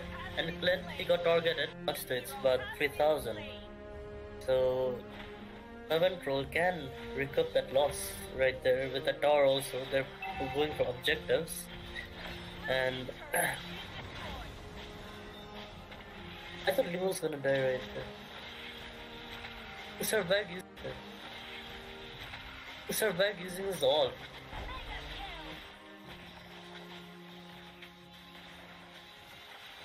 Atlas had tried to ult, but yeah, the damage was not enough from Love and Troll's side. So yeah. Alright guys, we are back in match number 4 here, and also banned straight away from the side of IC Paradise. So far the situation is 2 from the side of Paradise, IC Paradise, and 1 from the side of Love and Troll. And if Love and Troll wants to make a good comeback, they have to play good, they have to make a good draft, and they have to ban Leslie, because Leslie was the main hero that actually took down the entire Love and Troll.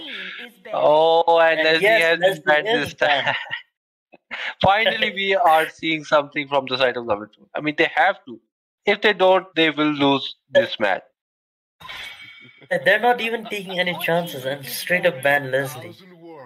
Yes, because this is the last chance for them to actually survive this match here. And if they don't win, and once again, Carmela has been banned. So this time, Love and Troll is actually thinking about the right drafting here. IC is not giving any chance to Ray, like banning Hanzo, banning Hayabusa. I don't know what they will ban next, but I think the ban will be targeted against Ray again. Yes, I think the second phase of ban will actually determine, and Hanzo has already been banned. So only Hayabusa is left. I believe they might go for Hayabusa's ban as well, and we still have 1 ban left from the side of Love and Troll. Let's see what they are gonna ban. And so far, Martis and Akai has also been banned from the side of IC Paradise. So Akai is also a good hero, and Ray actually plays Akai very good. But it has been banned here, and so has been Martis. So Matilda is the one that is getting the sixth ban here from the side of Love and Troll, and Kaja has been blocked this time without any hesitation from the side of Icy Paradise here. So yeah, I think Kaja will go for a roamer lane, a roamer role. Let's see what's gonna happen, Yes. and we're gonna. Well, Carter's passive got adjusted, so he, whenever he skills he hit any hero, like he will reduce their damage by 8%. So he's good as a roamer. Yes, definitely. And that is the passive ability of Kaja there. And once again, we have Fredrin here locked from Davion and Kylo once again locking on to Valentina there. So Valentina, once again, I mean, Kylo actually played really good in the previous game and Fredrin was also good. But unfortunately, Thamos was not able to do much. And the reason is Thamos is a melee hero. He needs to catch up to enemies, and if enemies have that slow effect when it comes to Carmella, it is really hard to actually do some damage or do some good with Thamos, and that was the reason Thamos was not a useful hero at that time. Right. I'm kind of seeing the same picks from Love and Troll right there. Do you think that they will continue with... Oh, Minsitter! This is a new pick. Oh, Minsitar. I mean, yes, he can actually counter Valentina and Fredrin both. Especially Valentina, because she cannot dash, she cannot do anything. So a good counter pick, but this time Lancelot has been picked from the side of Icy Paradise. So we're gonna see Lancelot for the first time in this match here. And it's Leomord, my bad. And Leomord will be picked here from the side of Icy Paradise. And with that retribution, with that jungler role, he will be deadly from. I believe he will be very deadly. I have two marksmen banned right now with Beatrix and Leslie, so the only ones open. Well, Clint has already been picked, so the best marksman right now would be maybe 1-1. What do you think? Because Fredrin, he's quite tanky, and they still have yet have to pick a tank, Love and Troll. So 3 marksmen banned from Love and Troll. Oh. Yeah, and I think the last ban from Icy Paradise will be Hayabusa. They might go ban Hayabusa, but once again, you can also now see that Vincita has been picked, so Hayabusa won't be able to do much good there, especially with those shadows, because now after a certain change in Vincita ultimate, Hayabusa cannot shift from his shadows to a different once he is caught in that ultimate. Oh wow. Yeah, they adjusted that last time. Exactly. Consider is like countering Franco ban.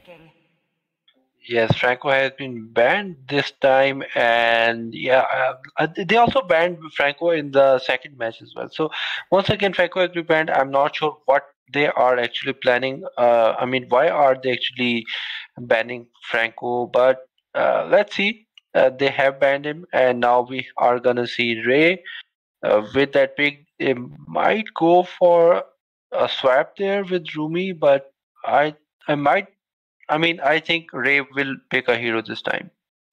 Yes, and Baldwin this time locked from the side of Troll with that jungler role. And are we gonna see Harith? I mean, all those dashing heroes now being picked from the side of Love and Troll. Icy Paradise, just because they have his thought. But can Rumi actually pick Phobius there and counter them? He could, yes, he could. Who do you think would be the roamer from Icy? Kaja or Menzitor? Minsitar will be the roamer, I believe, and Akaja will go to the XP lane, because Minsitar with Leomord every time he will pose a lot of threat to everyone from the side of Love and Troll, and I think Grog will go for Rumi will go for Grog there, and Brody. Wow, so I think Icy Paradise is picking all those heroes that they wanted to in the previous matches, but they are actually picking them now because they have been playing so good with these heroes. Right. Brody is actually quite good, and he can deal a ton of damage if we could land his skills right. Exactly, and Estes. Yes, Oh, they Estes went has for been. Estes. Well, Estes Yeah. is also good, considering that Balmond and Fredrin, they're both tanky, and if Estes could sustain them, they can tank a lot of damage from Icy. Yeah, but it is actually hard for Estes to survive, especially against Kaja and Leomord, because Kaja can actually flicker and ult on to Estes, and Leomord can easily chase down Estes. So let's see what's gonna happen. We are into game number 4, and this is the last chance for Love and Troll to actually survive in this match here. So far, the points are 2-1, 2 from the side of Ice Paradise and 1 from the side of Love and Troll here. So we are into the game number 4, into the land of dawn in a short while. Alright, so we are here into the game, and all the members from both teams will be going to their respective position and respective roles. So far, Yeah, they trolled you. Minceter is in XP lane. Oh, I thought he might go for that roamer role, because Mincitar as a roamer is so good in this condition that they have right now. Right. So Minceter will be facing off against Fredrin, so not much damage can be done when both of them are facing against each other. And all of the action is happening right now in the middle lane, and Kaja is trying to disrupt their jungle. Okay. Early damage onto early damage onto one last second. He will be able to survive for now. And now Balmond, so the Balmond has this ability to clear jungle so fast. I mean, he was so good before, but they still left him. But still, he has this ability, especially with that jungle emblem there, that he can clear the lanes fast. He can take down turtle fast. He can take down the Lord as well. So one last sec. Once again, they're trying to taunt the members of Love and Troll once again. Yes. Yeah. So he's actually trying to bait down the members of Love and Troll, and they might go for them. Oh, here comes Jinx with their ultimate. Oh my goodness, the damage onto the Ruby, and like I was saying, oh my goodness, one last sec, barely surviving with that dash, and it seems like double kill coming from over there, and he might go for the triple kill. No, he will survive. Oh, very low, but he will survive there. Oh my goodness, I told you that that's the problem with Estes. He can be easily caught up, especially with Leomord or Kajas. So yeah, we're gonna see once again Wing trying to take on as much gold as he can from the tower. It seems like Filthy Frank is in trouble, and let's see if he barely survive once again. One last sec. Are we gonna see Filthy Frank going down? No, Filthy Frank with that dash, surviving very, very close there. And Kylo here comes once again, and it seems like we're gonna go to the turtle, and let's see what's gonna happen here. Balmond is still trying to farm as fast as he can. Yes. Right now I'm considering. Okay, Balmond has taken the turtle. He's trying to heal his teammates, but like they're always moving out of the range of his first skill, so it's kind of hard if that happens. Yeah, especially when you have high mobility heroes like Valentina. So this is something that they might have kept in mind. Oh, here comes the Divine Judgment of Kaja, and seems like Late is in trouble, and Wing will be able to take down with that ultimate. Oh, but with that flicker, that was a beautiful flicker. And Kyle, oh my goodness, with that Divine Judgment on to one last sec with his ultimate there, but he will survive this time. I think Brody was quite aggressive there, but once again we can see that once you have this opportunity to take down a member from either side, they will not hesitate to take them down. Right now, IC is leading with 2 kills. Well, the turn count is the same, but looking at the gold count, it's about a 1,000 gold difference right here. Yes, 1,000 gold difference is not that huge, but still it makes quite a lot of difference when you look at those small things. And here comes another invade from Love and Troll, and they will be able to take down this purple buff. James wanted to actually use his first skill on near that push, but he was actually a little bit conscious and did not go any more closer to that bush. And this time, once again, I think Balmond was able to take down that blue buff. So yes, advantage goes to Love and Troll. But let's see what's gonna happen here on that mid lane.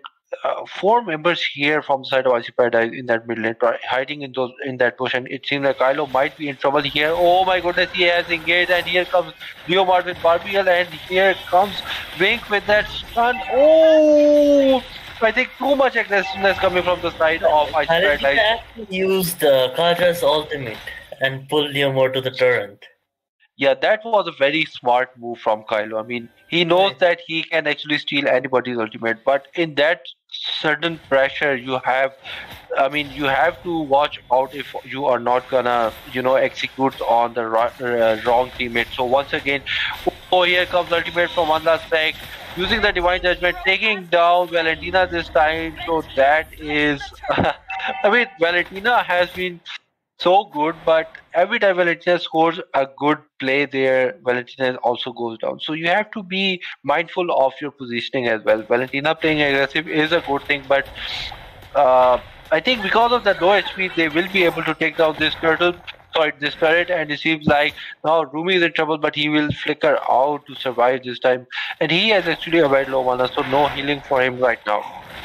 You can see Love and Troll continuously invading the jungle. I think Leomord has got around 2 blue buffs, while Love and Troll, they invaded the jungle twice to deny Leomord his buff. Yes, and it seems like Mincy is in trouble here. Fredrin zoning down the members. Oh, very nicely done here, but the damage coming from that turret will not be enough to be handled by Fredrin there, and he will be taken down. And Rumi is quite low, but he will try to heal as much as he can. It seems like Kylo is, oh my goodness, that stun coming from Kylo, and that damage from Kylo is enough to take down Leomord alone. It seems like one last sack was there to, support Leomord, but he already used Divine Judgment. Maybe we were not able to see that because we were busy on the top lane, but they were successful in taking down Leomord, and it seems like Love and Troll is making a good comeback here, because now if you look at this gold lead, suddenly it has changed from 3k lead on the side of IC Paradise to 2k gold lead on the side of Love and Troll. But once again, wrong positioning coming from Estes, and he was easily taken down. And Divine Judgment coming from Kaja there. Kylo will have to flicker out, but he might not be able to survive because of that Leomord and Estes. Oh my goodness! Wow, what a damage! And how did Kylo survive there? And Balmond with his spins there on putting on their damage. And it seems like Fred is there to zone down the members of Love and Troll, but they will survive for now. Wink putting on that damage. He will try to execute that ultimate, but no. Oh, Rumi is getting a lot of damage there. Oh my goodness. And once again, Cecilia was taken down with the help of Clint and Balmond. It seems like they have overextended with quite a long way at Deviant with their flicker, but Wink is still there. But this time with that taunt, and it seems like Wink will be taken down, and one last sec is forced to retreat this time. I mean, Love and Troll is playing very good compared to the last match they had against IC, and they're finally getting into form, Yes, they have taken the turtle as well, and now once again Clint has taken down Kaja here, so it seems like IC Paradise is in trouble. Oh my goodness, Valentina with that damage! Oh, and Clint will be able to take down Cillian there, and Vinci with that hook, but Balmond, he is so techy that he cannot do anything. Oh my god! Look at that! Oh my god! Oh! Yeah, that my is a good goodness. gag right there. It was exciting. Oh my goodness! What just happened? Oh my! In the early game, we saw IC Paradise starting on the members of Love and Troll, but this time, oh, Kylo is in trouble, and a very beautiful low coming from Isitar, and I mean, Rumi was not able to connect his healing spell on to Rumi there, and on Coilo there, and he will take another. Davian is getting a lot of heal there, but they are focusing on Rumi here, and Celia is continuously putting on those skills. But it seems like Davian might be able to take down Mishka. He is trying to escape as fast as he can, but will he be able to survive? Oh, it is very close here, but he will not be able to survive, and Estes is there to heal him once again. Estes is actually positioning himself very good, once again very low, and yes. Oh my goodness, Brody will be able to take Fredrin down, and once again, oh, here comes Divine Judgment, but it seems like Clint will be taken down this time. Very low. Wink, how did he survive? Wow. This one disadvantage, like you said, it's that he's very squishy. He can't go up front and tank the damage or even heal them when there's a gang going on. He has to stay at the back. And that disadvantage is costing Love and Troll a lot.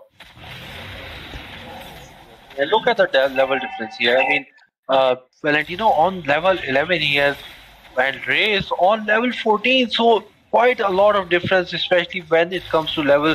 And we can see actually SS has still not made any defensive items. Now he's going for dominance size. Oh my goodness, damage on that Ruby once again. He's in trouble, and he will be taken off and not taken down from the side of Love and Troll. And it's like a lot of damage on to Love and Troll members. Oh my goodness, once again.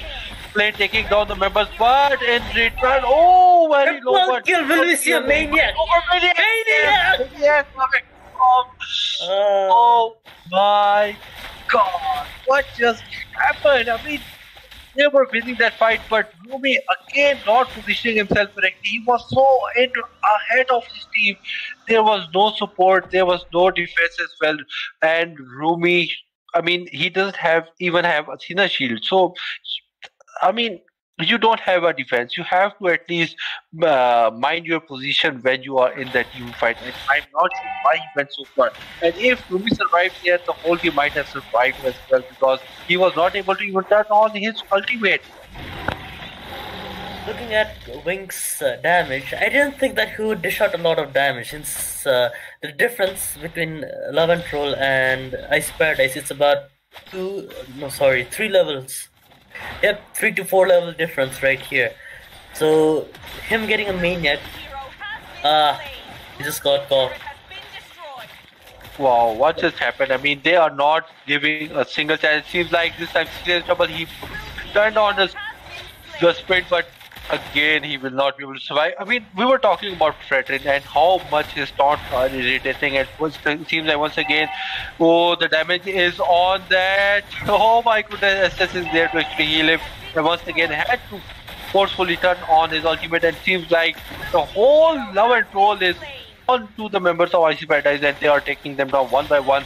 And once again, pressure is on to Icy Paradise. Will they be able to do something to protect their base? Look at that chain stun! Look at that chain stun for Fredrin! He couldn't do even anything!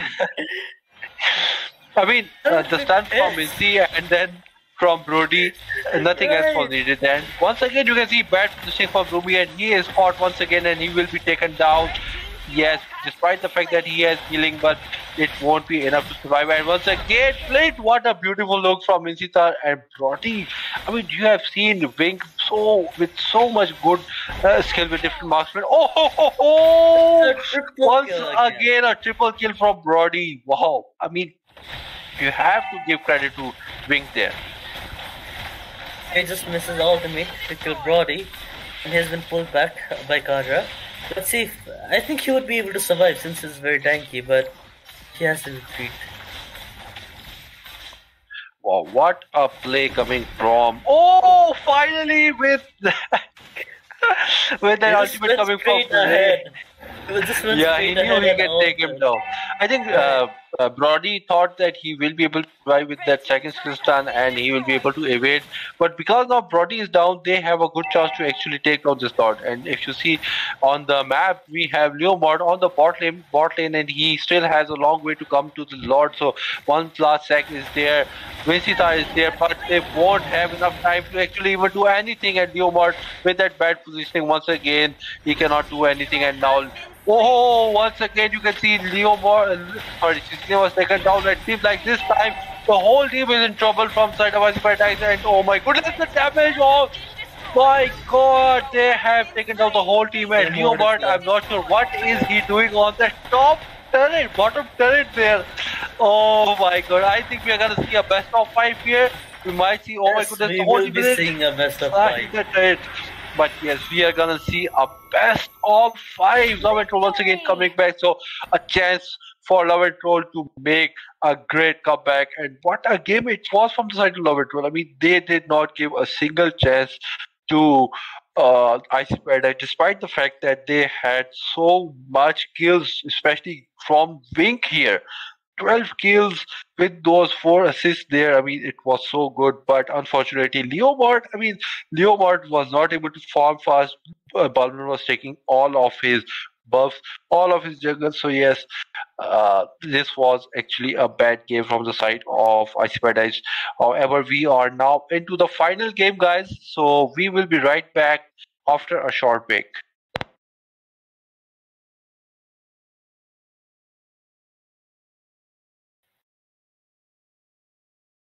She actually has. Oh, here comes Rumi with that first kill, and it seems like.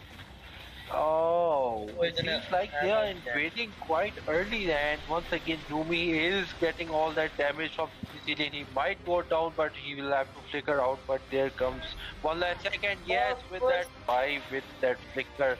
Very nice flicker, and it seems like here's another fight. It's a 1v3 situation, very hard for Ray to survive, but Valentina might be able to take him down, and yes, but Jinx will be able to take down Valentina as well. And if you're trying to put on that damage here, but Sicilian with his ultimate trying to slow so far, and Rumi is there, and oh, it seems like one last sec has. Oh, I think there is no follow-up there, and Rumi seems to be in trouble. Right. That was a very, very bad decision coming from Rumi, and giving 1 kill to Wink there. Right. That was a very, very bad decision coming from Rumi, and giving 1 kill to Wink there because of that decision. And I mean, I think he didn't see his teammates retreating there, and it seems like once again I think he didn't see his teammates retreating there, and it seems like once again Fredrin was in trouble, and they were in that turret taking him down there. And Kylo here now with that Valentina, he has Carmela's ultimate there, very barely surviving, but he will be taken down. And once again, another turtle is here, and now we might see another fight here. Right, Carmela's ult, it hit. Carmela's ult hit. Now Thanos has been killed. Oh, that's a good ult by Atlas right there, but there is no follow-up, so Atlas is gonna die right there. And Clint, he got targeted. It's about 3000. So, Love and Troll can recoup that loss right there with the tower also. They're going for objectives. And I thought Leo was gonna die right there. He survived using his ult.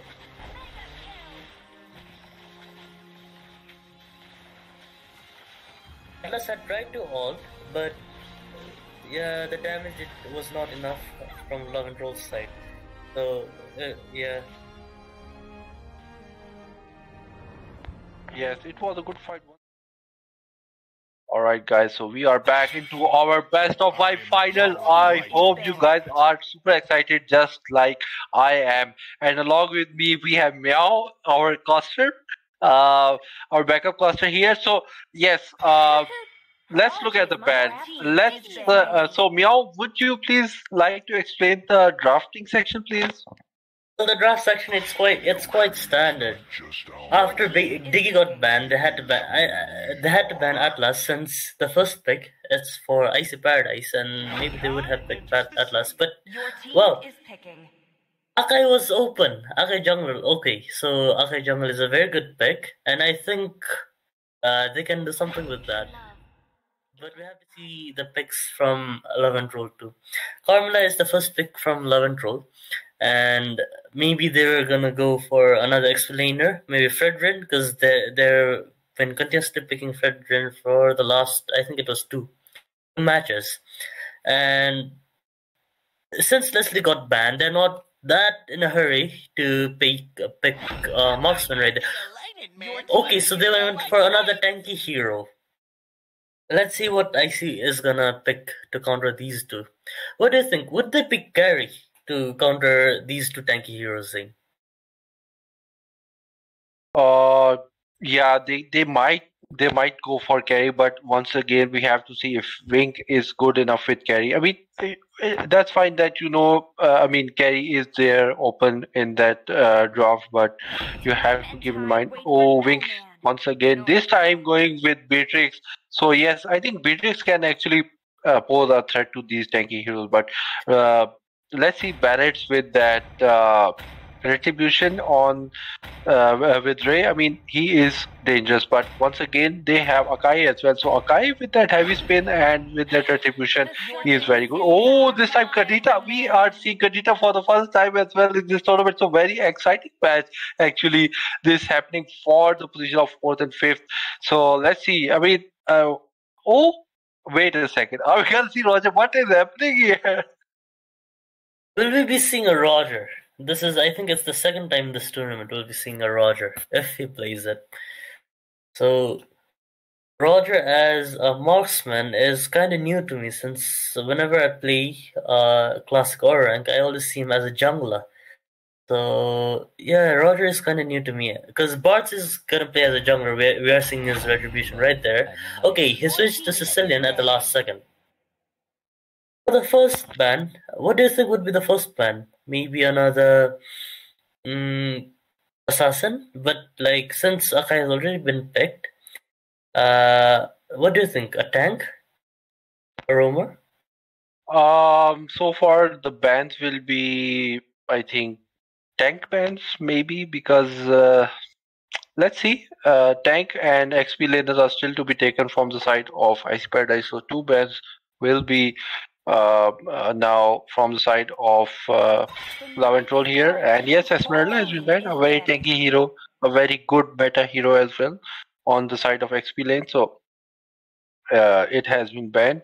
And by the way, I would like to talk about Sicilian, because Kylo is so good with Sicilian. We saw how good he was, and he carried excuse me, he carried his whole team in the previous matches as well with Sicilian. So if he has some good positioning, if he has a good support, he can easily dominate in the game, especially after the mid game. And Fredrin this time has been banned, because I think IC Paradise knows how deadly Fredrin was, and Yes, how insane he was. They got annoyed again with Fredrin. Fredrin was always denying them of the skills, denying of them to engage. So they got sick of him and they just straight up banned him. Yeah, but it's like for the okay, they're banning Marsha. Maybe Marsha will go for Beatrix, so they were scared that he would pick Marsha. The first pick after the second phase ban is Uranus. That's kind of new. Because normally I don't see Uranus being played that much. Yeah, but that's a good pick actually, because now that Esmeralda and Diroth both are banned, so Uranus is hard to counter, and especially after he gets some tanky items, some defensive items, he actually gets so tanky that it's hard to actually kill him.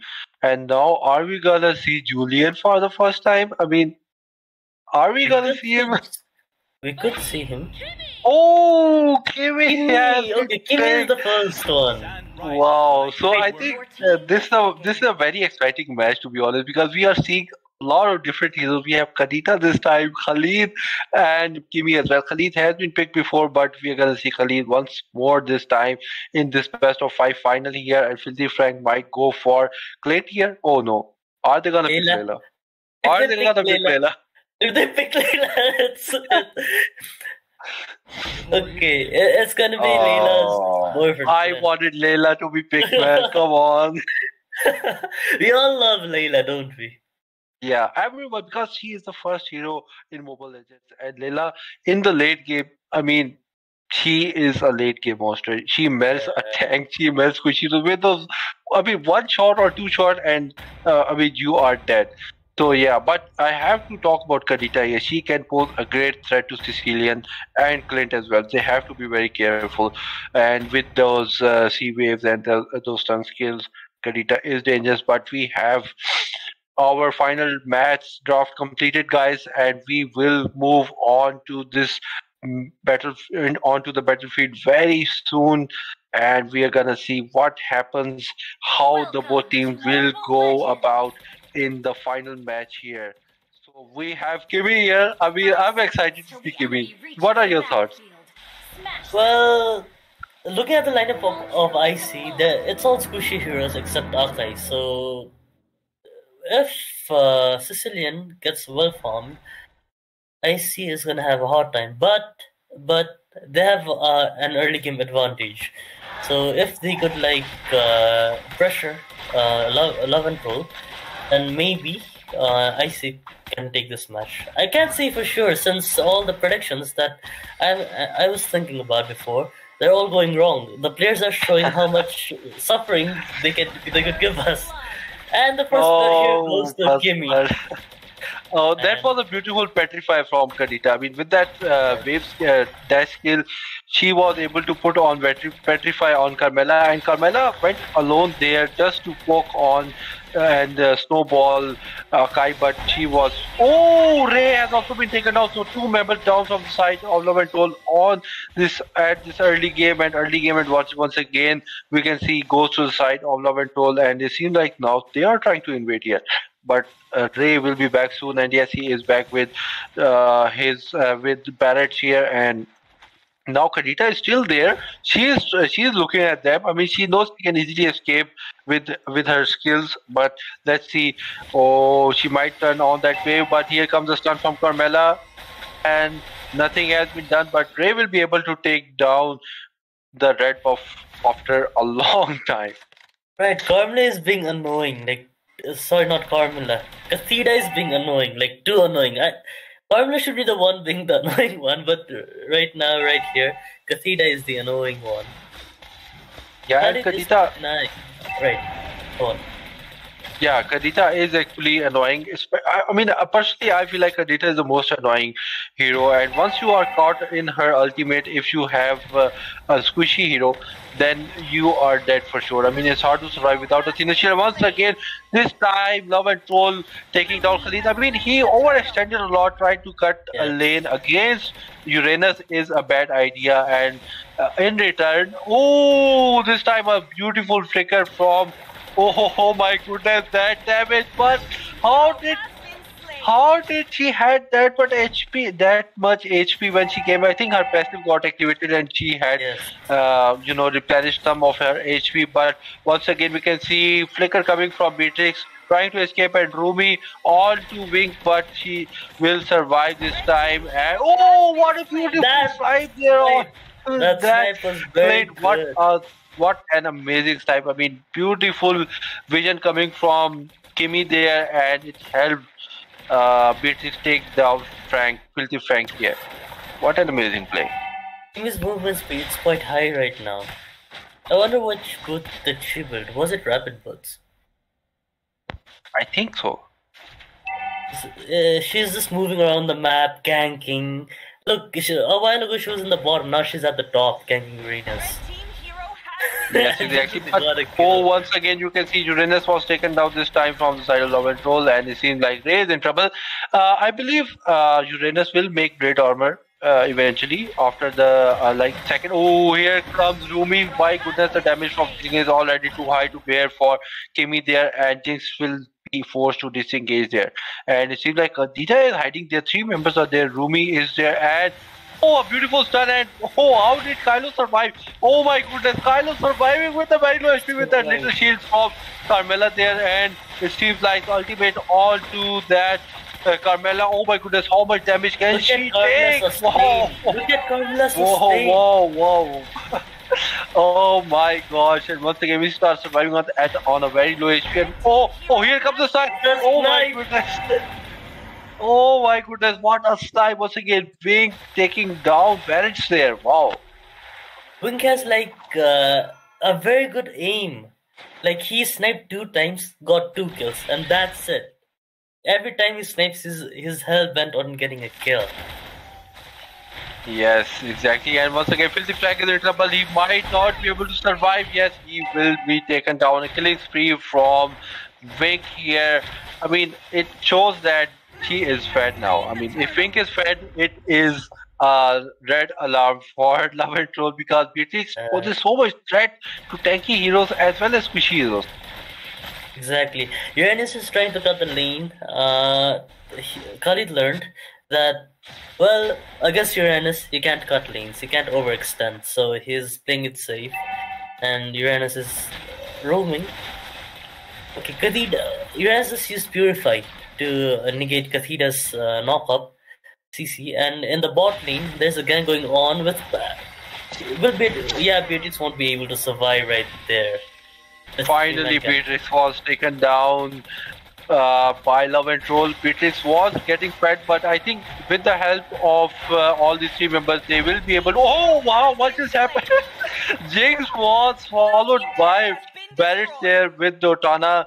Welcome, and I mean, he was in his heavy spin form, Akai, and it was kind of funny to actually see Akai getting, handled there by Barrett Sales. So finally, we can actually see someone taking on Akai there, and once again turn on to Ray here. And are we gonna see something? We might see a little fight here.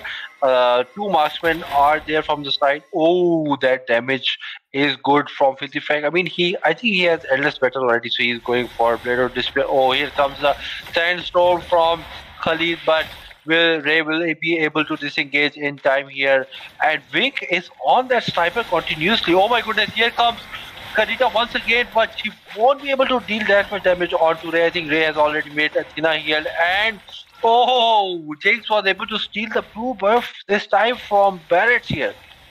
Wow. Yeah, Bartz doesn't need that much of a buff since he's already tanky, and his stacks, all he needs are stack shackles, so it's not that much of a damage right there. But if it piles up, then it can go snowballing right then and there. There's gonna be a gank in the turtle.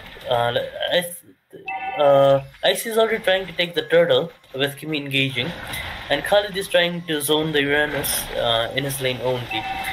Bartz got caught up. Bartz will be able to survive. He's too tanky right now, so I can't say for sure. Bartz just took the turtle right under three people's noses. Oh wow. What? Well, I mean, he had the chance because Kai was a little bit far from the turtle, so he knew that with that retribution he can easily take that turtle. But it seems like forming on both lanes and trying to form as fast as he can. He's already on level 9 there, so yes, we have to.